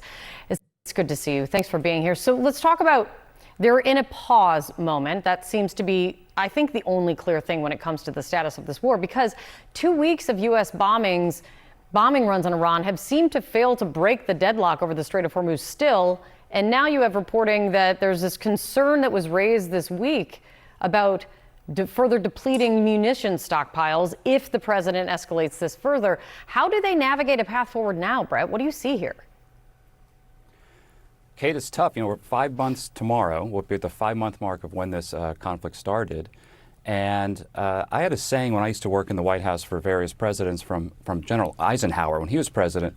He used to say, before we talk about decisive military action, lay out all the facts cold and hard.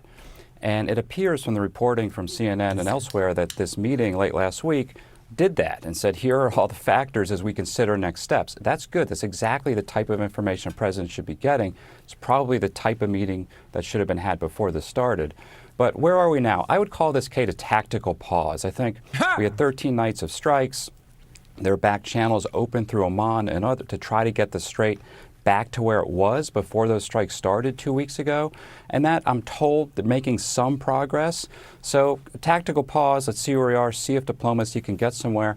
But otherwise, we're still kind of stuck because the key variable remains the Strait of Hormuz. And if Iran is not going to is going to maintain that the Strait of Hormuz is its sovereign territory, it controls what goes through the Strait, I don't see Washington accepting that, nor do the Gulf states accept that. And therefore, you're kind of stuck. So it's a big week, Kate. We got visits coming to Washington. Netanyahu's here. Zelensky's here. We'll see the diplomacy go. But right now, tactical pause. Where do you think things stand right now? And do you think that this pause in the strikes could perhaps lead to some diplomatic progress?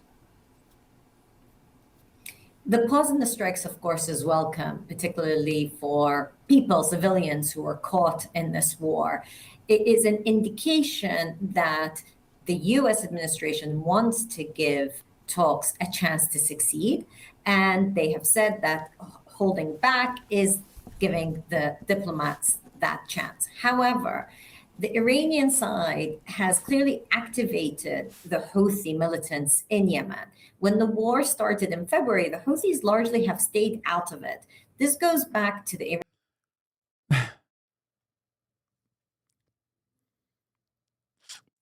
I think something that is insane to take note of is that while CNN, CBS, Fox News, ABC, and even to a certain degree, MSNBC are all trying to find reason to continue this war at the behest of Israel, of course, the American population is super against it.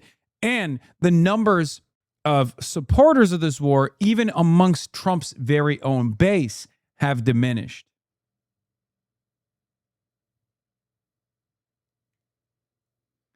It's been 4 years since I'm watching you. I'm fangirling here, but I would love to be on your broadcast since you only have 2 Iranian fans in Iran. No, I definitely have more Iranian fans in Iran than 2. These days, I don't really chime into your stream because of the university stuff, but I still want to be a voice for Iranians in here. Dog, I definitely have more Iranian fans in Iran than I do Israeli fans in Israel. And there's more people than just 2. I have more Israeli fans living in Israel than the number 2. So there's definitely more than 2 from Iran.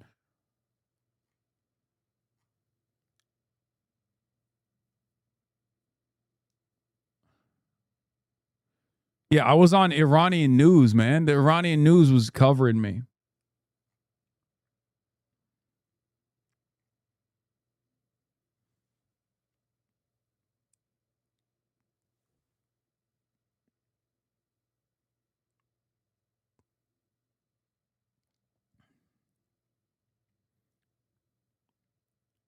Iranian playbook, which is to use different proxies at different times to exert pressure. And this is more familiar territory for the Iranians. Usually they would not get so directly involved in conflict, but have one of their proxies really apply pressure, which is what we're seeing the Houthis trying to do. But also we have a couple of militant groups inside of Iraq also now saying that they will enter the fray. So it's a very cautious moment to say that we are at a return to the ceasefire. Not fully there yet, but it has been good to see 3 nights of no direct military action from the American side or the Iranian side. Absolutely, and I'm so glad you mentioned the civilians too on all sides here, especially when we're just seeing one escalation after another for nearly 2 weeks. So then in your view and your assessment, how long do you think this pause is likely to last? This is from April 27th. They're so close. A breakthrough is imminent. There will be talks in the coming days. A delegation is on their way. A new proposal, an important meeting to review the proposal. The mediators say talks are extremely positive. Another important meeting to review another proposal. The delegation isn't on their way. A technical team is in contact with some idiot. The delegation will be on their way in 3 days. Over and over and over again. This is from April 27th, 2026. Okay? It's unbelievable.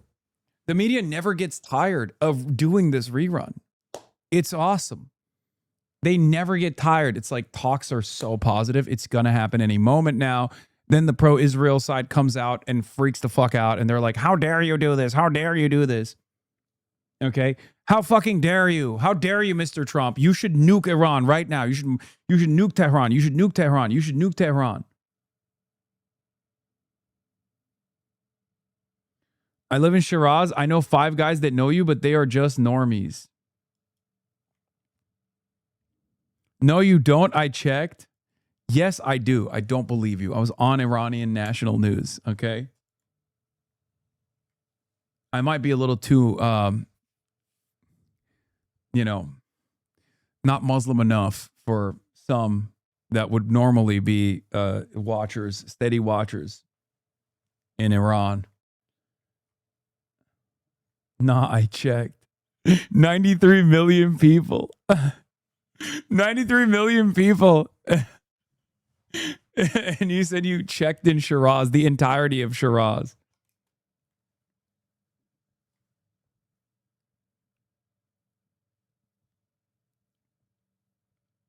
My friend in Tehran and his pothead friends watch you on YouTube. Yes, you were. That's how my parents know you, lol. My parents in Iran know who you are because of that. See? The I checked was really funny. I fell off in Shiraz. That's unfortunate. Well, the pause will last as long as there is hope for the talks to change the dynamic.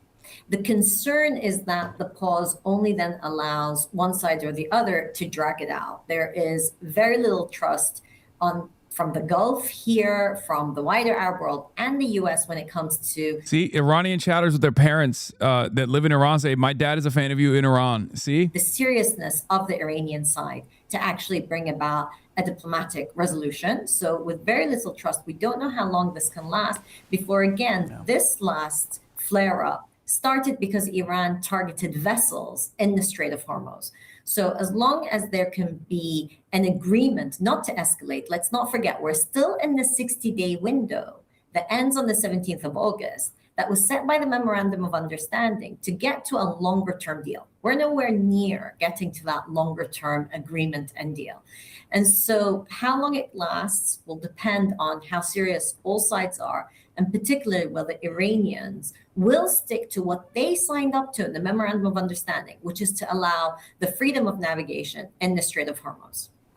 And it will soon now be, 5 months since both the U.S. and Israel carried out those initial rounds of attacks, starting this conflict. And I say this because soon we'll see those two leaders of those two countries meeting again. Israeli Prime Minister Benjamin Netanyahu heading back to Washington, meeting with President Trump. What will you be looking out for as these two leaders meet?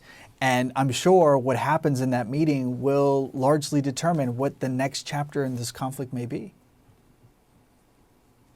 Absolutely. It will be important to see what they come out with in terms of statements, but also what is the strategy when it comes for the American interests in this war, not necessarily the same as the interests of Israel, and particularly Prime Minister Netanyahu, who of course is always thinking about the next elections and what would suit him best as a wartime Prime Minister of Israel.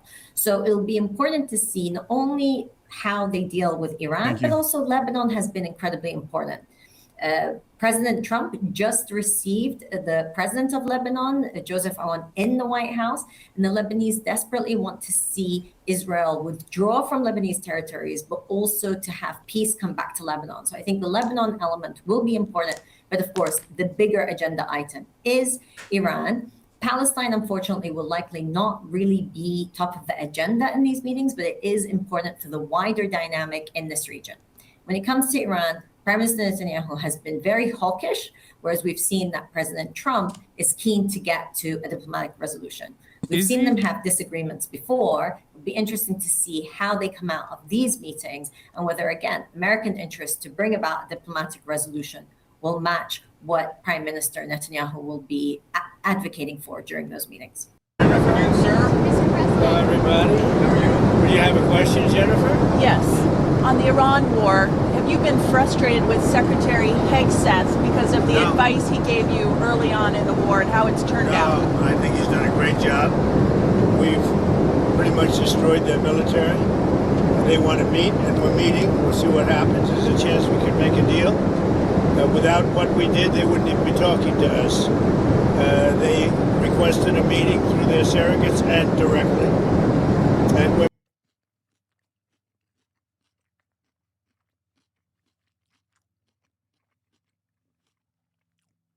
I want to apologize for doing a rerun for the 150th time in the last 150 days. meeting, and, good things can happen. I guess oil dropped very big today. Stock markets, as of about an hour ago, was like through the roof. But no, they requested a meeting. They would not have requested the meeting if we were doing poorly.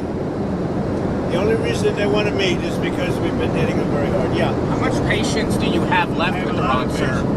I have plenty of time. Plenty of time. Their whole shoreline's wiped out. The strait is in very good shape. And we're talking right now. They wanted to talk. Their people said, please don't shoot last night, the night before, 2 nights. Don't do it. We're having good talks. So we'll see what happens. I think there's a good chance that something could happen. And if it does, good. If it doesn't, we go back to doing what we were doing. I think it's pretty funny that he just lies and we just let him lie over and over again. And it's funny because everyone knows it's a lie. Like, even his fans know it's a lie at this point.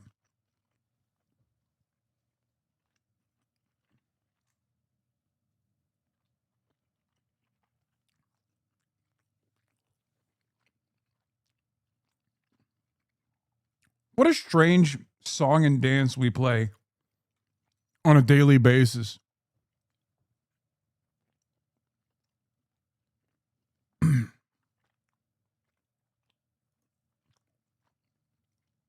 Yeah, this was another insane moment. There's a report that the U.S. has taken $13 billion from Venezuela. Where's that money going?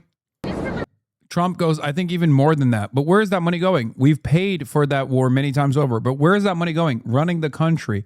No, the money the U.S. is taking in, where is it going? Running the country. Insane.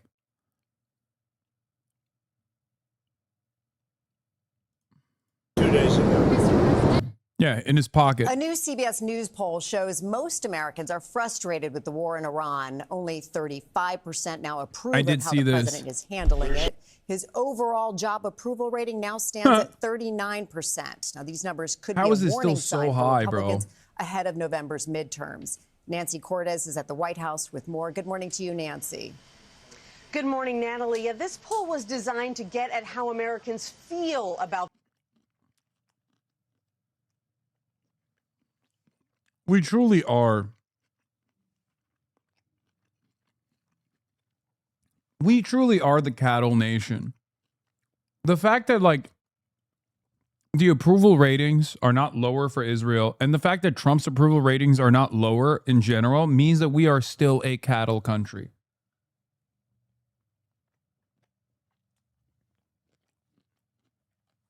That's it. The Iran war as we head into the 6th month of this conflict. And overall, it's not great news for the president. Take a look at this. Nearly 6 in 10 respondents said they feel uncertain about the war. Nearly 6 in 10 said they're frustrated with the war. About a third said they are pessimistic, and only 19% said they are optimistic about this war. Interestingly, the poll found that there is large and bipartisan support for some of the goals of the war, like stopping Iran from getting a nuclear weapon. But more than 2/3 of those polled said they still think that the administration should end the war now. And despite the fact that this president keeps insisting that the war is not going to drag on, most Americans told us they expect it to take months or even years to end, with an overwhelming majority saying that it's been harder, they think, than the Trump administration had anticipated. And Nancy, of course, another major topic that is very pressing on Americans ahead of the midterms now, which is less than 100 days to go, is the economy. How are people feeling about that and how the president is doing?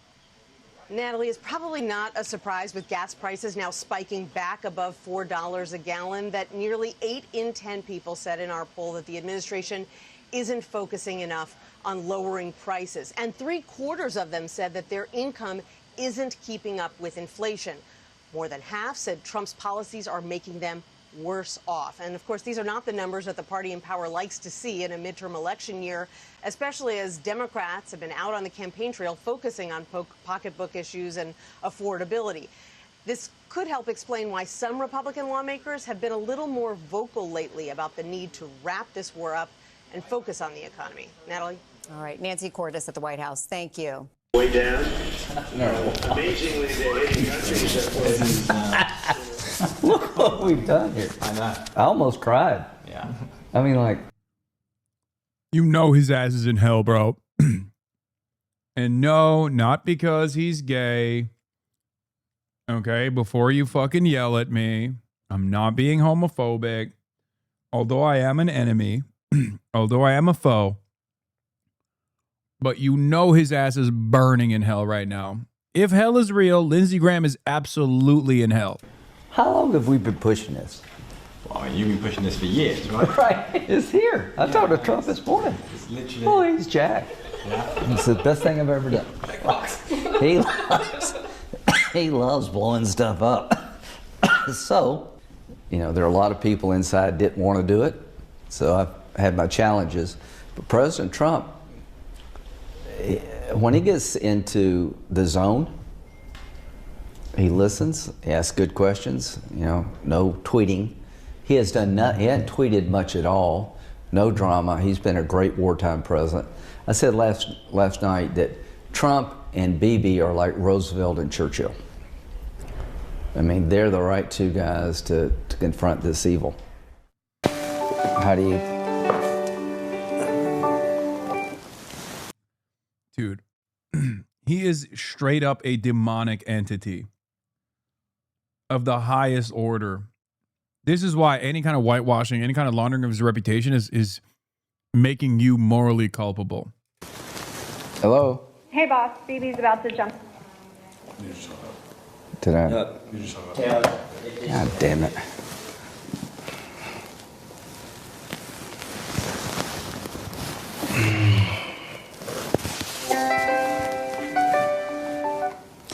Hello? Hey, boss. Phoebe's jumping on the line. May I connect you?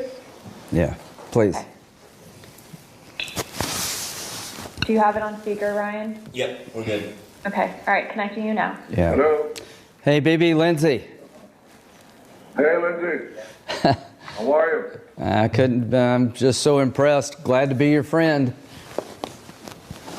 I'm glad you are, my friend.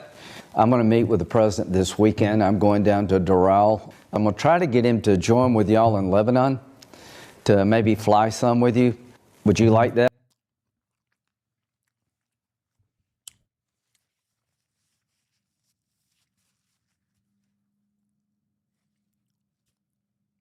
I mean, what can you say?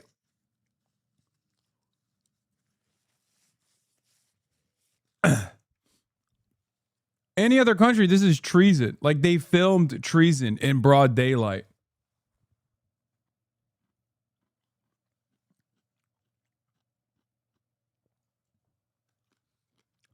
Fucking traitor. Traitor to humanity. Traitor to America. Yeah, I get that. I think you have a point, but I've been thinking about the other side of it for a second. We're concentrating right now on Iran. If we tell Hezbollah that we're going all the way, we threaten them, but if we actually do it, then they have no reason not to go all the way against us. And right now, that's not our interest. We can do it later. Well, he's saying don't get America to join in Lebanon because they'll pummel us too hard. In Israel. I mean, they're probably also performing for camera.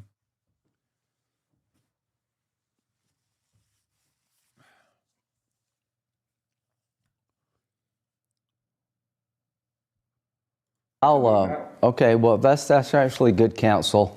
I'll put it out there as an idea. We can always go back to it. Democrats and Republicans are okay with the treaty. Now, you'll never get the treaty until you get a pathway for the Palestinians.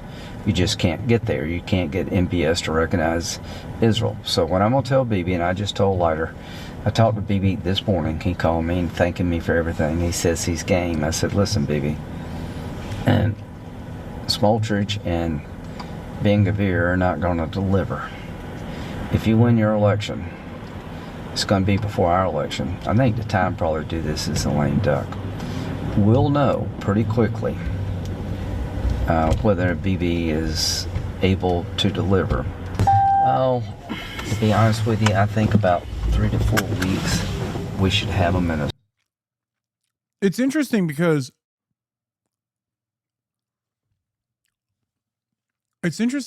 you never see him fight so hard for South Carolinians. You know what I mean? It's strange to me that CNN is like trailing him around, or Wall Street Journal is trailing him around, and they never watch him take phone calls for, I don't know, delivering healthcare to people in South Carolina. Huh. Spot where they start losing control of some cities. And what we're trying to do is just get a few cities to fall in the next month. Get the Arabs more openly involved tomorrow or by the end of the week, and just have almost irreversible momentum. Democrat socialists doubling down on some of their most extreme platforms. Abolish ICE. Absolutely. Abolish borders and give amnesty to anyone currently in the U.S. illegally. As a long-term plan, yep. Long-term. She's proud of it. Yeah. But do their views speak for the entire Democratic Party? What we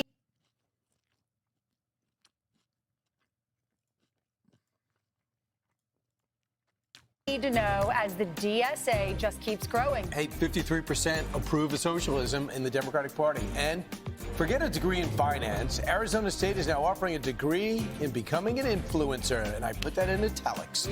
Fox and Friends starts right now. Remember, your mornings are better with friends. Get dressed. Hashtag.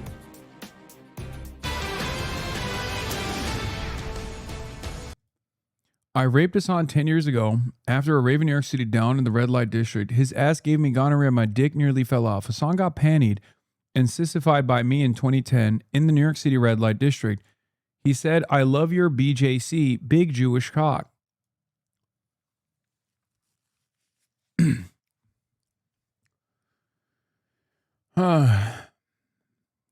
Zionists and rape. Zionists and rape fantasies. Wow. Interesting. Average Israel defender fantasizing about raping someone. Color me surprised.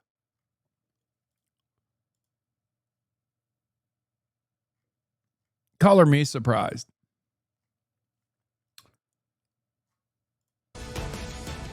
All right, you think it's hot down south. Things are heating up in Michigan today, with President Trump set to hold a rally at GM to tout the administration's economic accomplishments during his second term. And it comes as early in-person voting is underway in the battleground states primary, with key governor and Senate races on that ballot.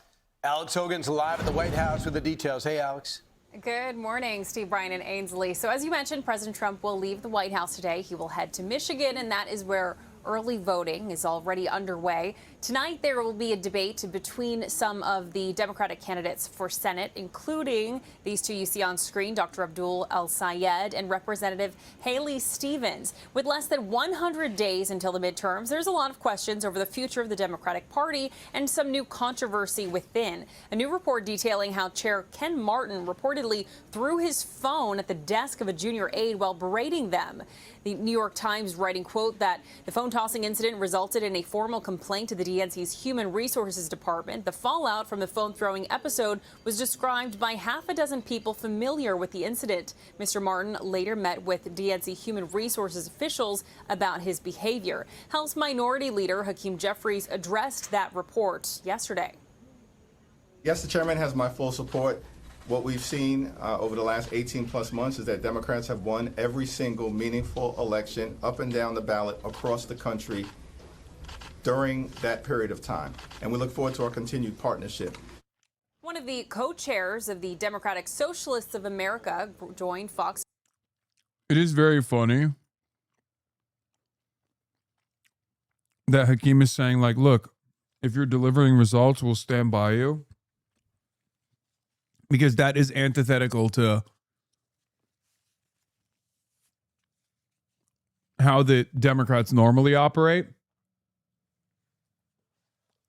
It's also very funny to do that for Ken Martin. You know? But I guess Ken Martin so far hasn't been as resistant to the left flank as whoever will inevitably replace him. But he's also totally incompetent. So, I don't know how I feel about this Ken Martin saga. Because I do feel like whoever replaces Ken is going to be far more competent and far more aggressive against the left flank than Ken is even capable of being.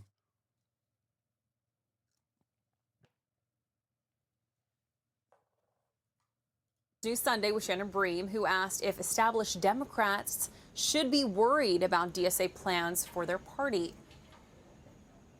The establishment Democrats should be worried about the voters and about what the voters think and about what the constituency thinks. And right now they have not been delivering, and our candidates are and have been, and it's resonating with voters.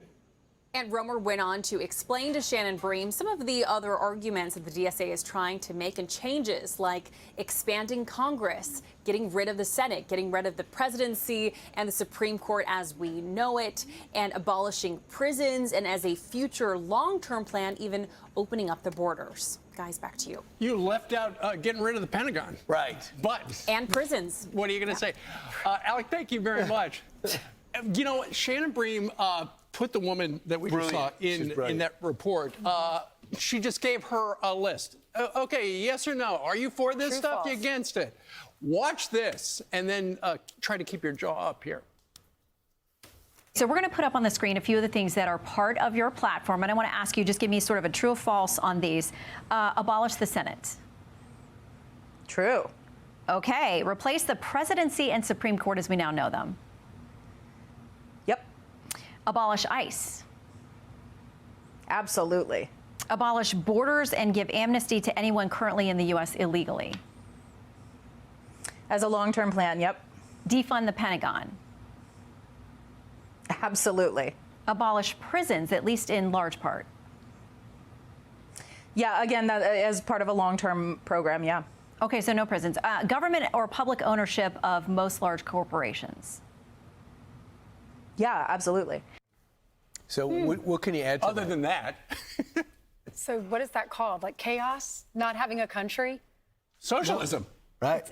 Insane. Open up the prisons? Yes. Let the rapists and the murderers You out. know what her theory is? Her theory is the only reason there are prisons is because people are impoverished.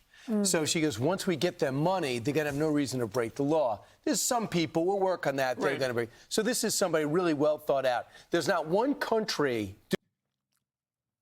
It's so funny that they're looking at what she's saying and going, how insane. Meanwhile, there's a guy on that panel who literally advocated to murder the homeless. Brian Kilmeade. Like, I think that's a way more dangerous and way more insane position to maintain than any number of different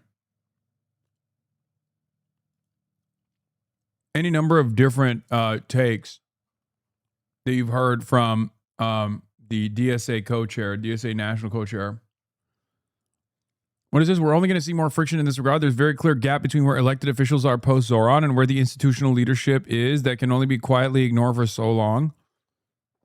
On a call with some DSA electeds currently answering a question about the workers deserve more agenda and why they disagree with it, i.e. where they disagree with the DSA platform. Illinois State Senator Rachel Ventura, defunding the police is the opposite of democratic socialism. The tough thing here is that the incentives are totally different for both sides. Every DSA candidate in the country now wants to be Zoran and just pretend 2020 never happened. While within DSA itself, it's not even the most electoralist caucuses that want to be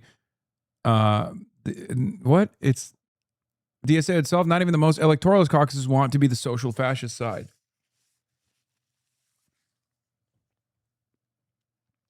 In the end, both sides end up losing because all the DSA candidates get tagged with consequences if they support a platform that they don't, while DSA itself is slowly made irrelevant because of its sheer distance from the politics being practiced by its public faces. The ultimate question ends up being, well, why do you guys still have anything to do with each other? And it becomes one that's impossible to answer without a bunch of jargon about left unity and democratic centralism that doesn't make sense to anyone not initiated. Even if you think it's misguided, the ultra position that what Zoranists is doing and what DSA is trying to do are fundamentally different things, that need to be separated is far more coherent than the electoralist position that the org can have its cake and eat it too. Okay, here's the problem. The DSA, the Democratic Socialists of America, democratically organize around their platform. That's it. So even if its cadre candidates don't fully endorse the entirety of the platform, as long as they're a part of the organization, they're still a part of the organization. You know? That's it. There's shit that I don't agree with. But who gives a fuck? The question is, do you agree with everything that the Democratic caucus, like the National Democratic Party, puts out? No.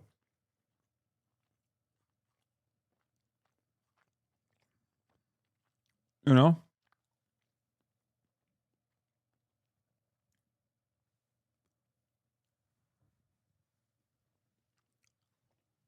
What don't you agree with, for example? It's not even relevant enough to bring up. Because ultimately, even if I have disagreements, like minor disagreements or disagreements in the way that it's communicated, I don't care.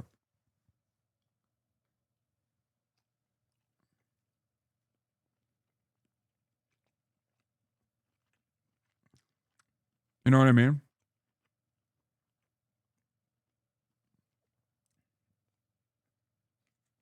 Like, my attitude on this is these people are not only members of my community, members that I've sent the way of DSA, but also far closer to me, ideologically, far closer to me in terms of like how to achieve some kind of necessary change in this country than anyone else in American politics. So no, I'm not going to fucking shit on them. I'm not going to make a mountain out of a molehill.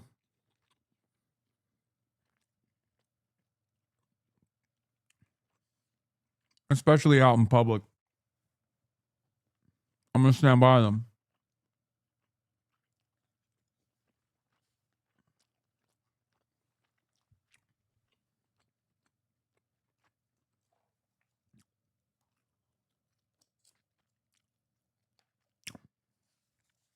I think you should care. DSA members keep showing up on Fox News and being incompetent and communicating. And ultimately, these are missed opportunities to attract people to our own movement. I don't think you understand. I don't think she's incompetent. I think she has a different opinion than you. But sucks to suck for you and everyone else. That opinion is one that the National Party has democratically decided on. Even if I have disagreements with some of this program, the DSA's goal is not to fucking win elections for the Democrats. What are we talking about? It's a fucking socialist organization. It's a big tent socialist organization. People need to get this shit out of their fucking heads. Okay? What are we doing? The DSA right position is yes. The DSA platform, the DSA right position is the DSA platform is appealing to the masses. It's left populist. It's great. I agree. And there is truth to that. That's the DSA right position, okay? But the Democratic Socialists of America is a far larger organization than its right-wing factions. Sure, its right-wing factions are very successful at bringing in new members. This is true. But ultimately, those new members that come in still filter through the organization, find themselves in adequate caucuses, and go through the process of political education and no longer just stay as like social democrats, for example. And then they democratically vote on the national platform. That's it.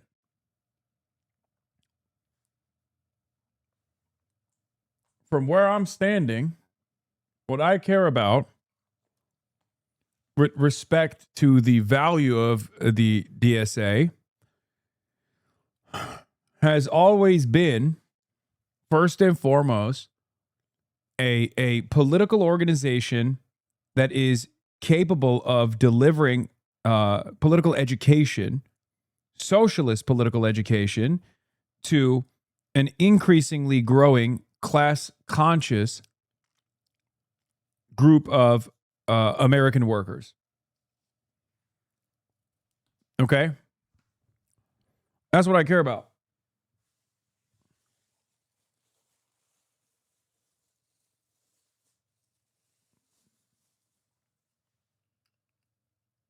Part of that is making campaign promises, winning on those promises, and then delivering on that agenda, and then closely associating democratic socialism with good governance and electoral success. But ultimately, the goal of DSA is not to just run Democrats and win elections in the Democratic Party. DSA organizes outside of that quite a bit, organizing around protests, organizing around, necessary community activism, working with labor unions. It's ridiculous.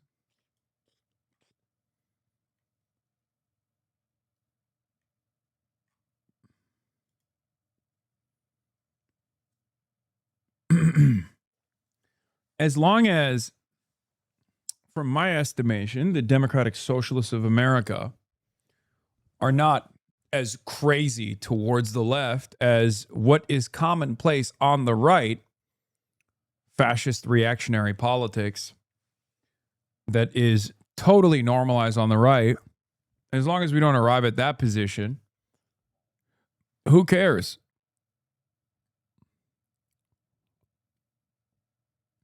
And perhaps there's no equivalence anyway, and I don't believe there is one.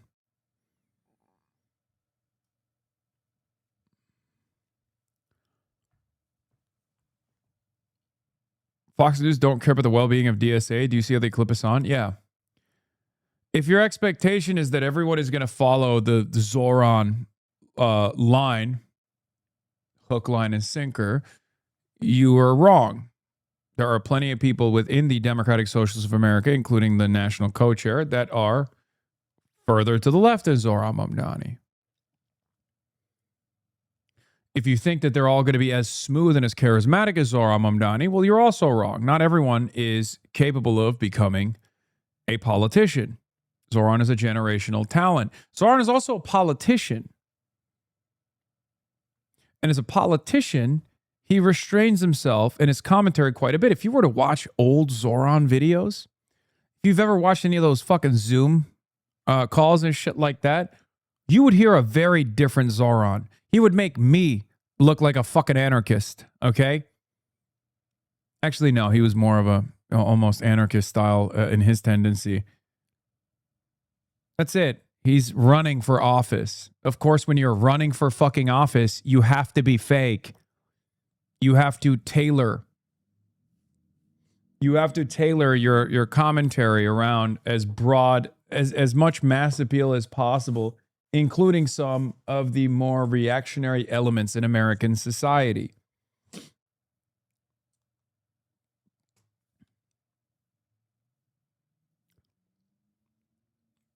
I don't understand why people are ashamed of the DSA platform that was democratically voted on.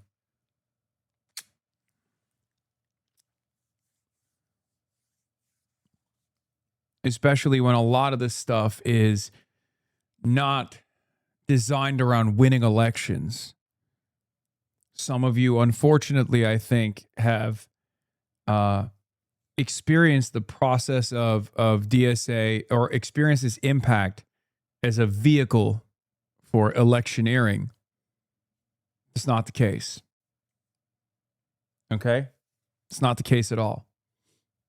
An organization like the Democratic Socialists of America, of course, is going to have ideals that they abide by. They're a fucking socialist organization. It's like asking, well, do you agree on seizing the means of production? Well, you're a fucking socialist. What do you mean? No, really? Okay. There's a difference between revisionism and being a social democrat. Okay? DSA, Democratic Socialists of America, is a revisionist organization. They are not a social democratic organization. They are a democratic socialist organization. Some will say it's the journey, not the destination, and that opinions evolve as material conditions change, and that DSA is pushing for what they can within the current confines, within the current limitations, within the current material conditions. But ultimately, there is a difference between democratic socialism and social democracy. It is not easy for DSA to say what you're saying. We voted on a platform. We are a real political party, not a brand for corporate interests like the DNC. I mean, they could say that if they want to. Sometimes they do say that.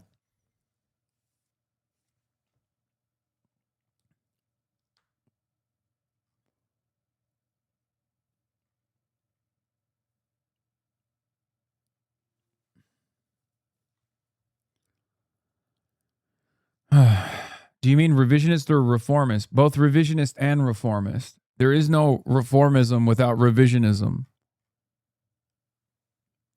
It's not orthodox Marxist. It's not orthodox Marxism.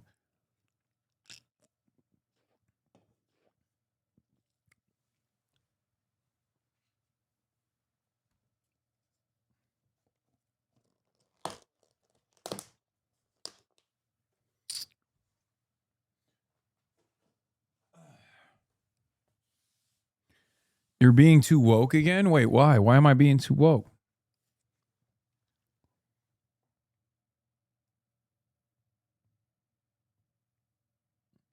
Is there a difference between democratic socialism in practice now in America and social democracy? I think currently they're pretty much unanimous. Yes, currently they are.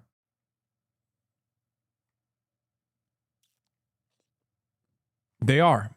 Bernie Sanders' platform has always been a social democratic platform. So is Zohran Mamdani's.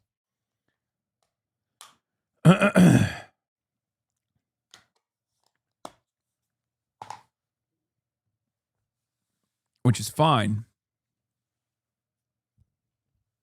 for the time being. But if you were to ask the ideals of an organization and what they're working towards, I think it's appropriate not to lie and say the truth.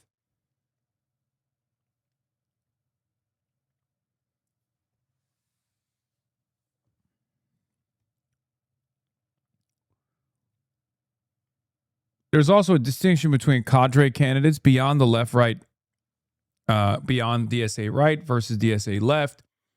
There's also obviously a distinction between paper endorsements, cadre candidates who are DSA cadres who are running for office.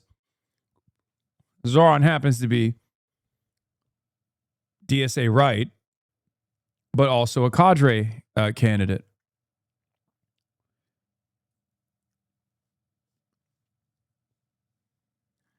What is DSA right versus DSA left? DSA right would be the right wing of the Democratic Socialists of America. You know how the Democratic Party has a right wing and a left wing? And if you were to say Zoran Mamdani represents the left wing of the Democratic Party and Henry Cuellar represents the right wing of the Democratic Party, the DSA has that as well. Politics is a spectrum. The Democratic Socialists of America also live and exist on that spectrum. What's cadre? Cadre means that your organizing experience is almost entirely with the specific organization. For Zoran, it's Democratic Socialists of America. I figured you would have said Fetterman was the right wing of the Dem Party. True. That's an even better example. Yes, DSA right are electoralists that range from social democrats, democratic socialists of varying different tendencies, to the DSA left being revolutionary vanguardists, Marxist-Leninists, Marxist-Leninist Maoist third worldists, and numerous other factions. DSA has a broad variety of different ideological tendencies that it represents, including Maoists. Because she sounded radical and insane on Fox News and you're defending her, I don't know why. Chatter, I don't know if you know this, but I largely agree with her. Not only am I defending her from a principled position, but I also largely agree with her. These are ideals that we are moving towards. This is also the reason why when people call me a communist, I say, hey, that doesn't sound like too bad of an idea. Does it sound like a bad idea to you? Now, most people will say, that's horrifying. You do not immediately oppose the moniker of communism? You're a communist. To that I say, so be it. What's the issue? Moving society, evolving society to a degree where there is no more use for money, a classless, borderless, moneyless, maybe even stateless society. I say that's an evolution that I welcome.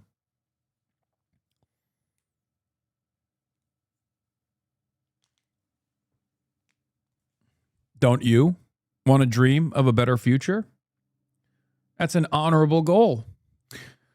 So, that's it. That's why I always say that. And the same principle holds for what the supposed radical policies are. Our opponents will always bastardize our message. Our opponents will always ridicule. Our opponents will always choose to misinform their audiences. It is up to us to correct the record. It is up to us to invoke messaging discipline to the best of our ability.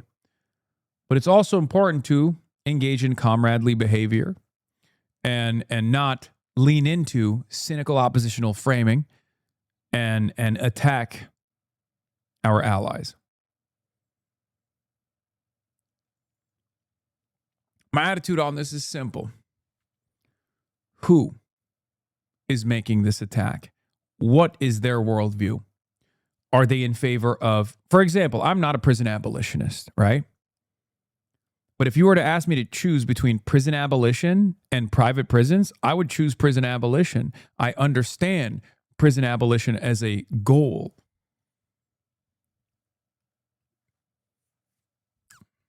The current normalized system of the carceral state in the United States of America is insane, is utterly insane.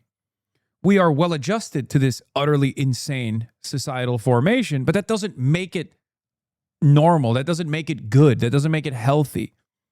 Okay?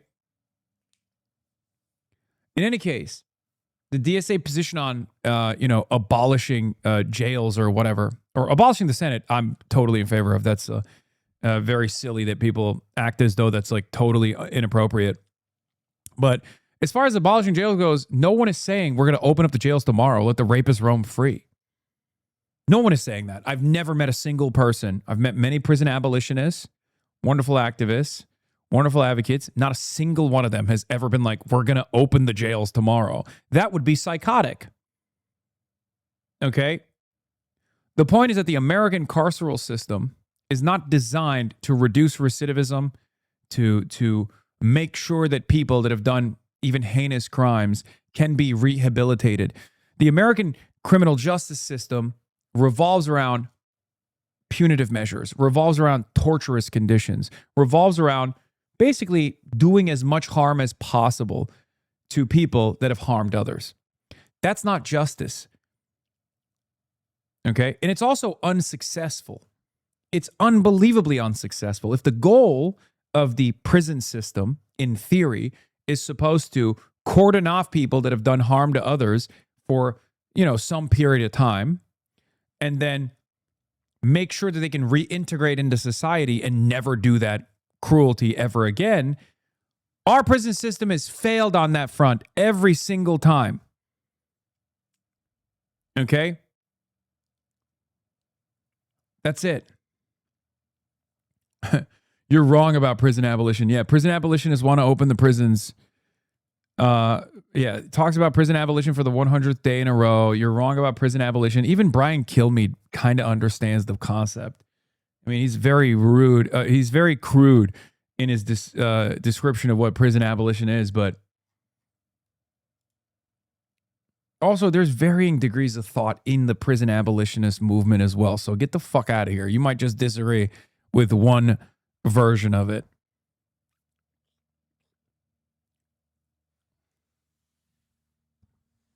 Hasan, the rankings have been updated. Good job. Lemon Comrade. Dude, neither myself nor Michael from Taiwan are above Eric on the China spectrum. Are you insane? Eric literally lives in China. He automatically China mogs both of us combined. And also, I have noticed you ain't fucking slick. You put him a little bit above me. It's disgusting. That's a lie. I've been to China. Michael from Taiwan, not Chinese Taipei, Michael from Taiwan, Michael from Hong Kong has never been to China.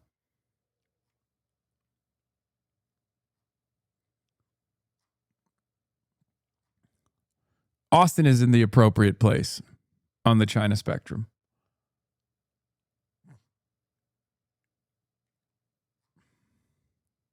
Despite the fact that he went to China. Doing this, even the Soviet Union, they like locking people up. That's why they had the gulag. They love locking people up. So at one point you got to say, nailed it. He's not wrong. Okay, give me an example. And some people say Sweden, Norway, Finland. All those countries, those Nordic countries, have stopped any of those socialistic principles that they tried. And they sealed their border. One of the big regrets they have is they opened it up. So they did a survey of Democrats. So in case you want to exonerate them and say, well, that's just a fringe, it's not true. 52% of Democrats approve of socialism. You know how many independents do? 17. Republicans, 4%. Right. So if you can't win with that independent. Wait. 4% of Republicans approve of socialism? What the fuck's going on there? They're not with you. And if you can't win the independents, you cannot win in a general election. But those that laundry list of stuff that you're going, we got to have the Supreme Court. We got to have all that stuff. We have to have prisons. Extraordinarily, those people on the big board over there are far left candidates that won their primaries this election cycle. The big question is, why is Adam Hamawi and his photo still black and white? Like, they just didn't unlock his character. What's happening? Fox News for months now has kept Adam Hamawi's character on the character selection screen black and white for some reason. And I don't know why.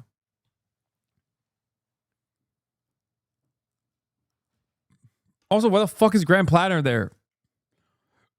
Put the Toyota-thon on that leaderboard now.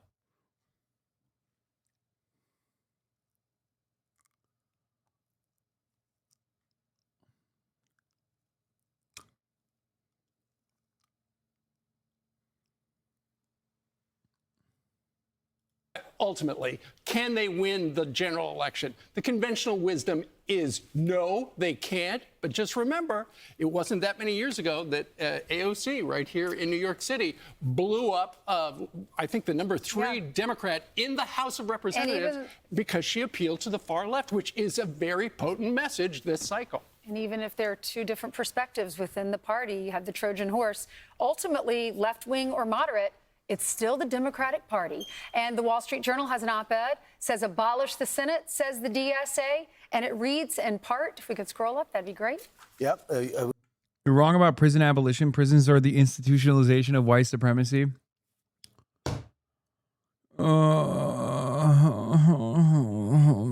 Dude, I know. The first police was of slave catchers. I know it all, okay? I've done the fucking reading. Jesus Christ, dude. I don't know why we have to take, like, it's not even a minor disagreement. You're just literally, that's not what I'm talking about right now, okay?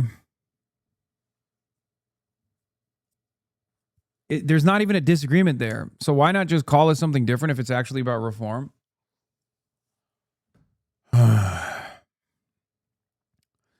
This goes back to the same conversation that we've had over and over again, okay?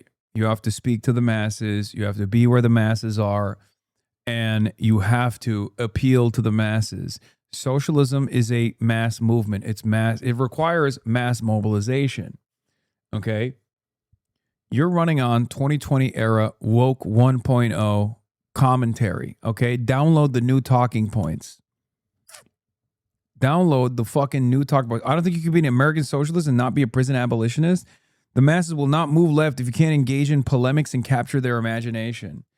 No, the reason why it won't work is because under the current material conditions, there is no fucking rehabilitation. There's no medical rehabilitation or no rehabilitation that is readily available, okay, medical intervention and all, for antisocial personality disorder crimes and pedophilia, okay? That's it. So ultimately, when you say, oh, we should just abolish prisons, people think, oh, you want rapists, pedophiles to roam the fucking streets. And that's not necessarily the wrong attitude that people have about this fucking conversation. Okay? That's it. It's the same with policing. People's understanding of policing is fundamentally wrong. People's understanding of prisons are fundamentally wrong. Okay? But when you say abolish the police force, people think, oh, you just want, once again, rapist murderers to just murder with impunity. Okay?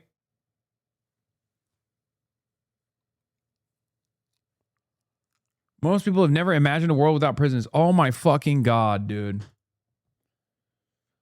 Oh my God.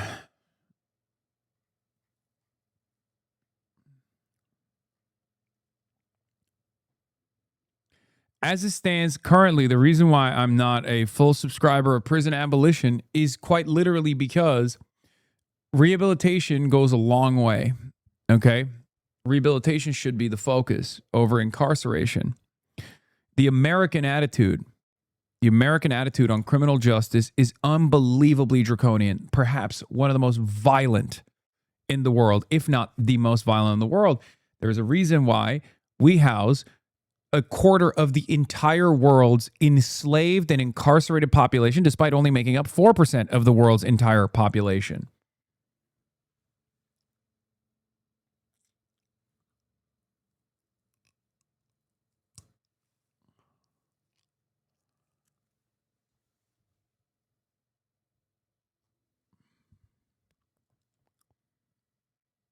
Now you're making me criticize the DSA platform, which I didn't want to do. Okay? Some of this conversation reminds me of what will you do in the commune, comrade, style theoretical fantasies. Okay? It's utterly irrelevant to have this discourse right now in broad fucking daylight. Just say you envision a world where the goal should be that we solve the underlying inequities in which crime manifests. Obviously, there will still be some people who want to violate the social contract, and there's plenty of people who currently get away with doing crimes. Very wealthy people, for example, very powerful people, the president being one of them. I would like to see them behind bars. I would like for them to go through the process of rehabilitation. That's it.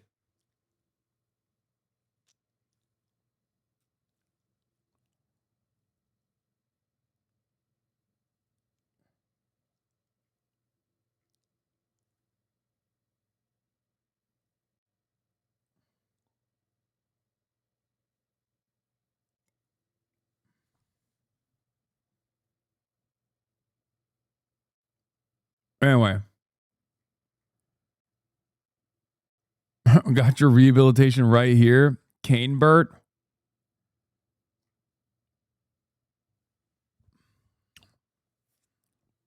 We could have committed to memory. We didn't have time. It's important to understand how radical this is. Essentially blowing up the Constitution's separation of powers. Letting Congress choose the president means adopting the parliamentary system. Your prison abolition take needs a lot of help, I'm afraid. Well, I'm not a prison abolitionist.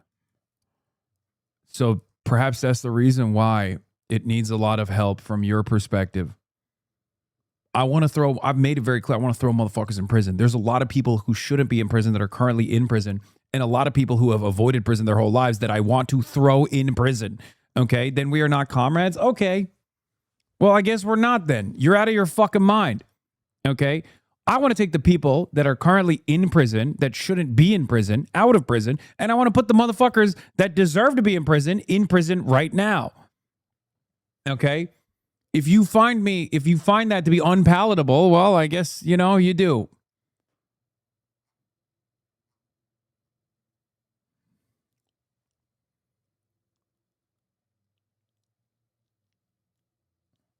I'm not even making like the electoralist argument here either. I'm just telling you what my sincerely held position is.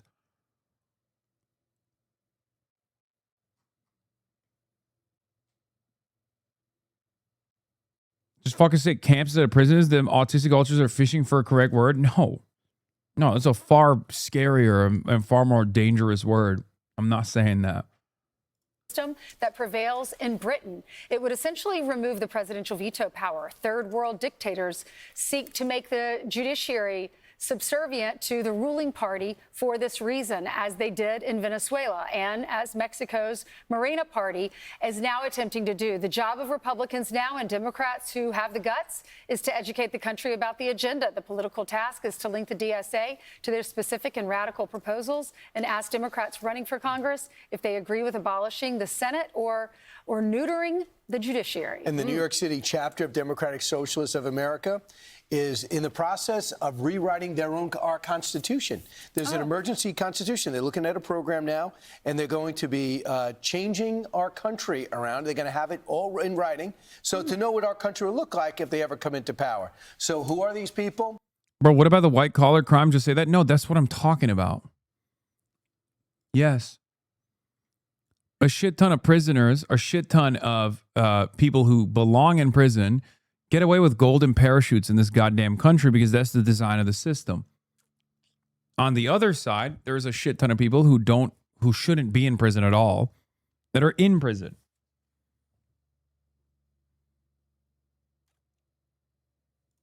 They're essentially overeducated white people on the downward spiral in their careers, doing all they can to destroy the country on their way out. I have a sense that I have a suggestion, maybe they could leave our country, but that's up to them. Now, for people who say history says that Republicans should do terrible in the midterms, right? And a lame duck president in the midterm usually does bad. All I could tell you is look at the rise of socialism, look at redistricting, And then look at this thing called bankruptcy among the DNC. They are so out of money, they have asked their vendors to not bill them until after November to avoid the embarrassment of not being able to pay them. They refinanced their building in order to get money to win some special elections, and now... Yeah, it's really funny when these guys become like anti-white activists, when they're like, oh, these are all white guys. It's like, dude, you're Fox News. Look at the panel. You're Fox News. Look at your politics. Everything is an expression of white anxiety on Fox News. What the fuck are you talking about? Oh, these are white guys on the DSA. Yeah, if the Democratic Socialists of America was an objectively white guy platform, you would fucking suck its dick on a daily basis, twice on Sundays, okay? The problem is, it's not. The problem is, it's the exact opposite, okay? Yeah, Fox News also cares about the integrity of the DNC, and the Democratic Party is also funny. Daytona Beach, Florida, 85 degrees. Why the fuck is it showing me? Oh, Mackinac Island, 67 degrees, 67.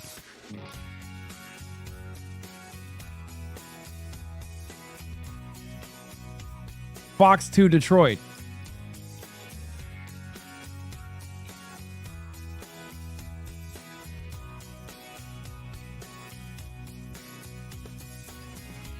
Sorry, buddy, you're a shorts channel now? It's true.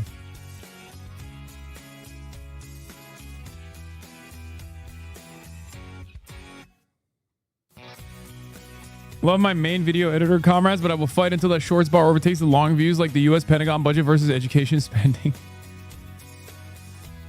Long views, 12.8 million. Short views, 17.9 million.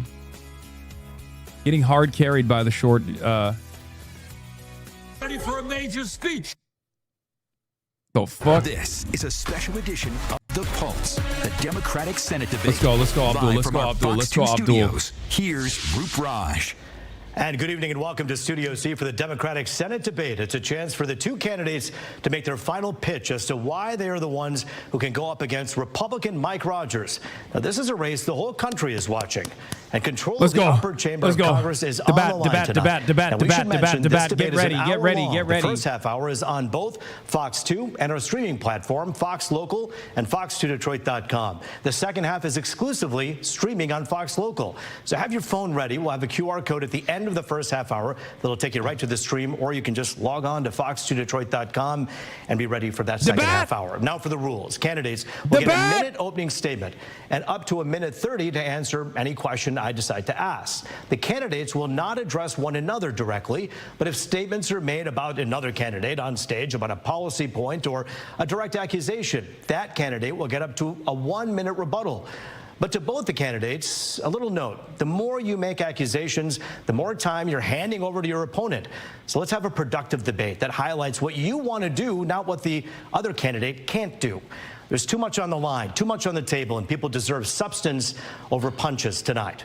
Now, I want to welcome the two Democratic U.S. Senate candidates. Now, Wood TV is my favorite local Michigan broadcaster, but I'll take it. Haley Stevens. To both of you, we give you a warm Fox 2 welcome. We thank you for being with us. We're taking your questions, by the way, via text, and many of those will be asked in the second half hour. Send them to 248-200-5042 or scan the QR code on your screen. The last time we did this, the system almost crashed. So many of you have questions. We know more of you will, so get on that as soon as you can. Dr. Al-Sayed, you get the first opening statement tonight. Root, studio audience, folks watching at home, I am so grateful to be here. My name is Abdul Al-Sayed. I'm a doctor. I became a doctor because I go 15 minutes from where I grew up and travel a difference of 10 years difference in life expectancy.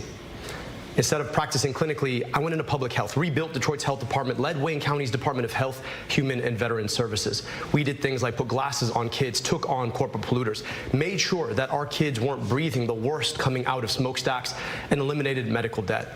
But I'm running because it just shouldn't be this hard. I've been down to 100 and 10 different cities, 475 public Haley, events. stop interrupting. I could go to a living room in Lansing. I could be Haley, in a church stop in Detroit. interrupting No Abdul. matter where I go, people tell me I need to be able to afford my groceries. Whoa! I need to be able to afford my gas. I need to be able to see a doctor when I get sick. Stop. My friend is going to frame this race about me and her. It's not about that. It's about you. It's about what you deserve. It's about you deserving a politics that's not bought off by the same corporations picking your pocket at every single turn. I'm looking forward to the conversation about how we get money out of politics, put money in your pocket, and pass Medicare for all. Thank you, Dr. Abdul Al-Sayed. Next up, Congresswoman Haley Stevens, you have 1 minute for your opening statement tonight. Well, thank you to everyone tuning in tonight. As we know, the stakes of this race couldn't be higher. Costs continue to go up. Our health care, voting rights, civil rights, it's all on the line, in addition to Social Security and Medicare. And if Mike Rogers wins this race, all goes by the wayside. Look, Michigan deserves a senator who can win and who can deliver. That's why Abdul's going to win. On win. the stage who has flipped a Republican seat, and I was named Michigan's most effective Democratic lawmaker in Congress because my only focus is you. Abdul is running for celebrity. Republicans are propping up his campaign, and Mike Rogers just the other day said in Republicans a are propping up your that campaign he with makes AIPAC. it easier for him to win, that he's the one he wants to run against. Look, this isn't about the DC or New York influencer crowd. This is about putting Michigan first, and I've got the receipts to do that, which is why Governor Whitmer and so many others are joining my campaign to win in November. Congresswoman Dr. Al-Sayed, thank you both for your opening statements. Listen, just want to give you an idea of how we're going to do things a little bit differently from other debates where perhaps it's a little more formalized. This is going to be a conversation where I'm the moderator. I'll ask you questions. The time cues will be given by me. No clocks here. So let's go, and we'll begin with this. So many people have questions about affordability. It's the number one thing we hear about from people. What are they doing in Washington to make sure that life is more affordable for me? Dr. Al-Sayed, what are you doing that's something that perhaps we haven't heard before in Washington that's different to keep the cost of living down? So let me just tell you, for me, it's I don't take money from the corporations who are jacking up your prices in the first place. When you're bought off by DTE and Blue Cross and Big Pharma and Big Tech and AIPAC, don't be surprised that there's a pro quo that comes with that quid. That money doesn't just fall off trees. $60 million from outside organizations in this race didn't just come from nowhere. It's because those exact same organizations expect something on the other side, and that's that they get to expect to own your next U.S. senator. So it starts with being able to say, I'm the only candidate in this race who doesn't take any money from corporations. Never have, never will. And then from there, I actually can stand up to them. I can do things like enforce our antitrust policies that haven't been enforced. I can do things like tax billionaires their wealth so we can take that money and invest it in you and your kids, in your schools. I can do things like make sure that rather than sending your money somewhere else to drop bombs on other people and their kids, we can keep that money here at home. And just in case you don't believe me, just think about this. Just last week, our friend here voted to send $3.3 billion of your tax dollars to a foreign government. That is the pro quo that comes with the quid of $30 million spent by AIPAC. So it really comes down to how are you funded? Dr. Al-Sayed, thank you. Congresswoman Haley Stevens, we heard a lot from Dr. Al-Sayed. Some of that was about your record in Washington. I want you to be able to address that, but also tell us what you would do to keep the cost of living down. Yeah, our affordability crisis is choking us out here in Michigan. You know, everywhere I go, if it's at the fish fry in downtown Detroit, or the working single mom who just the other day told me her health care costs continue to go up, that the grocery bill is only getting harder. We don't need lip service. We need action. We need to give Israel $3.3 billion. Employees from certain corporations are spending their money, but let me tell you about what I am doing, because DTE and our utility companies are selling out their ratepayers, and I'm giving them an option. I'm saying DTE, either stop raising rates or lose your federal funds and cut executive pay. Look, we need proven fighters in these positions, and that is what I have done time and time again. I've got the receipts to show it, and this is also why Governor Whitmer and AG Nessel, you know, two proven fighters who want to see results, have endorsed me in this race, because Michigan, it needs a workhorse in the United States Senate, sleeves rolled up, ready to tackle our problems on day one. 15.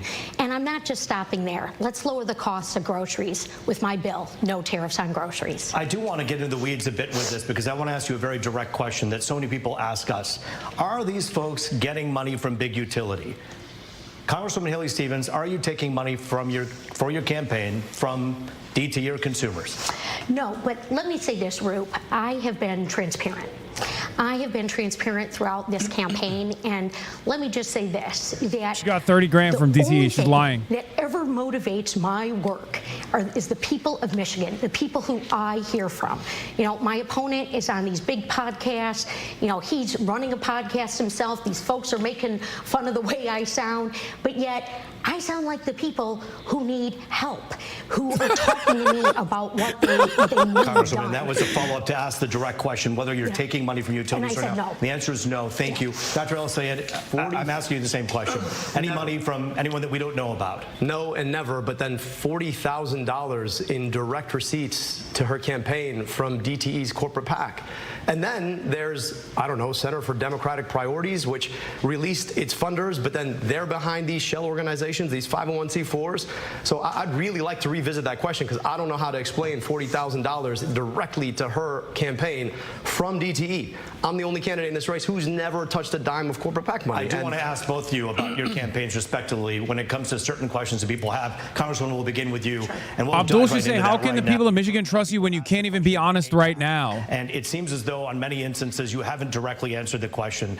Do you see why some people are bothered by the fact that so much money, $40+ million, has come from AIPAC, good question. for these PACs to talk about you and to promote you and to put them put you up as their candidate? Yeah, and I appreciate the question, Root, because this moment in this country and here in Michigan, people have every right to be frustrated about our campaign finance system. My opponent here on this stage, Abdul, he's got a super PAC that his father-in-law funds that has millions of dollars going into it. And look, in terms of foreign policy, you know, Abdul and I do differ. I believe in a two-state solution. He has attacked me by name for purporting that the people of Palestine and the people of Israel deserve to live side by side peacefully. The goal is always long-term peace. And also, the Prime Abdul Minister has to of cook her. Israel has Please, attacked Abdul, me by cook name. her. They both Please represent cook her, the Abdul. extremes. Look, Michiganders want peace. They deserve to see peace, and that is where I have always cast my vote, and that is the work that I want to do for Michigan in the U.S. Senate. Specifically about AIPAC money, more than $46 million has been spent on AIPAC spending to back your campaign. A lot of people wonder if that is something where you're going to do their bidding when should you win this seat. Is that something people should be concerned about? And if not, why not? Absolutely not, Roop. Look, I have been very clear. Why are they giving you $46 million then? And I have oh my God, to Fox be. is cooking her. Thank you, moderator. Peace. I want to see a two-state solution. I am deeply proud to represent one of the largest Jewish populations in a congressional district. Tel in the Aviv country. impressed. This is a community that I have grieved alongside, that I've mourned alongside, and have fought to bring the hostages home. And I'm still working to get us to long-term peace. But no concern about the $46 million+ spent on the behalf of AIPAC that should worry people about perhaps you doing their bidding should you win the seat. Well, I don't think there's much difference between super PACs going in for Abdul or super PACs going in for me. We have a problem with campaign finance reform in this country. I have an A grading from End Citizens United. I have been endorsed by Defend the Vote. I have voted consistently, and I'm going to stop Mike Rogers almost from $100 getting million anywhere close of to the difference. United States Senate, which is why there's he half doesn't want of to $100 million against me, worth of and difference. which is why somebody like Governor Whitmer is supporting me in this race. Congresswoman Stevens, thank you. I want to give some equal time here to Dr. El-Sayed. And specifically, I want to talk to you a little bit about this geopolitical weight that we all feel in this community, which is about the Israel-Palestine issue. It obviously has colored this election greatly. It colors the Democratic Party.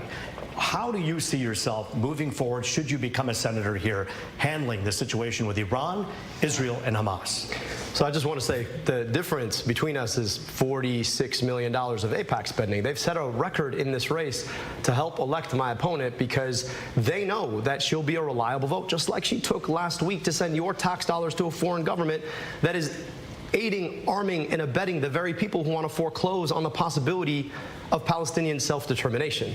Look, at the end of the day, my job is to take care of you here. I want to be your U.S. Senator. I want your tax dollars spent in Michigan to provide schools in Michigan, to build health care in Michigan, to build roads in Michigan.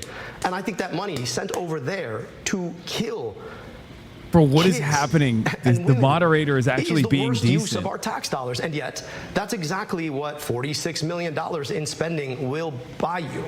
And I believe deeply that we have a responsibility to make sure that we don't make other people's problems worse. So I believe in equal rights to peace, dignity, and self-determination for Palestinians and Jewish Israelis alike. I believe that we should not be fighting stupid wars that AIPAC wants us to fight in the first place. And I believe we have a responsibility to keep our money here, to invest here. That really is the difference. We're being outspent in this race 12-1. Chances are you're going to see an ad, probably 2 of them, on behalf of AIPAC for my opponent in the next commercial break. That's what that buys you, lying about a record around President Obama's endorsement or lying about me and my character. But that's exactly what happens when you stand up and say, maybe Palestinians should have rights too, and maybe we should have rights to our tax dollars here at home. Dr. El-Sayed, I'm going to give Congresswoman a chance to respond, as you made a couple of accusations there about her record. Go ahead, Congresswoman. Well, as I said, I have been transparent, and that is why I have released my full tax returns. You just and say it, but you haven't been. We need to ask him, what's he hiding? What are the Republicans What's he going to hiding? uncover Arab in the general style. election that they will use against him? I am the only What's he non-billionaire in hiding? this race. I have been What's he recognized as hiding? an effective Democratic lawmaker Islamically. who, yes, governs in a clear, consistent way on complex challenges. I am beholden to the people of Michigan, the people who I hear from when I am in the grocery store line, people who've broken down in tears asking me how we can address this affordability crisis. And that is what I am doing. That is what I will do on day one. And I have the receipts to prove it. Dana Nessel agrees with me. Dr. El-Sayed, I do want to ask you a question about the tone and the tenor of this campaign. It is safe to say that everyone from Washington to Washington Township in Michigan are sick and tired of people pointing fingers, screaming, yelling, and insulting one another. We've seen a lot of that all across the country.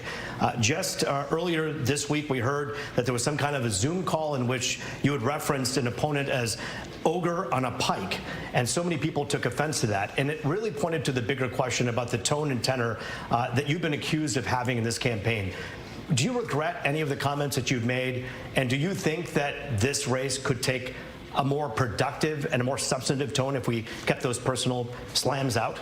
Look, I took to Twitter last week and said that the tone in which people talk about my opponent is unkind, and I asked anybody who supported me to not talk about her that way. In fact, when she got booed on the stage at the Michigan Democratic Party convention, I called her personally and said that that was unkind. My supporters had nothing to do with it, but I don't think that that's the way we want to do politics.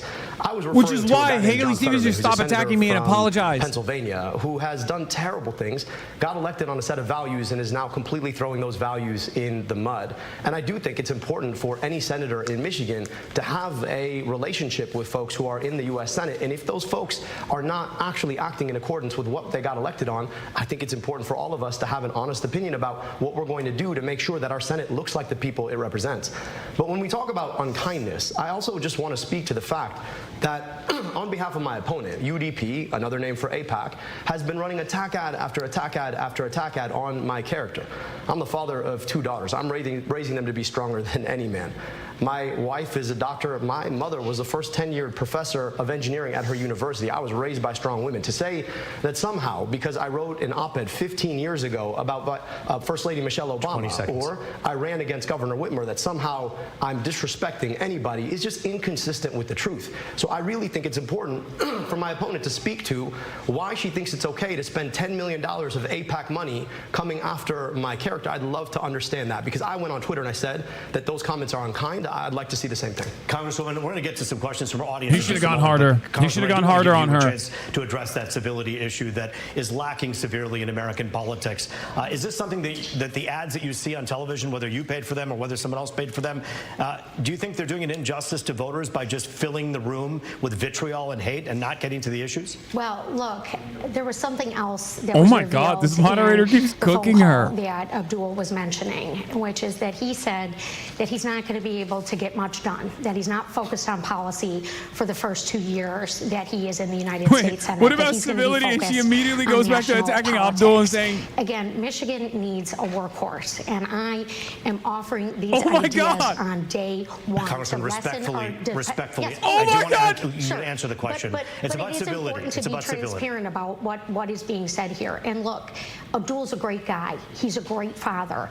You know, only he can account for saying that, you know, Whitmer's bought and paid for, or that, you know, no one cares about Debbie Stabenow, or that Mallory McMorrow isn't smart enough.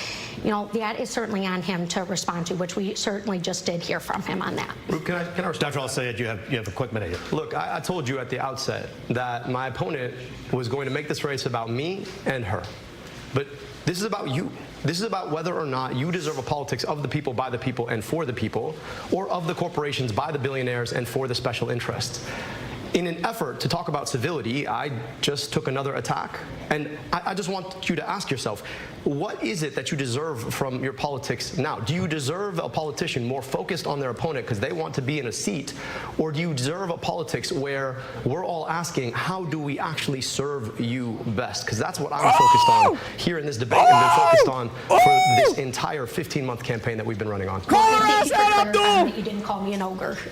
No, again, for the record, it was Mr. Fetterman that was apparently called an ogre in the call, not you. However, I do want to get to some audience questions as well. It's time to take questions from our studio audience. We want to remind you that we are taking your questions at home as well. Just scan the QR code on your screen or text it to 248-200-5042. Make sure they're you being tune in at 8 honest. o'clock What is to stream happening? Fox Local and Fox2Detroit.com. Oh my God, I've never seen anything like this. We begin with Hannah. The bar is so fucking unbelievably low for local media. These guys are on a rocket ship over that bar.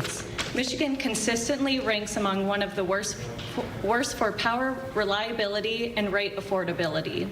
As hotter summers and severe storms strain our infrastructure, what federal policies or grid investment standards will you champion to ensure Michigan residents get reliable, affordable power? We'll begin with Congresswoman Haley Stevens for an answer on that. Yeah, well, and Hannah, thank you so much for asking such an important and palpable question to so many Michiganders. It has been deeply frustrating to see Donald Trump get rid of the clean energy tax credit. It has been deeply frustrating to see our utility bills go up and up and up. These companies do not care about the ratepayers, and they are selling us out. I am not offering lip service to this issue.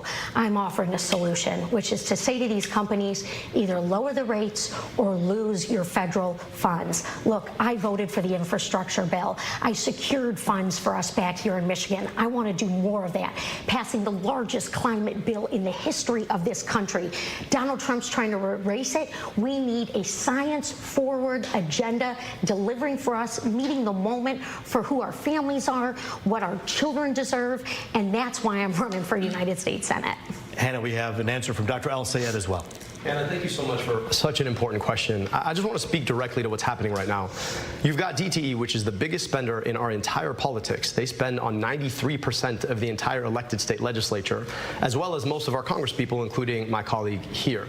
And that allows them to get away with things like building one of the largest hyperscale data centers in our state in ex parte approval. Now, that's fancy terms for saying approval without actually going through the normal process. And this is going to increase the load on our grid by more than twice. Now, we just lost our power for 5 days in a row because of a mid-level storm. We need to do a lot better. To me, it's about transparency in policymaking. People should not be able to take that money and then turn the other cheek and then allow for these approval processes that aren't approval processes at all. I still have yet to see a plan from DTE about how they're going to improve our reliability while doubling, more so, the amount of electricity they're expected to provide for a data center that nobody asked for. I put out a terms of engagement because these data centers, that was one of 15 that proposed last year alone. We need to be serious about the incoming threat that's going to make all of this so much worse. Hit the fuck data centers button off door. Thank you, Hannah, for your question. Hit it. I want to address both of the candidates. And by the way, we are going to get to some text message questions as well from all of you at home. But I want to talk specifically about your campaigns. And I think it's noteworthy that one of the reasons we're doing this debate is to contrast the two of you, where you stand on so many issues, but also on how you go about doing your business, how you campaign. Dr. Al-Sayed, I'll begin with you. The Democratic Socialists of America have not made an endorsement in this particular race. But when you go to our rally, and we've covered so many of them are from that organization. Who are you when it comes to your political stripes? Many people call you progressive. Some have accused you of being a socialist. Not that that's a bad word, but people have said that. This guy is my you. goat. Where do you stand on your politics? How would you describe your politics? I'm going to kiss him in the mouth when I go to fucking Michigan, dude. I want policy solutions that actually map to the problems that we face. My governing experience is rebuilding a health department in the city of Detroit, leading Wayne County's Department of Health, Human, and Veteran Services. We had to go in there and work with a diverse community to be asking, what are the challenges we face and how do we actually solve them? We were able to identify the fact that our county ranked the number 8 for medical debt nationwide, and we could eliminate that for a penny on the dollar. So we set aside $7 million to erase up to $700 million in medical debt. When kids couldn't get glasses, 30% of them would get tested positive for needing glasses. Roop Raj is a baller. We put optometrists on vans outside of schools so that as soon as a kid got a positive test, they go out, get a full optometric exam, and get a pair of glasses delivered within 2 weeks of a vision test. Now, working with a diverse community of people, you come to realize that not every solution fits the same way. You've got to be thinking about a solution in the right way. When it comes to the question of socialism, I'm not a socialist. I'm just a capitalist who understands how capitalism works. The biggest threat to capitalism was never the idea of government regulation. It was always monopoly. I want you to think about the stuff that you have to buy, whether it's your groceries and the number of stores you can go to, or it's buying a flight to see your grandmother, or it's picking a phone or a phone provider. You have like 2 or 3 options, and that shouldn't be legal, but that's the way our economy works right now. So I think government ought to be there to regulate on monopolies and oligopolies so that everybody can actually participate in an economy without having to be forced to pay more or get paid less for the work they do. Congresswoman Stevens, another question about your campaign. We've seen just in the last few days, of course, Senator Sanders, we've seen AOC, and we've seen Elizabeth Warren just today, and they're all behind Abdul. These are the people who worked with you in the same room, have watched you for your 4 terms. Should that concern voters that they're taking the outsider's side in this case? You have a minute and a half. Well, I think that we should look at the fact that Brenda Lawrence, my longtime mentor and dear friend, Congresswoman from Oakland County representing Detroit, all my endorsements, all my endorsements. Don't look at the endorsers Senator Stabenow, on the financial side, who, like myself, has been recognized as the most effective lawmaker for our state. But let me be really clear. I'm a workhorse. Right now, I'm a workhorse. I'm an effective legislator. What are you going to do? What are your policies? Michigan's explain one fucking policy! Okay, I have visited hundreds of small to mid-sized manufacturing shop floors. One policy! I have operated CNC machines in my life previous to being in elected office. I have a deep passion for the bread and butter of our state and a unique understanding of it. So when Donald Trump and Mike Rogers go to lick the bootstraps of China and start a trade war with Canada, screwing us over and selling us down the river, I will be standing up for us and securing things like what I did with the CHIPS and Science Act to deliver for our youth and equity and inclusion that is so very important to our future. Jobs for everyone, lower costs, and yeah, stop these abuses of power that are coming down from Trump and Rogers. She has no policies. I'm losing it. The only thing she can say is I voted for the CHIPS and Science Act. That's it. We're not done at all. In fact, the debate is only halfway through. Our conversation continues. We have a lot of text messages. This bat phone's been blowing up when it takes some of your questions. The debate continues on our streaming platform, Fox Local. Here's what you do. Scan the QR code on the right of your screen. Go right to fox2detroit.com if that's easier. On your phone, iPad, or on your connected TV, Fox Local. The candidates will answer more of your questions, and we'll hear from more of our studio audience as well. We've already received more than 700 text messages. We're going to comb through them, get to a couple of them after the break. I'm Roop Raj. We'll see you in a few minutes. Roop Raj, you are my goat. You are my goat. You are a legend, Roop Raj. Oh my God. The fucking bar is so low. The bar is so low, but the moderation I've seen so far from Michigan local broadcasters has been fucking immaculate. It has been spectacular. Okay. The reason why I say this is not because like he's Roop Raj is, you know, in the fucking pocket of Abdul al-Sayed or anything. No, he's just being truthful. He's actually holding an indirect answer as not enough. That's why he just keeps asking the same question. Because Haley Stevens, if you recall, I told you this, okay? Haley Stevens never answers a direct question. She never answers a direct question. She just does the yokel shit, right? Oh, I'm a Youper. I got a Youper accent. I love Michigan. I'm going to fight for Michigan. Over and over again. Roop Raj, don't play those games, okay? Roop Raj says, I don't give a fuck. I'm Michigan too. I'm Michigan too, motherfucker. Answer the goddamn question. And that is great. I got the receipts. Oh, I'm from Michigan. Abdul is a scary Muslim. He hates women. That's all Haley Stevens is deployed so far. One of the great moments in that debate, one of the great fucking moments in that debate was when Abdul was like, look, it's just, what kind of politics do you want to see? Do you want to see a politics of incivility and constantly attacking your opposition? Or do you want a politics that puts you at the front and center? Your issues. That was fucking awesome. That was awesome. And it's true. It's just, can't run from the Raj, dude. Yeah, even when she was like, oh, you called me an ogre. And he had to literally correct her and be like, no, he called Senator John Fetterman an ogre. As a Youper, she does not sound like a Youper. I don't know what her deal is, but she's not one of us. I know, I've heard Youpers also say that. Do you agree with him being a capitalist, or do you think he was skirting the question and not supporting socialism? I don't care. I don't care that Abdul al-Sayed running for Senate says he's a capitalist, DSA supporter, okay? It doesn't matter to me. His policy platform is damn near identical to Bernard Sanders, okay? That's what I care about. Especially considering that, Zoran Mamdani is not exactly running on a platform of seizing the means of production. And no democratic socialist is running on this platform. I don't give a shit. I do think this is the last election cycle where someone will run for statewide office while shying away from adopting the moniker.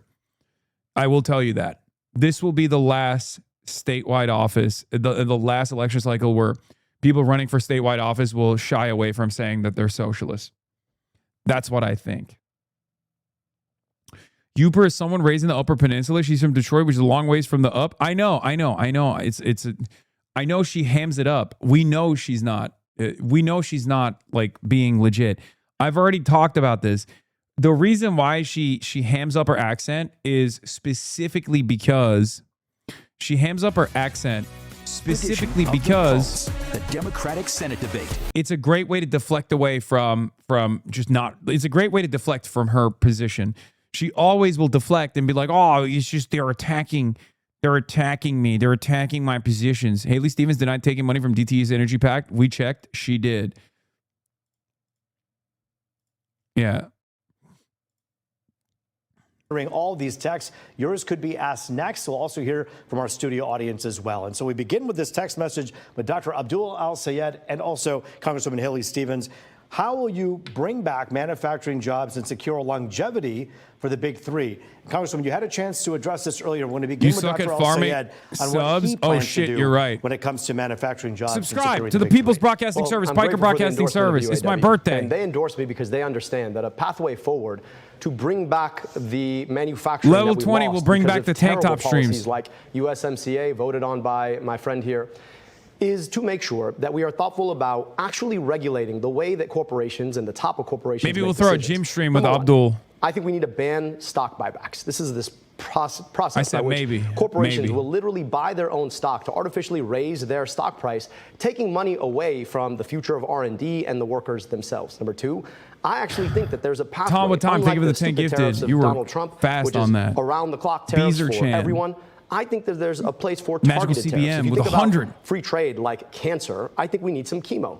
And the way that that would work is that they were transparent, specific, directed to particular product lines. And then number three, I think we need to massively invest in continuing to be the best place to make an internal combustion engine in the world, and also to invest in EVs and EV infrastructure. And I want to talk about. I don't know why there's no hype train. I don't believe in a mandate, but what I do believe is that you should be able to buy a $25,000 300-mile range car brought to you by the big three. Why? Because that's the way that we're going to be able to create a product line that can compete all over the world with the kinds of cars that China is now manufacturing and eating our lunch on.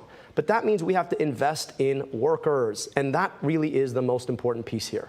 The UAW has built the American automotive industry. We need to be invested in them. We need to make sure that we continue to have the best manufacturing and engineering talent in the world.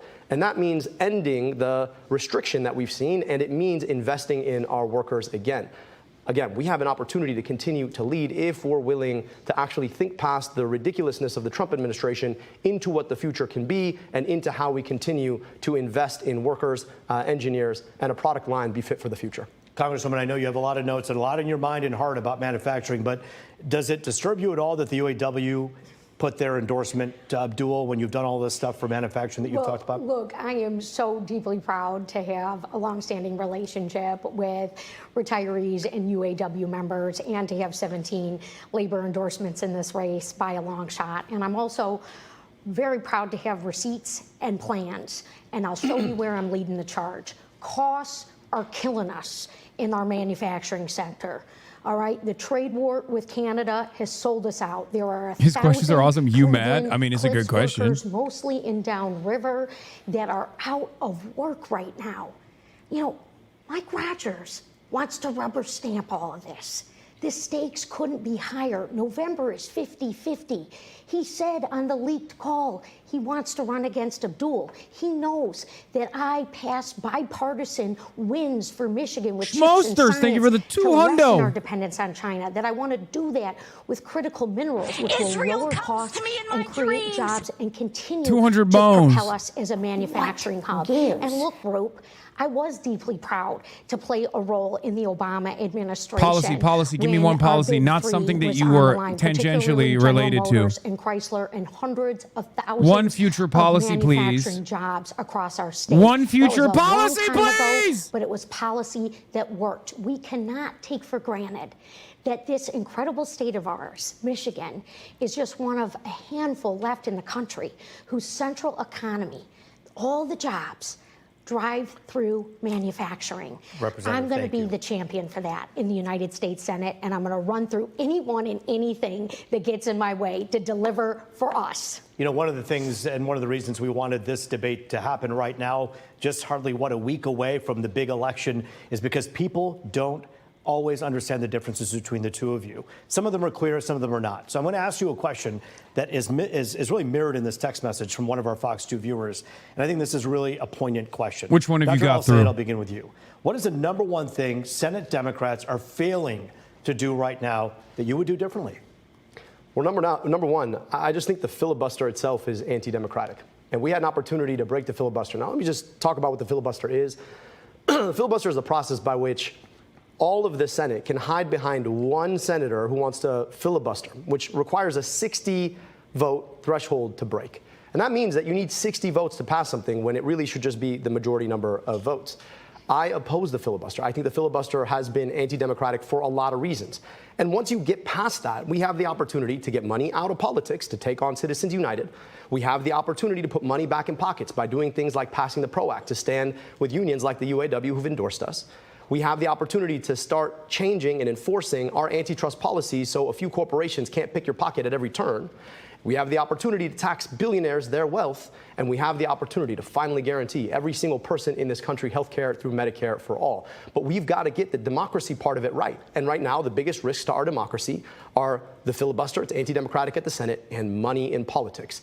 The attack ads that you've seen, probably in the last commercial break itself, that change our political system. When you ask $60 million to come into a race for you and then say that somehow you're electable, I think you don't quite understand what electability means. If you need a $60 million crutch, you probably can't be elected on your own terms. So I would just say that you should probably, if you really want to beat Mike Rogers, find the candidate who is electable without having to ask for a $60 million crutch to do it.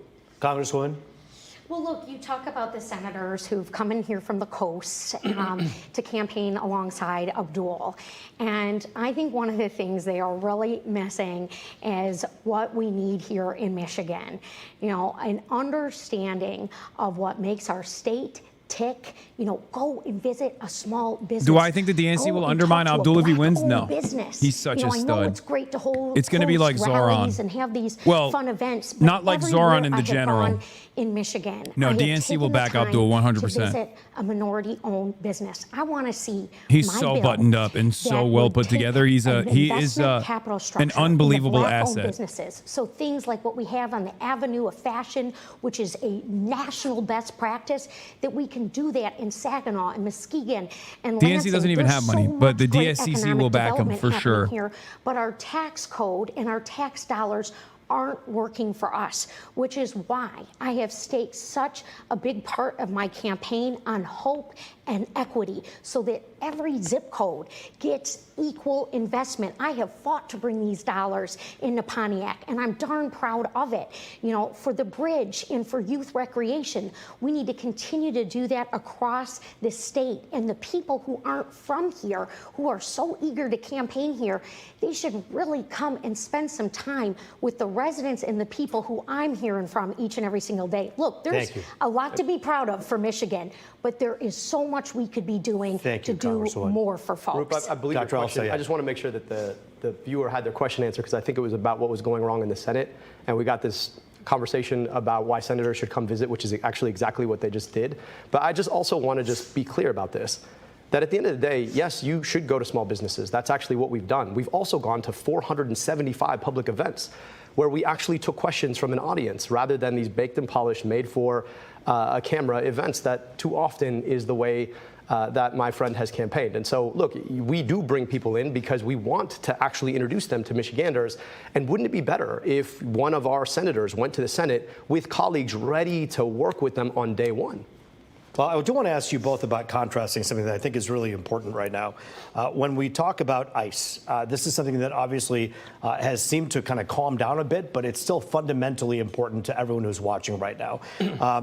Congresswoman Stevens, where do you stand on ICE and the funding for ICE and where things should be going? Well, I am leading the charge in the Congress right now to redirect $70 billion of your tax money, Michiganders' taxpayer money, that went to ICE at the expense of your health care, at the expense of food benefits, all things that I am hearing from Michiganders where they are experiencing pain points. We've got to redirect that $70 billion back into communities.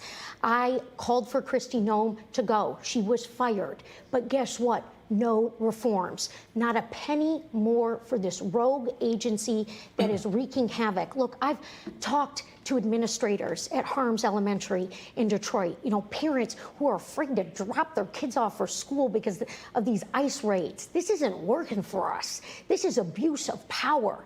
And I am standing up to Trump right now on these abuses of power, not shouting into a bullhorn, not getting in front of the first camera I see, but doing the hard work. That is what Michigan deserves. Look, my opponent here, Abdul, he is such a talented guy. He's written 3 books. He's had 300 podcasts.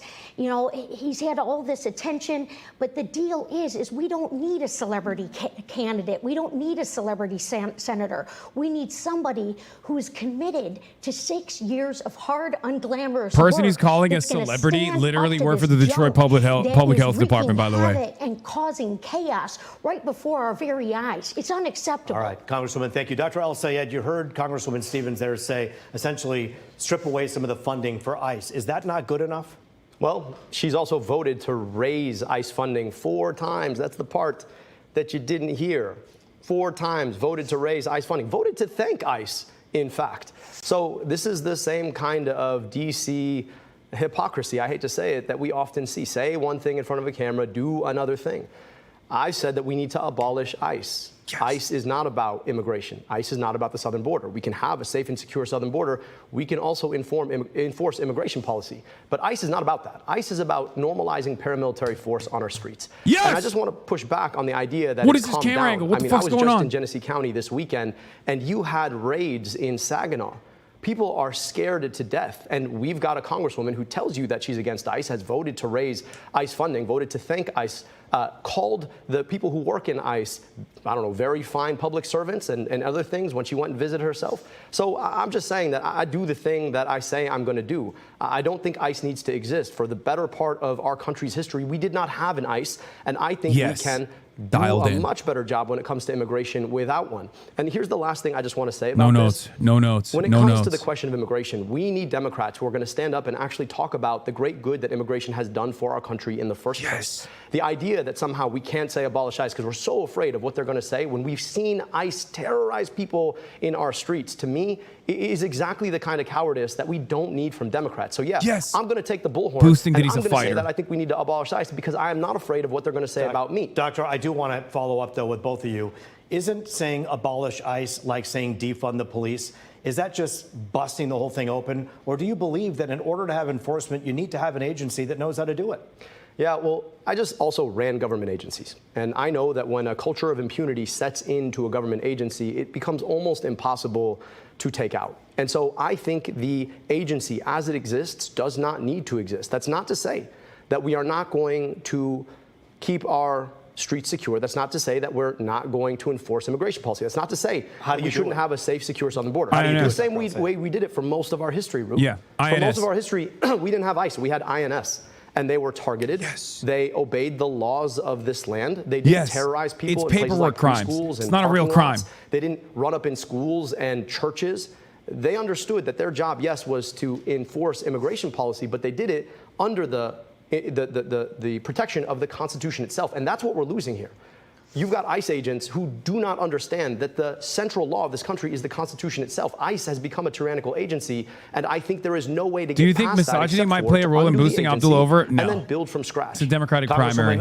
You have been on video saying on social media before about the fine people of ICE. Do you feel differently about that? Do you believe that both can be true, that there needs to be reform, but there are good people working? Oh my God!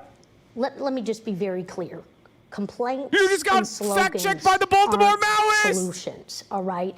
I went up to an ICE detention facility to call out and see why people were losing their lives. Raj, a real Baltimore Maoist. Time without due process. He critiques socialism to make it better. An outrage. And look, a lot of you remember Abdul from when he first ran for governor in 2018. It didn't work out. So he started the podcast, he wrote the books, and now he's running for Senate. And all she does is fucking attack Abdul. It's just another rung on the ladder. He's too famous. Not what this job is for me. Not answering the question. Answer the fucking question. It's not about celebrity. This is about making sure that Mike Rogers doesn't get Mike Rogers, to this Abdul's famous. I got endorsed by Gretchen Whitmer. Say something direct for this state and for our values, for our rights and our freedoms. And I promise you, Michigan, I will make us shine. Dr. Al-Sayed, there are people watching this right now, and every time they hear this podcast business, they're scratching their heads. They're putting food on the table, gas in the tank. They're curious to know what that's about. Have you made a ton of money because of podcasts? Yeah, I don't know. Like I told all the viewers at the outset that while my opponent was going to make this about me and her, I want to make this about you. Somehow she just really, you can listen to the podcast. It's there. Congresswoman, if you enjoy podcasts about public health, I welcome you to take a listen. You seem very concerned about that. I'm more concerned about the fact that people can't pay for their gas, they can't pay for their groceries. We're fighting a war that's cost us billions of dollars, that has been pushed by the government of a foreign country, the same foreign country that the folks paying for your ads want us to send billions of dollars to. And that's the thing that I think Michiganders really want to understand. They're not that worried about the fact that I hosted a podcast. They're worried about the fact that right now, for a lot of folks, their kids go to schools that are unbecoming of their future. They are worried about the fact that they can't gas up their car because it costs, what, $4.50 a gallon? They're worried about the fact that the same corporations who funded your campaign are raising rates on the things that they can't go without, like their power. So I'd really like us to focus on the things that actually matter, which have nothing to do with a podcast, have everything to do with the future of Michiganders that we would like to serve. Yeah, but it also is about transparency. And you have not released your full tax returns, $300,000 in other income while you sat in the podcast chair chair and you hawked junk healthcare cures that RFK Jr. would thumbs up. You talk about getting money out of politics and putting money in people's pockets, but still no one knows who's putting the money in your pocket. You know, I have been transparent and I am offering, you have real not. plans to address the cost of living crisis, we want to be able to tackle Donald Trump's and you're talking about what you did, but you also made some accusations here. Dr. El-Sayed, that is a question that some people may have that Congresswoman's talking about. Talk about the money and the financial disclosures. You were going to release some We today. released all of our financial disclosures. Again, this is a distraction from the issues in your life. But not I'd love to talk about transparency. I really would. Because I want you to ask yourself, there is this group called the Center for Democratic Priorities. They didn't exist until they popped up and started running ads for my opponent. And then there's this other group called Center Forward that paid for a flight for the Congresswoman and her mother to go to Portugal. And they just released their donors. And then it's a whole bunch of shell 501c4 organizations.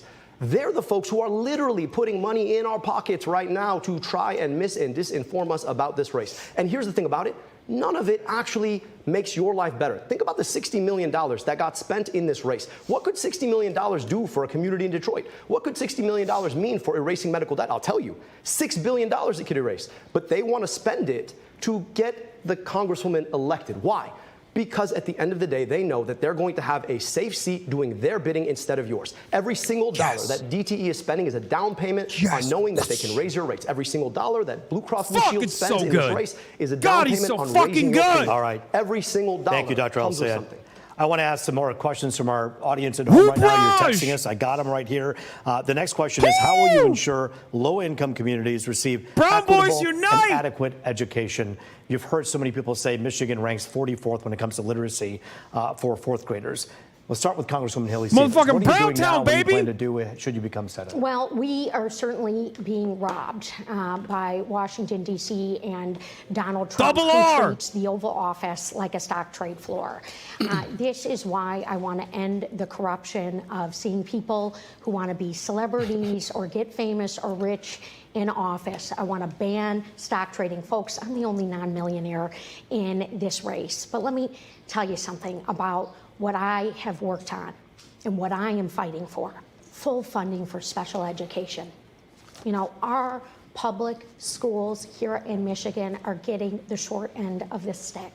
And if we fully fund special education, we could meet the needs that a family in Royal Oak has talked to me about, where they feel torn. Finally, she's talking about a policy. This is her first time, I think. Special complex medical needs actually get the education they deserve. She This is falling also why apart. we She have to feels expand frazzled. Medicaid, You can see not it. just reinstate the cuts that Donald Trump cut. We have got to expand these programs. And I consider myself a warrior for public education. And this is How is also Abdul El-Sayed a why millionaire? I have written I don't know if he is, legislation, but and why I'm leading his wife the is a charge doctor. to He was a doctor. redirect He never grants actually to go became a practicing into physician, the but profession he had a of education, podcast. He just wrote like my father books. was. He was a first grade teacher. Bro, in the he's city of a Detroit fucking Rhodes doing Scholar. Of bleeding course he has a lot of recovery, money. in What are we addition to running talking about? his small business. And so I want to see more people go into that profession, go into He's our worth like public 1.7. schools, That's broke and boy, dude. That is going to Thank you. certainly solve a lot of problems for us. Dr. El-Sayed, you heard the Yeah, Congresswoman Rube doesn't say follow me. I redirect checked. grant money. Is that part of the solution here? What do you think? You know, you asked a really important question about education. I'd like to answer that question. I'm proud of the fact that the American Federation of Teachers has endorsed me in this race. And they've done it because I'm a proud product of public schools. I know what it's like to walk into a public school in Detroit in January, and kids are bundled up because the boiler's broken, trying to learn how to read. You talk about a literacy crisis. How do you learn how to read when you have to wear a coat in the middle of the day? We put glasses on kids' faces specifically because we knew that it doesn't matter what's happening on the blackboard if you can't see the blackboard. But we need to radically rethink how we do public education in this country. We are not invested nearly enough. I want to tie the support for public education through the Department of Education, which, by the way, needs not just to be brought back, but fully invested in. I want to tie that funding to the Department of Defense. So when they try to raise the Department of Defense budget, we're going to make sure we're invested in public schools too. I also think that the way that we have funded local education, specifically school buildings, has too often ported the historical racism of the past. Right now, we fund school buildings based on property tax. Property tax is a function of property value. Property value is a function of who's been able to live where as a function of redlining from the past. And when we say that that same process should be patterning the social mobility of the future through public schools, that's a real problem. But I just want to say this. I actually agree with the Congresswoman on one really critical thing. We are being robbed. The money that we should have to invest in our schools is being sent to foreign governments to destroy other people's schools instead of investing in our own. And that is exactly what AIPAC wants you to do and why they're spending so much money to get the Congresswoman elected. Dr. Al-Sayed, Congresswoman, it's one point in which at least partially you agree on. As one of you will be taking on Mike Rogers, people want to know what are the defining differences. This next question comes to us from a young person herself who actually is a student in Detroit, a college student. And we thank you so much, Kimora, for being with us here today. What's your question to the candidates? Thank you. Good evening, candidates. My name is Kimora Riddick, and I'm a Wayne State University junior studying broadcast journalism. And my question is about the wildfires. So the wildfires from Canada deeply affected Michigan's air quality, especially in Detroit. What environmental measures are you planning to decrease the dangers of air pollution?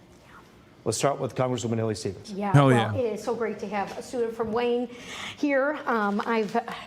I've just treasured working with that university in their science program and STEM education. And that is very much at the heart of why we need good Just get to the climate fucking answer. policy, not the junk science that we are getting from the Trump administration. And let me tell you what I think that looks like. One, we've got to cut the carbon emissions. We've got to lessen our dependence on big oil and gas. Investments like I secured in our clean energy future so that from Marquette to Detroit, we were evolving and moving forward. You know, that has been stripped away by Donald Trump, and that's not right. But it's also not enough to just say, hey, we're going to go in there and just fight Trump. We've got to put forward our own creative ideas, which is why for 4 terms I've sat there on the science committee, securing resources, looking at alternatives for plastic and our supply chain. This is an opportunity for Michigan manufacturing, Michigan innovation to shine. I want to make sure that we are leading the way. And then when Kamara is a broadcast personality, she's talking about the things that we have secured in the United States Senate for Michigan, for our jobs and for our clean energy future. Dr. Al-Sayed, clean air. Kamara, just be careful. If you become a broadcast personality, somebody might come after you. I just want to speak specifically to your question. I can tell you about what we've already done. We put air quality monitors all over Wayne County so folks can get real-time information about the air that they're breathing. Took on some of the biggest corporate polluters in our state when I was in the city of Detroit. Took on Marathon Petroleum, the biggest polluter and the most polluted zip code in the state, forced them to invest their own money to reduce emissions when they had wanted to increase them. The truth of the matter is that these wildfires are happening more often because it's drier and hotter than it has been in the past. It's drier and hotter because we continue to rely on fossil fuels for our energy. We need to get to 100% renewable energy. And the only way we're going to do that is by taking the Chevrons and the Exxons of the world out of our politics. Now, guess whose campaign they supported? Well, if you guessed my Congresswoman colleague, you probably guessed right, because yes, they have both given to that campaign. So when you hear ideas of things that ought to be done, but they never actually get done, you should ask yourself why it doesn't get done. Well, because the people who sell oil in this country fund the politicians who make sure that they can keep selling oil. Dr. Al-Sayed, Congresswoman, thank you so much. We have another text question, one of the many, many text questions. This one, I think, is important because, again, my main goal and our main goal at Fox 2, let's differentiate between the two of you. What are the big differences here? So what would you do on your first day in office? We'll begin with you, Dr. Al-Sayed. What would you do on your first day of office should you become senator? Anybody who knows me knows that getting people health care is the passion of my life. I went to medical school only to realize that too often our health care system is part of the problem. We need and deserve guaranteed health care through Medicare for all. I have been thinking about this question. In fact, I've testified to the U.S. Senate twice. This wouldn't be my first time walking into the chamber on Medicare for all, guaranteeing health care, on eliminating the medical debt in this country, $225 billion.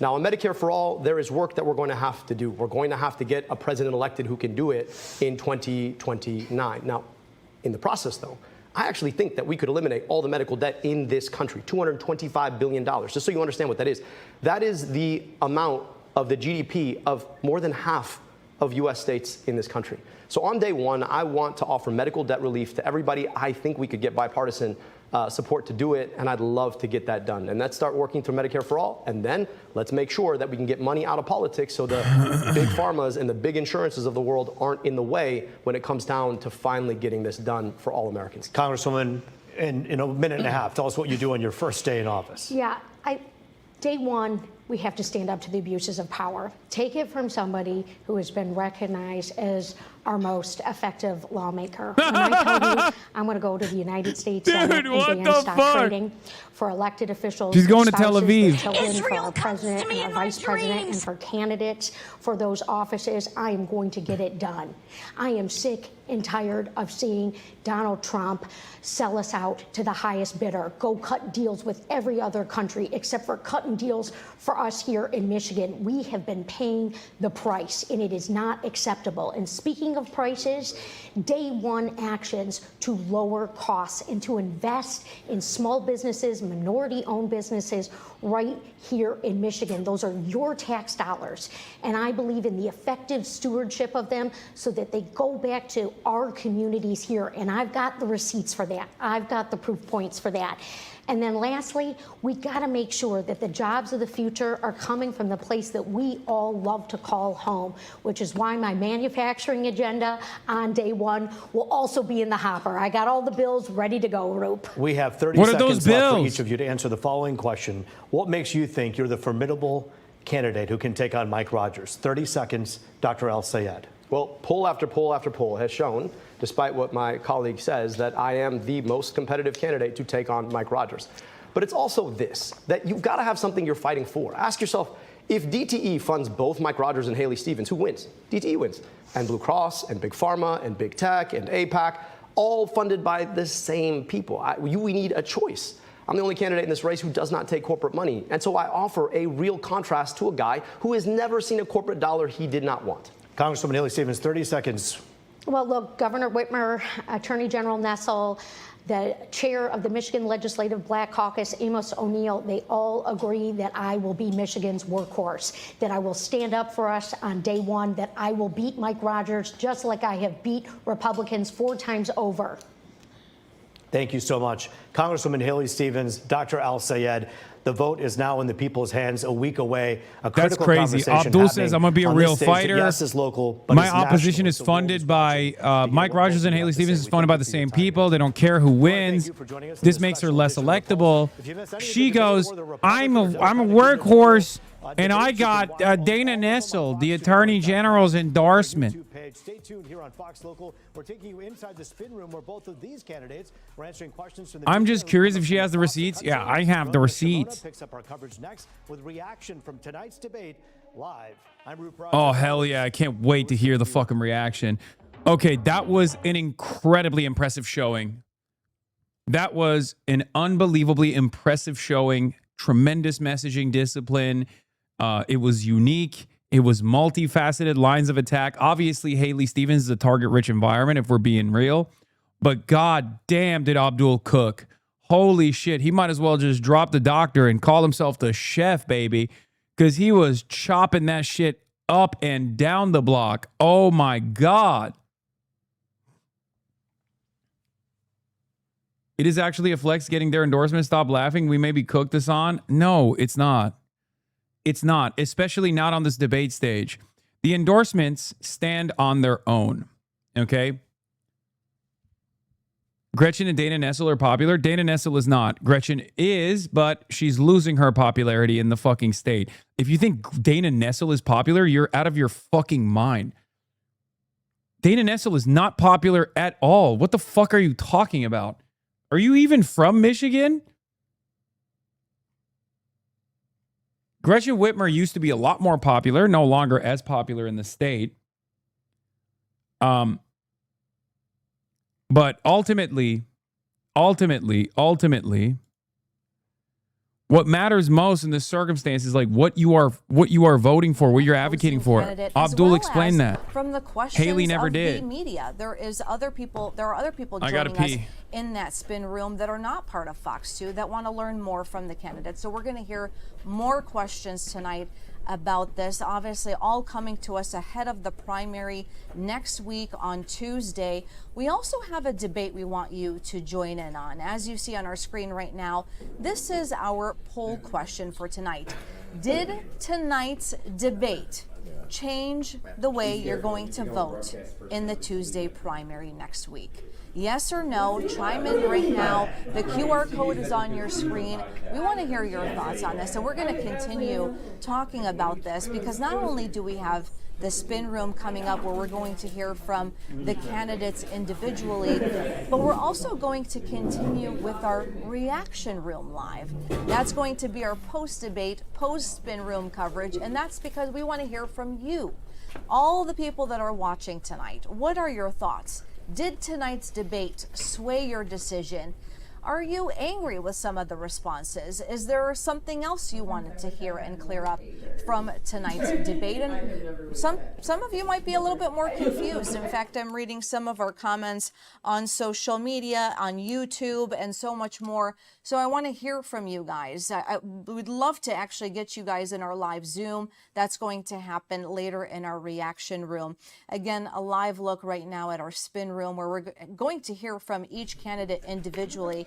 Now, I do want to recap a few moments that really set the tone of this debate, beginning with the AIPAC money. This has been a question that a lot of us have been really looking for answers for. Let's listen in to what was said during that part of the debate. Many people ask the question about AIPAC, and What is it this seems as fucking though in angle? many instances you haven't directly answered the question.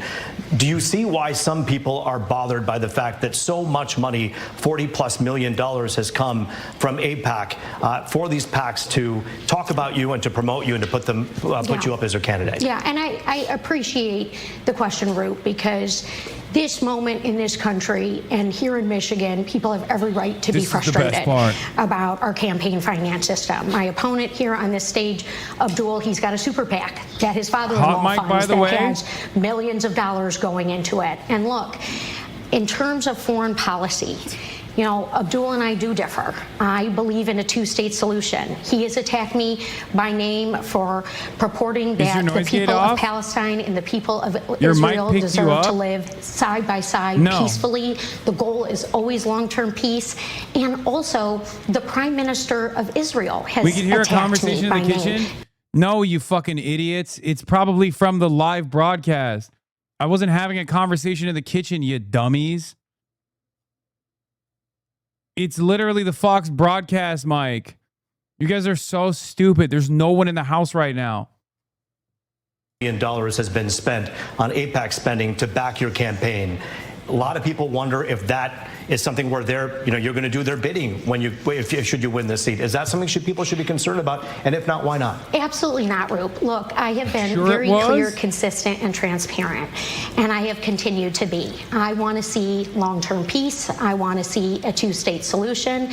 I am deeply proud to represent one of the... What was the audio? Don't gaslight it. Okay, now I'm gonna Is this it? Of us have been really looking for answers for. Many people ask the question about on social media, on YouTube, and so much more. So I want to hear from you guys. I would love to actually get you guys in our live Zoom. That's going to happen later in our reaction room. Again, a live look right now at our spin room where we're going to hear from each candidate individually. Now, I do want to recap a few moments that really set the tone of this debate, beginning with the AIPAC money. This has been a question that a lot of us have been risking him for.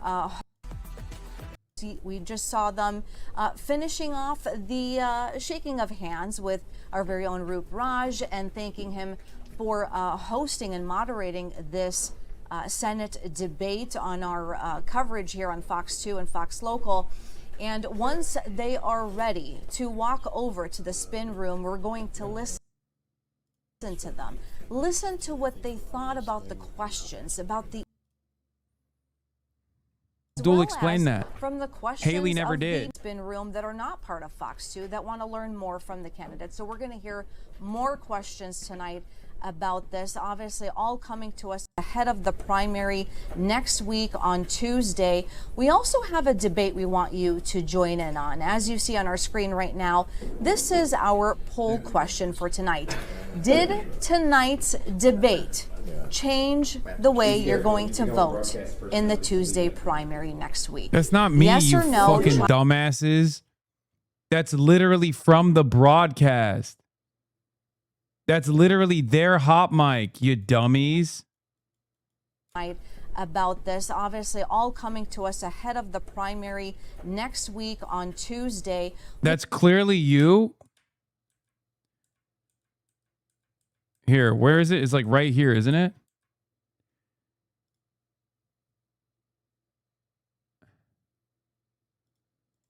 Going to hear from each candidate individually.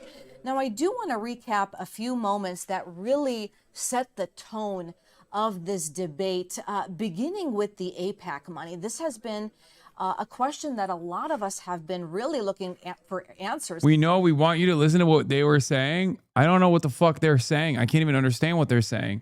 But it's a hot mic from their broadcast. You can't hear me because I'm not talking to anyone because I'm pissing in the bathroom. I think I skipped past it anyway.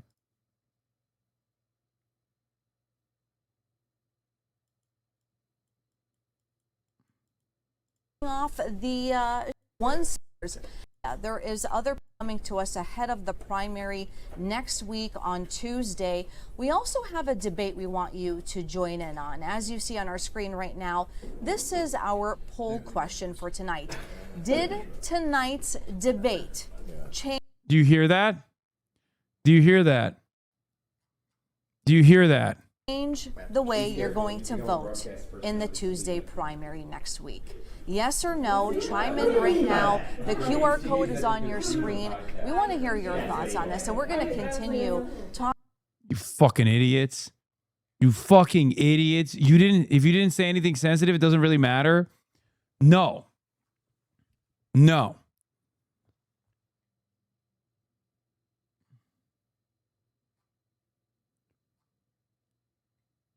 Why are you like this? Why are you fucking like this? What, you think I was in the background? I teleported to the fucking studio in Detroit? Talking about this because not only do we have the spin room coming up where we're going to hear from the candidates individually, but we're also going to continue with our reaction room live. That's going to be our post-debate, post-spin room coverage, and that's because we want to hear from you, all the people that are watching tonight. What are your thoughts?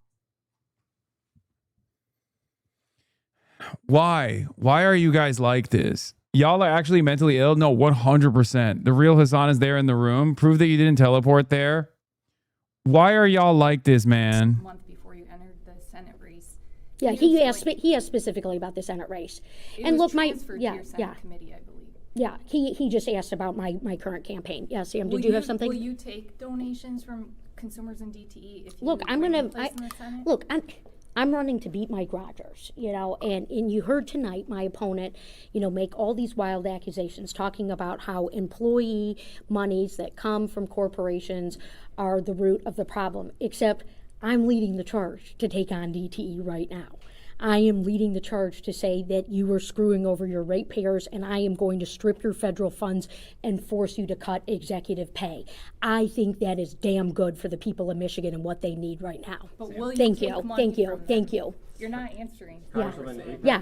Look, Someone say you're not I'm trying to answering. get to the United States Senate. Like, you can keep pushing me. I have no idea, if we're going to be able to do these major reforms. But what I want to see us get these reforms done. I want to bend, the way in which these laws that hold us back are. Just last week, I said free ball. Free ball for any journalist that wants to get a good fucking clip. Attacked me. I'd never heard Push him say the for word a Trump direct direct albeit answer. once the entire time. You know, I am leading the charge to take on his abuses of power. You know, I am going to vote for comprehensive campaign finance reform. I'm not going to speculate about what employees groups are going to come together. But you know what? I will say this. You know, some of these groups, you know, with the auto companies and this and that, my work in the Congress has always been directed towards the people of Michigan. I have 17 labor endorsements in this race, the most by a long shot, most of the building trades and the labor unions. But thank you so much for pushing on the question. I appreciate that, Beth. Yeah, nice to see you. I want to ask about the conversation about Abdul's personal financial disclosure. I understand. Yeah. You might have just released it like 2 hours Yeah, ago. and we still don't have the full tax return. What should we glean from what he did release today? I guess what was the most I think it was released like when we were pulling in, so I don't know. But it's just the bigger, hundreds of thousands of Michiganders voted. You know, you know, we're talking about, you know, the campaign finance system. Why is this leading candidate on the stage here not releasing his full tax return and being transparent with us? We're going to go into a general election, and these Republicans have got all the dough in the world to try and flip this seat. You got Rogers already saying that he wants to run against Abdul because he thinks it makes it They easier. are funding your campaign. AIPAC is sponsored by MAGA billionaires. Yeah, site visit You have only. highlighted numerous racist articles written by news outlets that are owned by the likes of Paul Singer, for example, who is one of the fucking major donors to AIPAC. And we've done a UAW. That's crazy.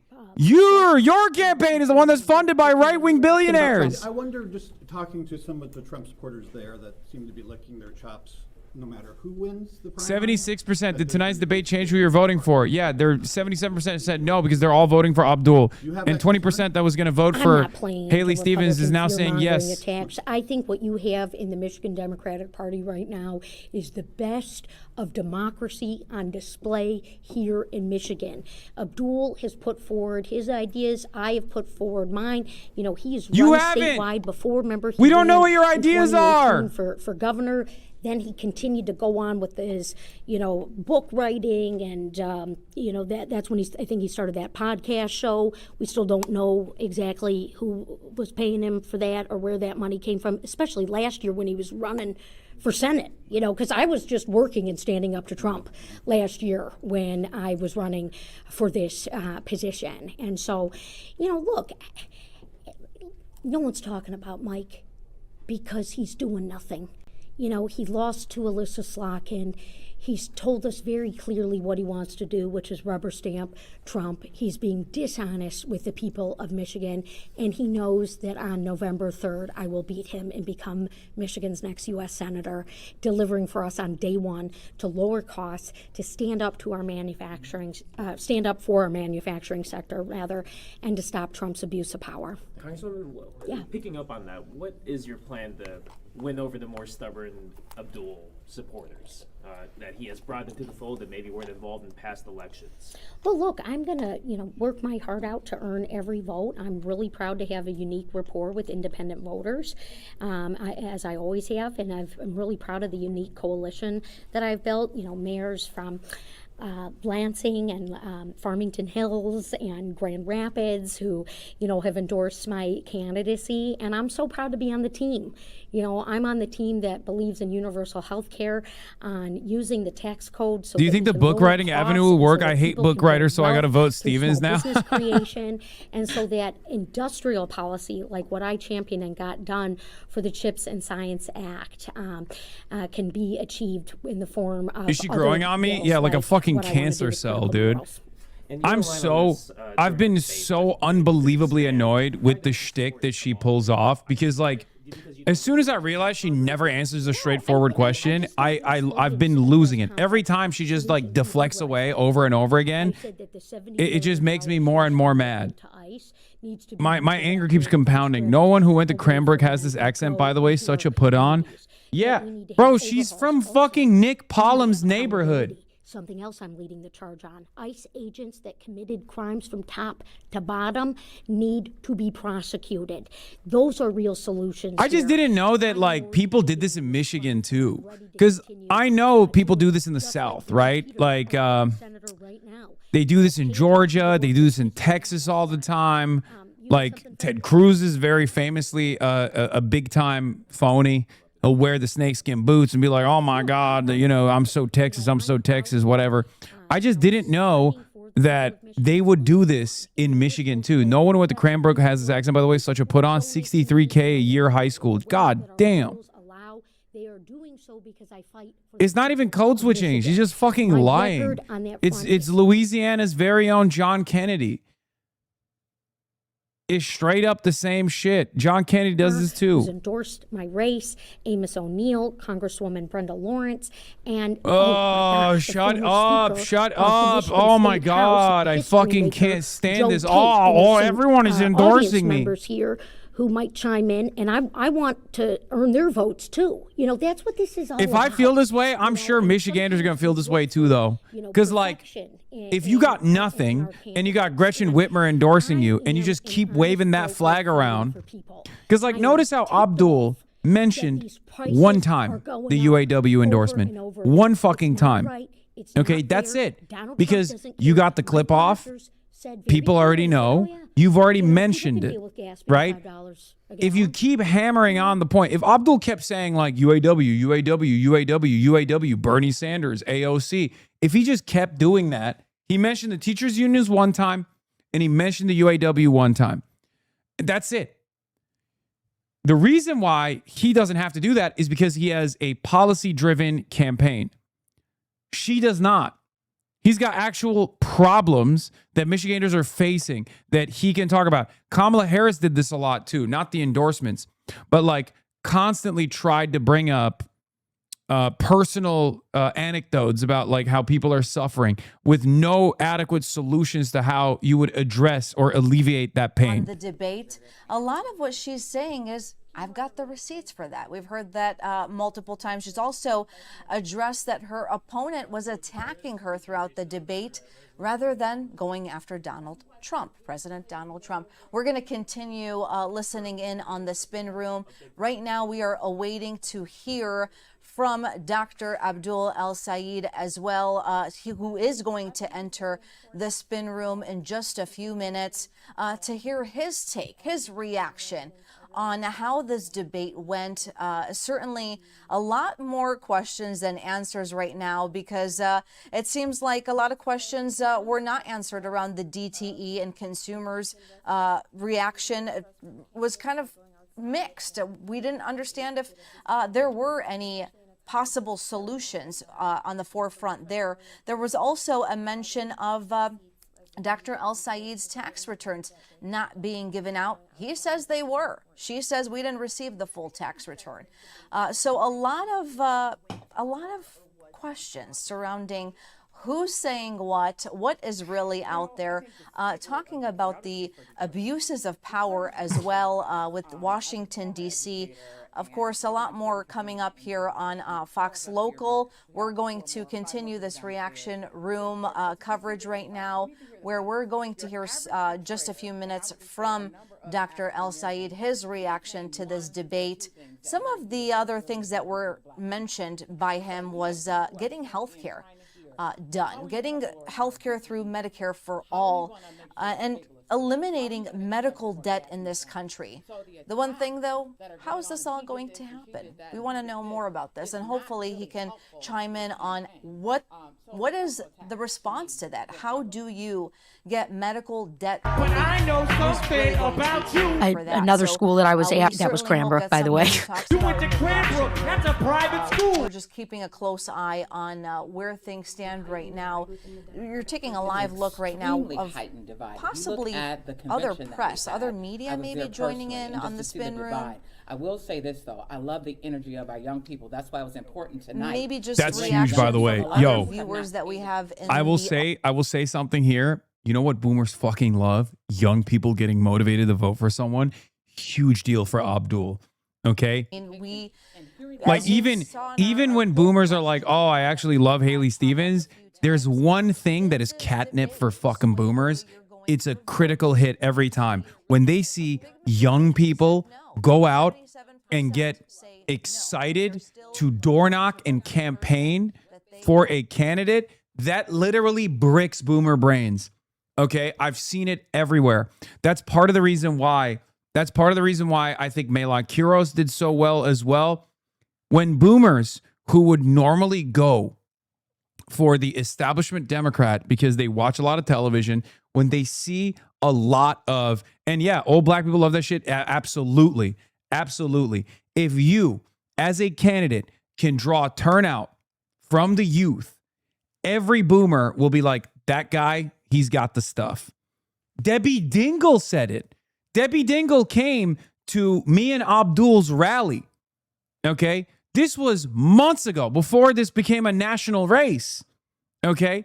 She went to that rally and she was like, I've never seen this many young people this excited all the funders behind this early in a primary. Now, to say that somehow my tax return is more important to the voters in the state than the $60 million that have been spent in this race on ads, most of them attacking me at this point, I think is missing the boat. So happy to release everything. We released all of our personal financials. I'm not hiding anything. The question is, what's the Congresswoman hiding about the people who are actively funding her campaign? We're getting outspent in this race 12-1.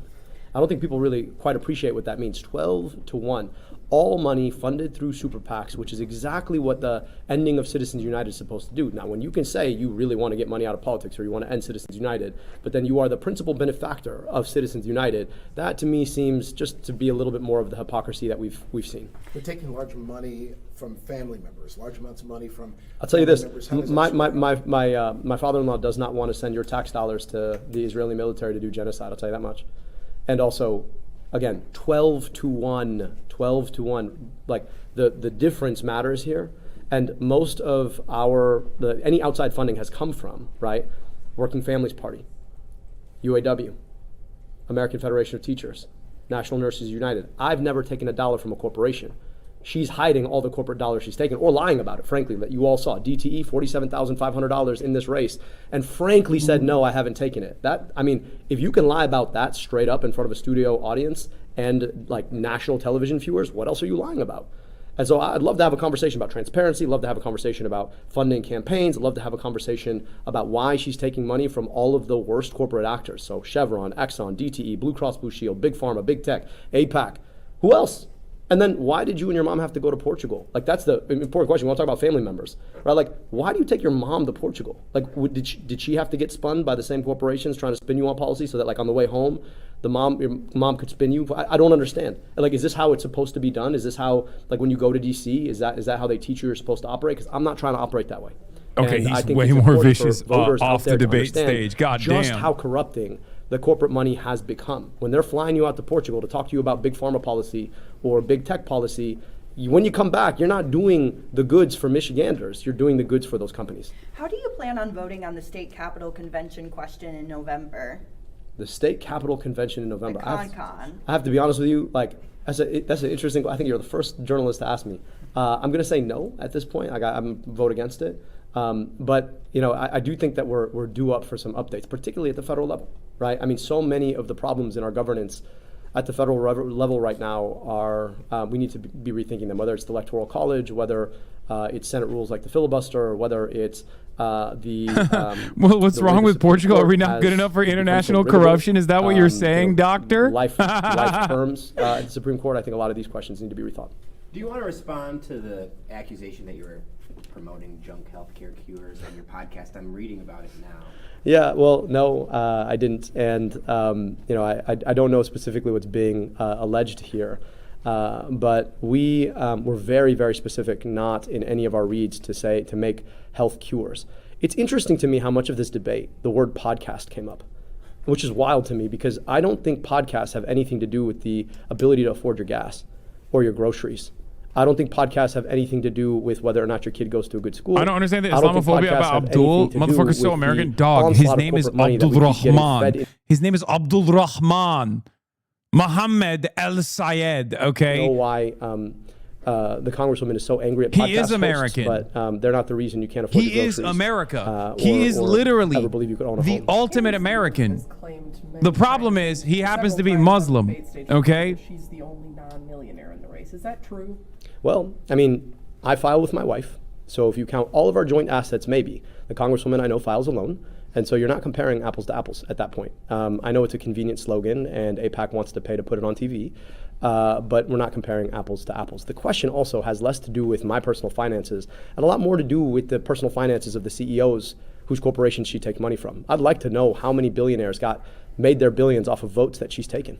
Right? I'd like to, when we talk about millions of dollars, why $60 million in this race? I'm happy to talk about finances, but the finances that matter for most folks in this state are the finances that they're worried about, that are being nickeled and dimed because of the deals that too many corrupted politicians make as a function of the corporate money that they take.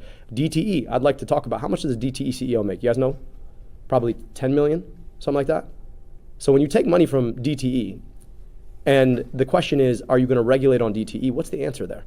Yeah, you can write a bill and pretend like you're doing something about the problem, but what do you actually want to do when you take $47,500 and then are willing to lie about it in front of the world in the most watched debate in the country? Just frank lie, like in your face lie. No. You have accepted money from the American Priorities PAC, which is a super PAC. You continue to say that you No corporate money. So that's the difference. If it's a I don't take PAC corporate money. I've always been clear. I don't take corporate money. And if you're angry because AFT and the National Nurses United are supporting our campaign, that's like what unions do to push back on the corporations. Yeah, well, I mean, we take individual contributions certainly, but I'm not coordinating with any PAC. You know that's illegal when you ask. But also, let's just talk a little bit about scale here. How much are we being outspent? Do you know?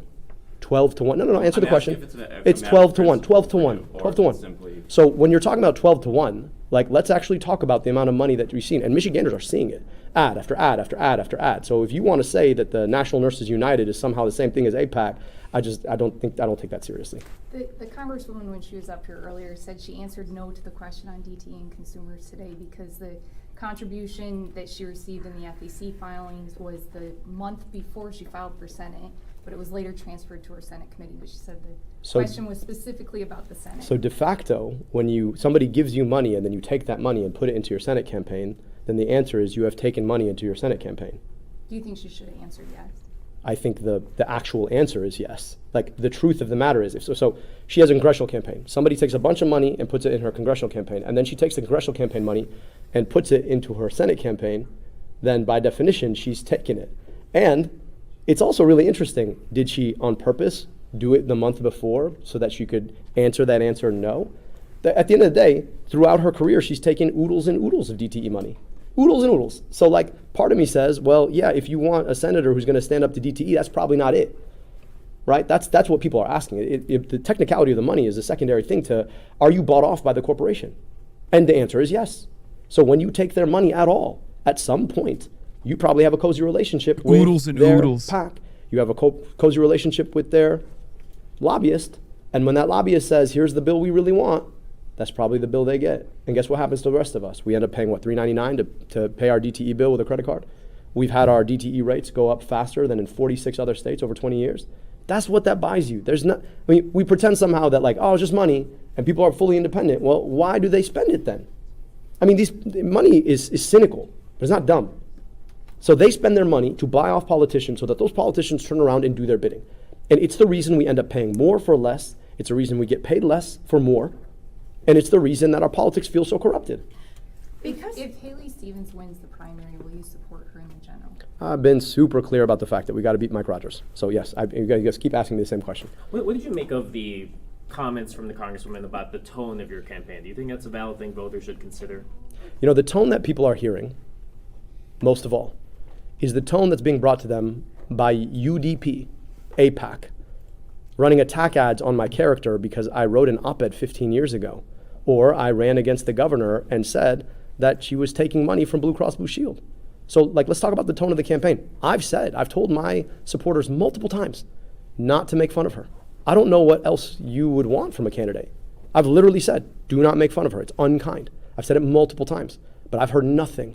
Even when the question of civility came up, you heard it today. The question of civility came up and she used it to attack me.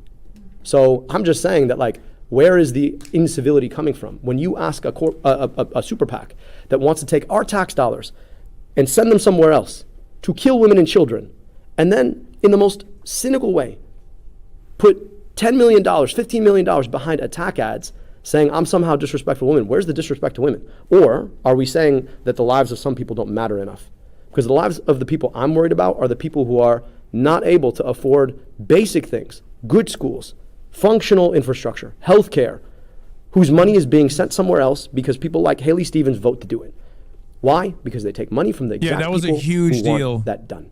That's how this process works. Haley Stevens And it's voting the thing for I think most people are just sick and tired of about Washington, $3.3 D.C. billion It's the in thing I'm funds to running to fix. Israel I'm was running on such three a things. big Money out of fucking politics, mistake. money in her pocket. But money she in her knows pocket. she Until has we to get the do money it out of because politics, you're AIPAC gonna literally continue to see took money people lying away to your from face about the money 18 that they Democrats take, who and then signed doing against the bidding it. for the corporations who are nickel and diming us at every turn. I don't take their money for a reason, because I don't want to be bought off by them, because I want to work for people. Because the Congresswoman is trying to target your personal finances on this campaign trail, just a second. Or the fact that I'm a He's podcast gonna host, lose right? if he Just keeps a second. proving Guys, himself don't ever- literate. Podcast Yeah. is like a terrible Americans idea. are All right? I sick mean, I and know tired you guys of are goddamn journalists. nerds. I mean, you tell me, man. You're journalists, right? You're journalists. Like, just don't host the podcast, because then some enterprising politician come after you. Like, I mean, it'd be an awful thing if you actually spent time, I don't know, educating people about public health like our podcast did. That's a terrible, terrible thing, I'm sure. But what would you say is the highest valued asset in your possession right now? I don't know. Like, I don't sit here and think about it. And I'll just tell you that, like, people are going to pay attention to, like, just properties that literally my wife's family inherited and then put in their and all of their kids' names and then sold. And people are out here being like, oh, well. And I wonder why they're so focused on foreign properties with somebody with a name like mine. Do you think it might fit within a well-worn trope? I don't know. I'll let you guys make that consideration. Why are people so angry? You said that at the debate when they booed her, it had nothing to do with your supporters. There were a lot of your supporters that were. No, listen, we told our supporters straight up, we don't boo anyone. And as soon as it happened, I called the Congresswoman. I told her that was unkind. And our people were under very, very, very strict directions. We are not going to be unkind to anybody, because this is a campaign about hope in the future. I think what you saw is a deep well of frustration at a congressperson who's willing to get up and lie to you, who's not willing to answer your basic questions, who doesn't actually want to talk about the things that people want to talk about. And I think that's what you saw. Now look, I don't think that's kind. I don't think that's how we should do politics. I have told my supporters, do not make fun of the Congresswoman, because that's not helpful. We keep it on issues. We talk about issues. Now, I'm just saying, I told you at the front of this debate that my opponent was going to talk about me and talk about her, and I was going to talk about the people. And at every turn, every single question was an opportunity for her to take a dig at me, was an opportunity for her to take a dig at the fact that I hosted a podcast, was her an opportunity to take a dig because I write books. I didn't know that was a problem, right? But apparently, we don't want a senator who communicates with the public, and we don't want a senator who writes books about the things that they actually want to get done. Like, that's somehow an attack. I just think that at some point, like, you're seeing a campaign flail in real time. And we've built this campaign from the ground up. I've been to 475 public events, the kind where we answer questions. Sam, you've been to a lot of them. You know that when the hands go up, I don't pick. I'm just like, hey, whoever it is, got questions, I got answers. Because I'm not afraid of the voters. I try to be transparent about what I run on, what I believe in. When the questions were asked today, I answered policy solutions, not attacking my opponent. But, you know, at the end of the day, like, this has just been the most cynical campaign. When you ask $60 million coming in from all the folks who want to corrupt our politics to come in here and buy a U.S. Senate seat and then have the audacity to say that somehow you're the most electable, I'm so sorry. Like, electability doesn't need a $60 million crutch. Like, if you need $60 million to get out the primary yourself, and I want everybody here to ask, do you think that $60 million materializes in the general election? Because here's the thing, who's paying for it? Well, we don't know, number one, but big pharma, big tech, DTE, Blue Cross, and guess what? Who else are they funding? Mike Rogers. When you run a so millionaire they don't care which one of them podcast host, win. expect this to so happen. you're going to see $60 million come in here in a primary, and if they can eke it out, that guess what? All that money that was the crutch is gone in the general. Now we're supposed to talk about electability. I always believe that democracy is about government of the people, by the people, and for the people. They're Actually so inspiring cooked. They're people so to come fucked. They out have nothing. to be a part of a politics they believe in. Now, you know, I didn't know holding big rallies was a problem, but I have to say it was refreshing that they didn't bring you up in the debate. Politics. Yes, because bringing me up in the debate is poison for even AIPAC's very own attack dog, Haley Stevens. They already tested that, and it fucking failed. I turn into a litmus test for Israel. That's why Haley Stevens is not doing it. AIPAC will try to like, slam some attack ads in the mailers, but that's the whole I'd be reason. happy to have no outside spending at all on my behalf. If it meant that $60 million wasn't spent against us, what would this race be? It's And then you have failed the so many audacity to say fucking you're times. elected. It's going to fail over and over Let's again. get serious. Thank you, ladies and gentlemen. Thank you. Thank you. That's why Mallory McMorrow stepped on that landmine, and that's why she's not, she's no longer in contest, right? So that's part of the reason why Haley is not doing Who that. do you think?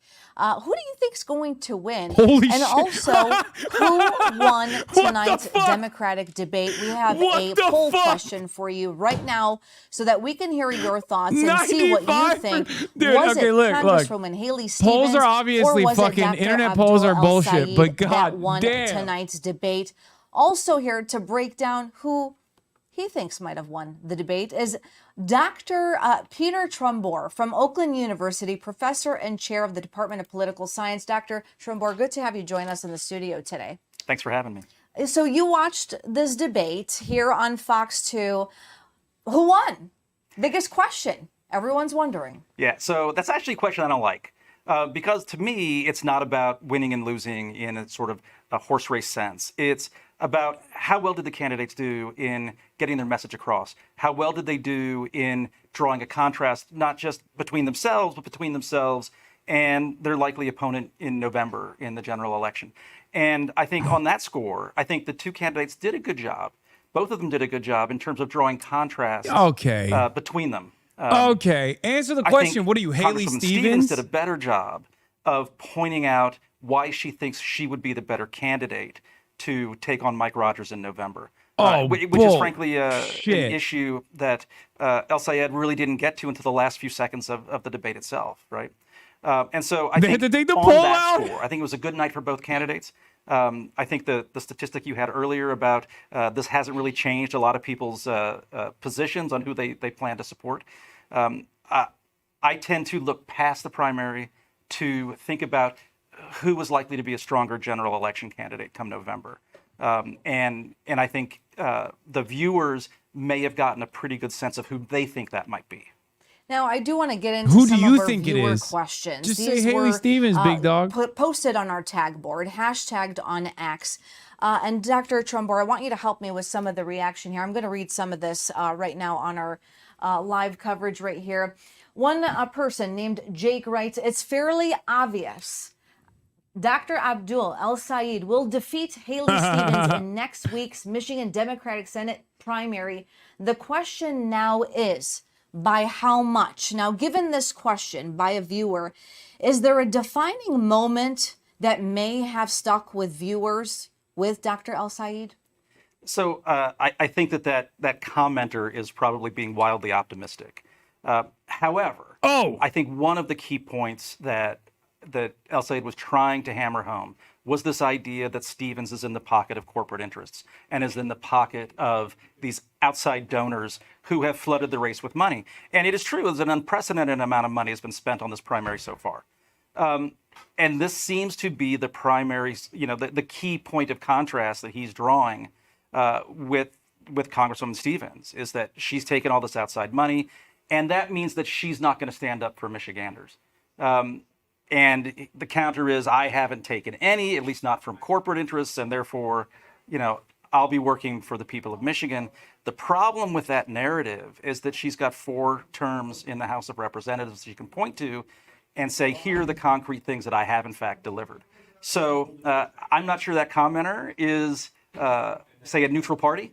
That sounds like the kind I don't of think thing you're that a someone neutral who has, party. already decided that their vote's going to go for El-Sayed would toss into a public message board. I do have a lot more questions coming in from our viewers, but before we get to some of the rest of them, is there a moment? That's my during this professor. What the debate fuck? that will end Why up is your in professor a national Haley headlines Stevens dick Oh, rider? I don't think so, and that's a good thing, right? Because typically, if there is some slip or some pithy remark, it tends to be superficial, and it tends to be sort of a rage bait, clickbait, meme bait kind of moment. And I was frankly happy to see that both candidates seemed pretty sober and serious about the message they were trying to deliver. And to me, that's a good thing, right? I don't turn on debates for the theatrics, as theatrical an environment as it can be.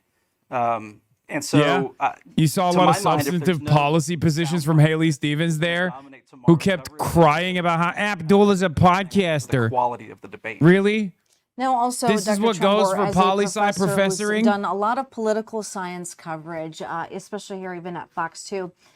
Come on, big Was there a dog. moment where you said these candidates just keep going at it, but they don't have results? They don't have the receipts. I know we've heard we've heard Congresswoman Haley Stevens saying, "I've got the receipts." We heard Dr. El Sayed saying, "We're going to change things and we're going to get rid of corruption." How? How are you doing this? We want to see the how.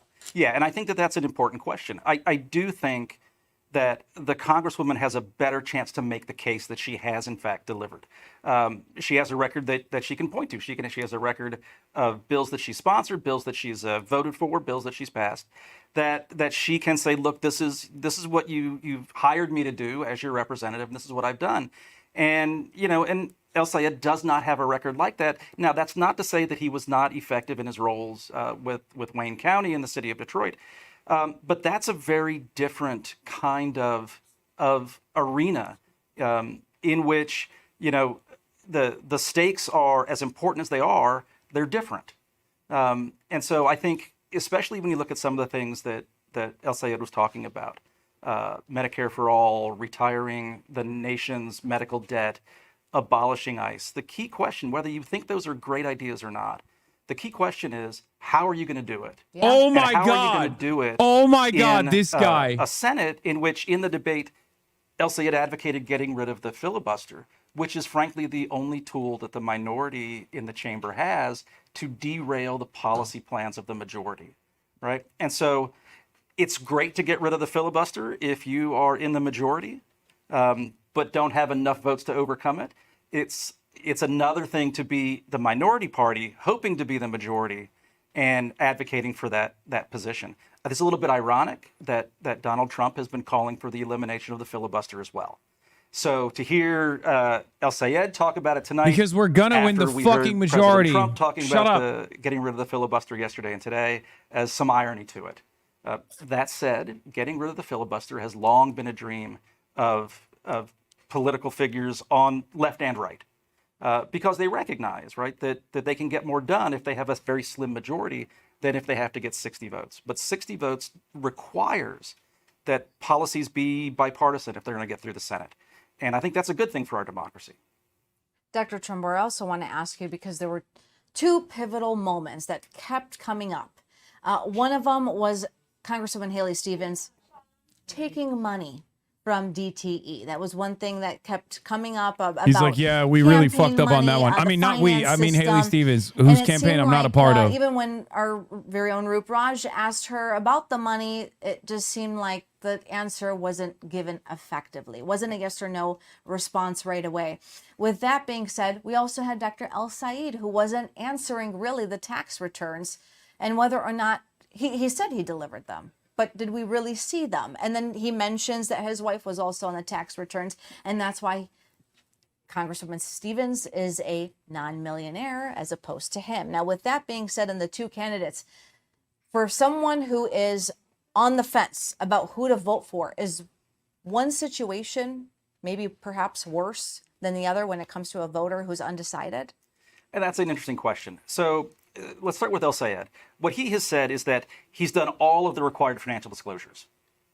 That's not the same as releasing your tax returns. We haven't seen them, right? right? That's not the same as releasing tax returns, which goes into much more granular detail about the sources of your income and all that sort of stuff than a campaign financial. Bro, this guy's a doctor of spin. He's a spin doctor. I don't think he has a doctorate in political science.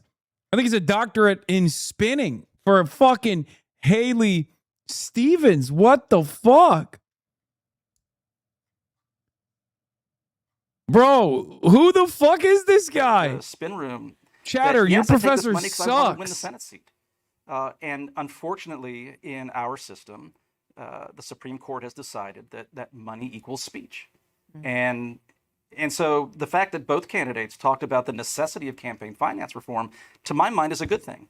You know, the fact see that, the YouTube that Stevens comments. talks about putting forward legislation to essentially ban members Where are of the Congress YouTube and members of the comments? administration from insider trading is long overdue, right? And, you know, the He's unspoken literally accusation making from shit El-Sayed up. is that because Establishment Stevens takes loves doing everything corporate that they money, can do to then shut she is out a puppet of the Abdul. corporate masters. This is insanely And misleading I and don't know that you can borderline actually lying draw about that- El-Sayed and that clear Stevens. line. You know, you would have to take a deep dive into what her actual legislative record is. So he gets away with This guy's sort of 100% establishment? accusation of Is corruption this Haley campaign without being staff? able to sort of really point it out and say, okay, and here is exactly where we see that quid pro quo, rear its ugly head. So he implies it's there because she takes outside money, but where is the moment where he says, and here's the piece of legislation that proves that she is sort of a dishonest bad actor. Now, Dr. Trumbore, thank you so much for joining us. We're going to continue this Dr. reaction Rusty room. Trombone, We dude. want- Get the fuck out of here. Spin doctor ass.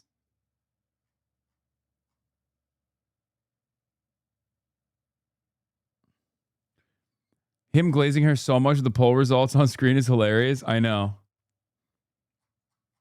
God damn, dude. the QR code, take that poll question, join us on Twitter or X, and let us know your thoughts. Is there a question you want answered? Because coming up, we're going to take a quick break, but we're going to hear from our very own. Like, how do you try to make this argument that Haley Stevens is an honest broker when she got 60 million reasons not to be? When she just straight up lied on the debate stage, which is supposed to be a big fucking no-no about her donations. Yeah, the stuff that they're yelling about Abdul El-Sayed is the fact that Abdul El-Sayed's father-in-law has some properties that he has in the name of his wife, and they sold it recently. Okay, so that's what they're claiming. Like Abdul's getting funded by, foreigners or some shit. It's racism, for the record. It is transparently racist. There's only one candidate that's being funded by foreigners in this race. It's Haley Stevens. Okay? Foreign interests, rather. Israel's interests.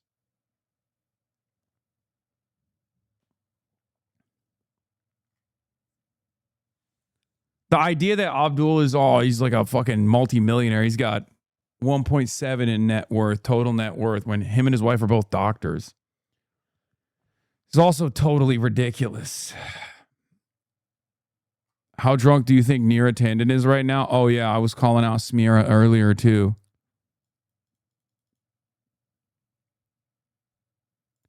Yeah, Dave Weigel also made a pretty salient point. He says the campaign that's grabbing any piece of bad news in Oppo that floats into view and making that their daily focus is usually in trouble. Stevens had a theme and has had a theme. She's the pragmatic Democrat bringing jobs to Michigan, will work with anybody who has passed bills. But the Stevens cheering section seems to be grabbing for anything that could portray El-Sayed as a sexist pig and throwing it. Yeah, even the ogre thing, desperate. Podcast endorsements, like, oh, your podcast is funded by fake cures. Also bullshit. Also bullshit. Total bullshit.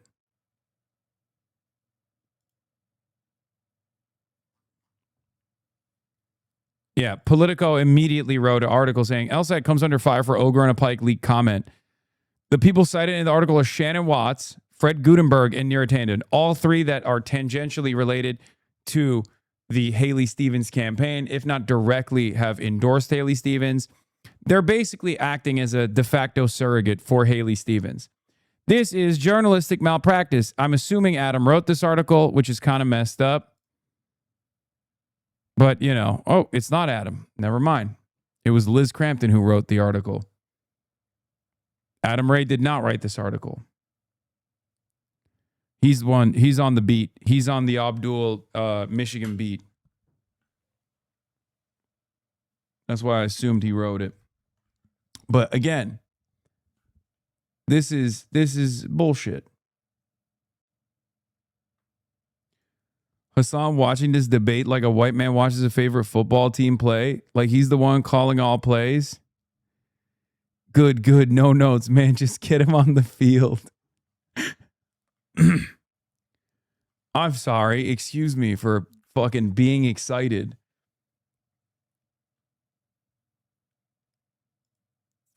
Yeah, in the political story on reactions, the campaign didn't respond. That's odd. But we'll keep this exchange up for transparency. If he thinks Fetterman is an ogre, maybe you should take that up with his campaign consultants who worked to elect Fetterman. Yeah, calling your female opponent an ogre you want to put on a pike is not beating the rap that this race has some serious sexism, says Smearatandon. I called her out on this too. I said, Smearatandon lying again. Abdul called John Fetterman an ogre. She knows this, but she's shamelessly lying anyway. What do you expect from the team that brought us the original Obama is a Muslim lies during the Clinton-Obama primary? Yeah, remember, never forget, Smearatandon is alleged to have been the person who sent the photo of Obama wearing a turban to the Drudge Report initially. Because the Obama is a Muslim stuff didn't start with Donald Trump. A lot of people think birtherism came from Donald Trump. That's not true. The birtherism did not come initially from Donald Trump. He just kept dunking on it over and over again. Roop Raj is on, my goat Raj. Ogre on a pike comment that apparently Dr. Al Sayed made on a Zoom call with campaign folks in which he was talking about John Fetterman, not Haley Stevens. He made that distinction, but it called into question the tenor and the mood of a campaign and how one should be moving forward, and challenging Dr. Al Sayed to ask the question perhaps that was alluded to in those ads, is there a better way forward than with mudslinging? And so the question and the answer we're right there in front of everyone to say, to hear, and to see. And I think it's really important that people are able to not only listen to the answers, but not in sound bites, but rather to watch their faces. I have a feeling that most people make their decisions not just on answers that you could read somewhere, but based on how they reacted and the tenor of this particular debate. As far as Miller, you have prominent Democratic opinion makers, spokespeople who are praising Mao. Hannity, dressing as Mao. Stephen Miller. They have 35 DSA candidates running this midterm. 35. Yes, and all the recent primaries that have been contested in the Democratic Party have been won by socialists and communists. And to your point, minus Fetterman, not a single leader in the Democrat Party has been willing to condemn the Democrat Socialists of America, again, who represent an ideology. To give, first of all, that's not true. There's hella people who are doing that, okay? But then again, to give credit to like maybe Elisa Slotkin, who has in the past done that, like at least some of the more serious Democrats understand that this is just, this is a bullshit smear campaign that they should not engage in, with the exception of like Josh Gottheimer and stuff like that. Never cede on oppositional framing. It doesn't matter if you're a Democrat who fucking hates my guts. Do not do that. Okay? Do not fucking do that. Even if you agree with them, keep that shit to your fucking damn self. If you want to keep your seat, if you want to keep being a Democrat, you know, I'm an outsider. Oh, you can say that all day. It doesn't fucking matter. First of all, I voted for Hillary Rodham Clinton. I voted for Joe Biden. I don't give a shit. Okay? Having said that, okay, the idea that you would listen to this bald Nazi fuck, and go, he's cooking on this one. I never agree with him, but he's cooking on this one. You're a piece of shit, okay? And in the eyes of the voters, you are far less a Democrat than even someone like myself is, okay? You can run around and say, oh, Hasan's not a real Democrat all day, every day. It doesn't matter. Doesn't matter. When you agree with a Nazi like Stephen Miller, you're de facto a Nazi, okay? That's it. That in the last century killed tens of millions of people. You have prominent Democratic opinion makers, spokespeople who are praising Mao. These are people dressing as Mao. You don't have that suit at home? I don't. Very popular in the Democratic Party. Fuck you. Suck my dick, you bald Nazi freak. Look at this testicular looking motherfucker over here. Oh my Lord. Oh my Lord. I wish we didn't have to also fucking fight people who are supposed to be fight people who are also supposed to be ostensibly on our side, you know? But they're not.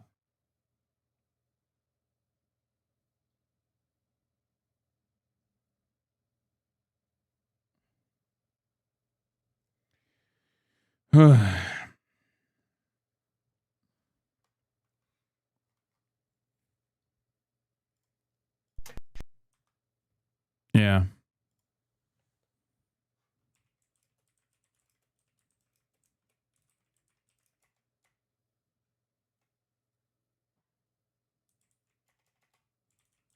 Literally a bald Nazi, by the way.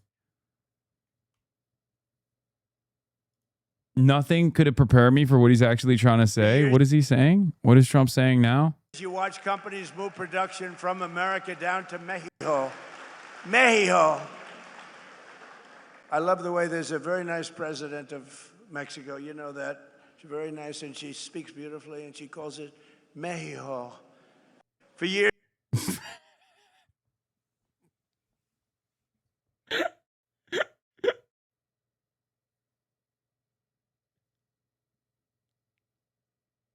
Mexico. So stupid. Bro, this guy's the fucking president, dude. It's so funny that his followers are like, oh my God, this fucking Twitch streamer wore a Mao suit. The fuck are you talking about? This is the goddamn president, man. Democrats are so lost in the goddamn sauce, dude. Democrats who also lean into the exact same shit that Fox News is doing to be like, oh, the socialist menace, the socialist menace. Talk about dropping the fucking ball. Like, this guy is our president currently, and he's ruining everything. And you're over here being like, you know, the real problem is democratic socialism.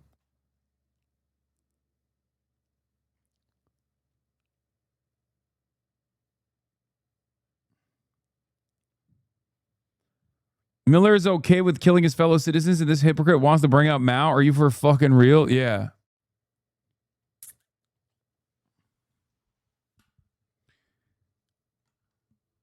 To be honest, Kamala did call Trump a communist. It didn't work, though. Yeah, I know. I don't even want to fucking...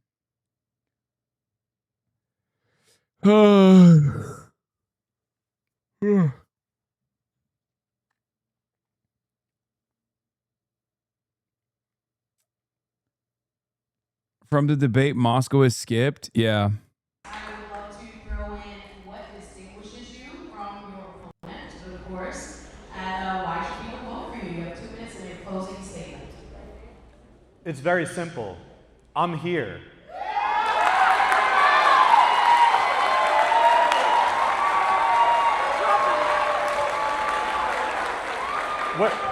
Where is he at? Where is our congressman? I went on Fox News last week thinking I might find him there because he seems more comfortable on Fox News than he is in the 25th district.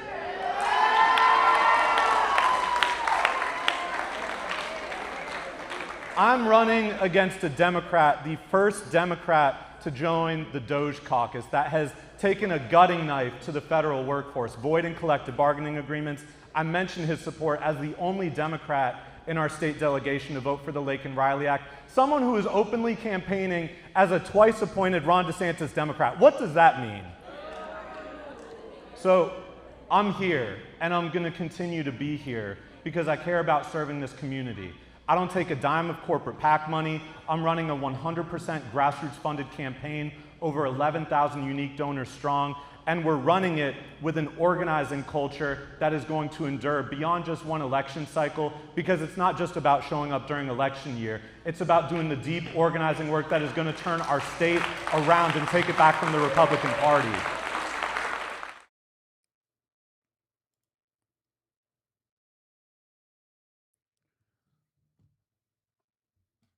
Good cooking. I just wish that Moskowitz actually entertained the fucking debate. I hate that.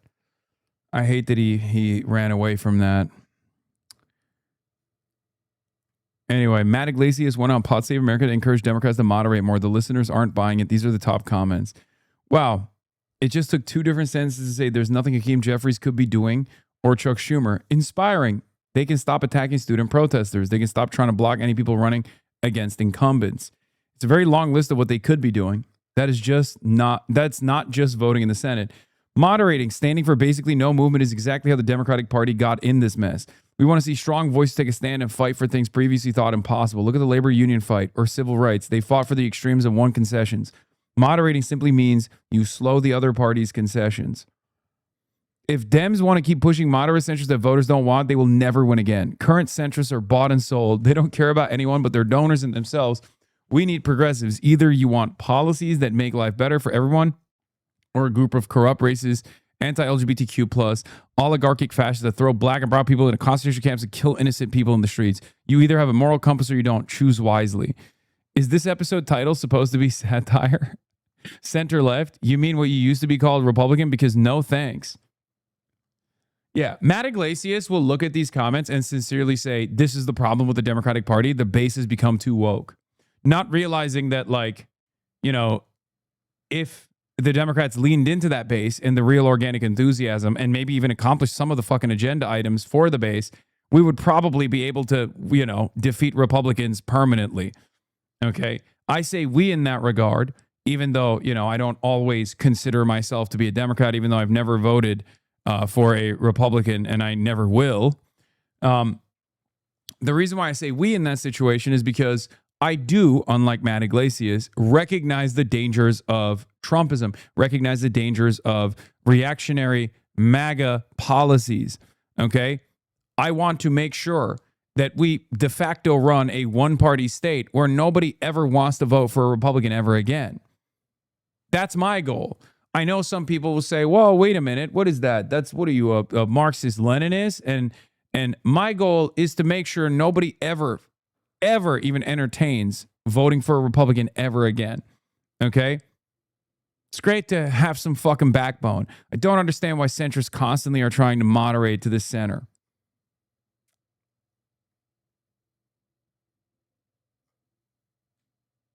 Oh boy, Fox News gonna like that one? Okay, whatever. Fucking post it. Post a W.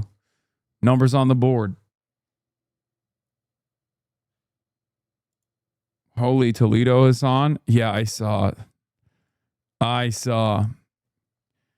We were watching it live. Yeah. Nate Silver. It's kind of striking how, apart from Iran, most of the Trump-related stories this summer have been boring and dumb. Reflection pool, White House Correspondents' Dinner, or kind of funny, FIFA.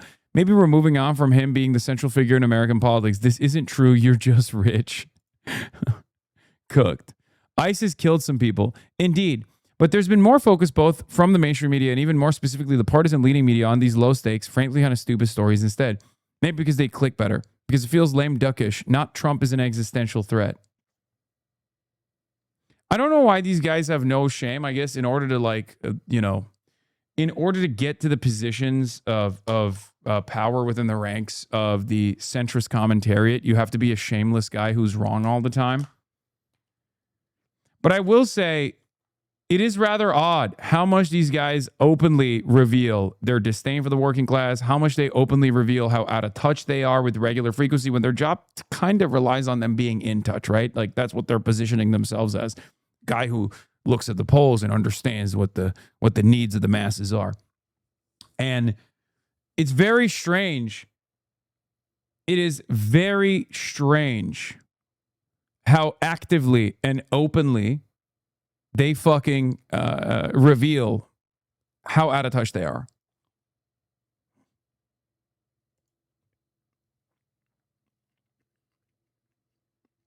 Yeah.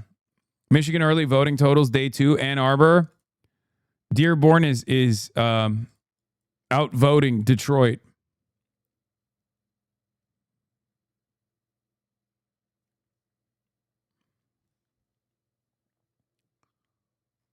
We need more. Here's part of the reason for why that's the case. I mean, this doesn't mean anything yet, okay? But part of the reason why I speculate that's the case is because, what do I always say? Negative ads, attack ads, do not draw turnout for your candidate.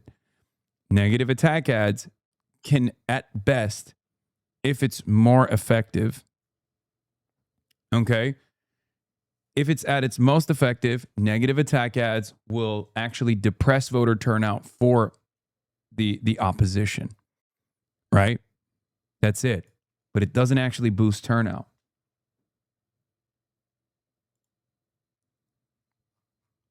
Dearborn is outvoting Detroit, and my sources tell me Dearborn is voting overwhelmingly for Haley Stevens over Abdul Al-Sayed because of a little bit of stick it to him the Islamic way, inshallah.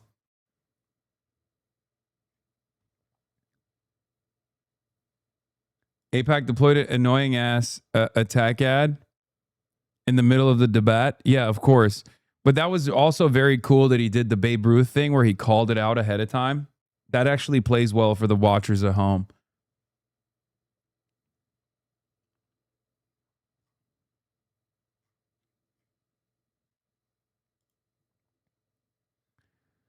Left-wing candidates are in a popular sweet spot with cutting aid to Israel. Always good to be the spend money here, not their candidate, especially when it's being spent there to blow up hospitals. Conversation changes when the ask is blocking arms sales. You're not saving money that can be spent here on schools and bridges, etc. You're making a moral case for that country to not be able to buy weapons from U.S. manufacturers. Yeah. Yeah, we already do that. Do we supply weapons to North Korea? Do we supply weapons to Iran? Not anymore, we don't. We used to. Look at how the audience reacted to her answer on AIPAC.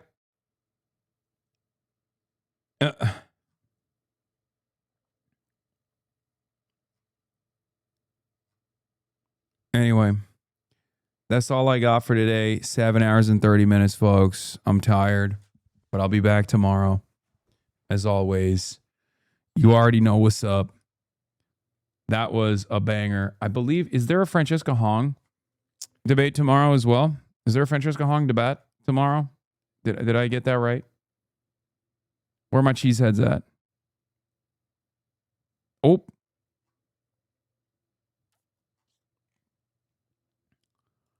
Working the pediatric ICU tonight, gang. Al-Sayed cooked, right? Yes, he cooked. It was incredible. Excellent. Excellent. He was on fire, dude. It was awesome. Not that debates really matter, but if it did, it was a blowout. There are a lot of loyalists on the media side that will do everything in their power to disparage Abdul all the way until the very last second, but I'm feeling very confident. Feeling very confident about our boys' chances, I'll be honest.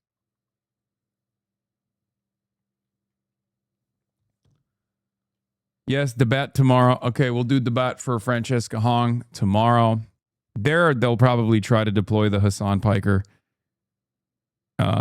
narrative, I suspect. And Michael from Pennsylvania, ironically enough, that's probably going to be a common actor in this race. But that'll be all from me for tonight, folks. I'm tired. Love you all. I will see you tomorrow. Peace.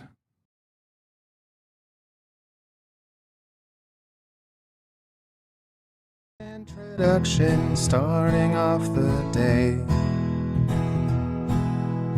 All the chatter's trickling in, hostile people hate.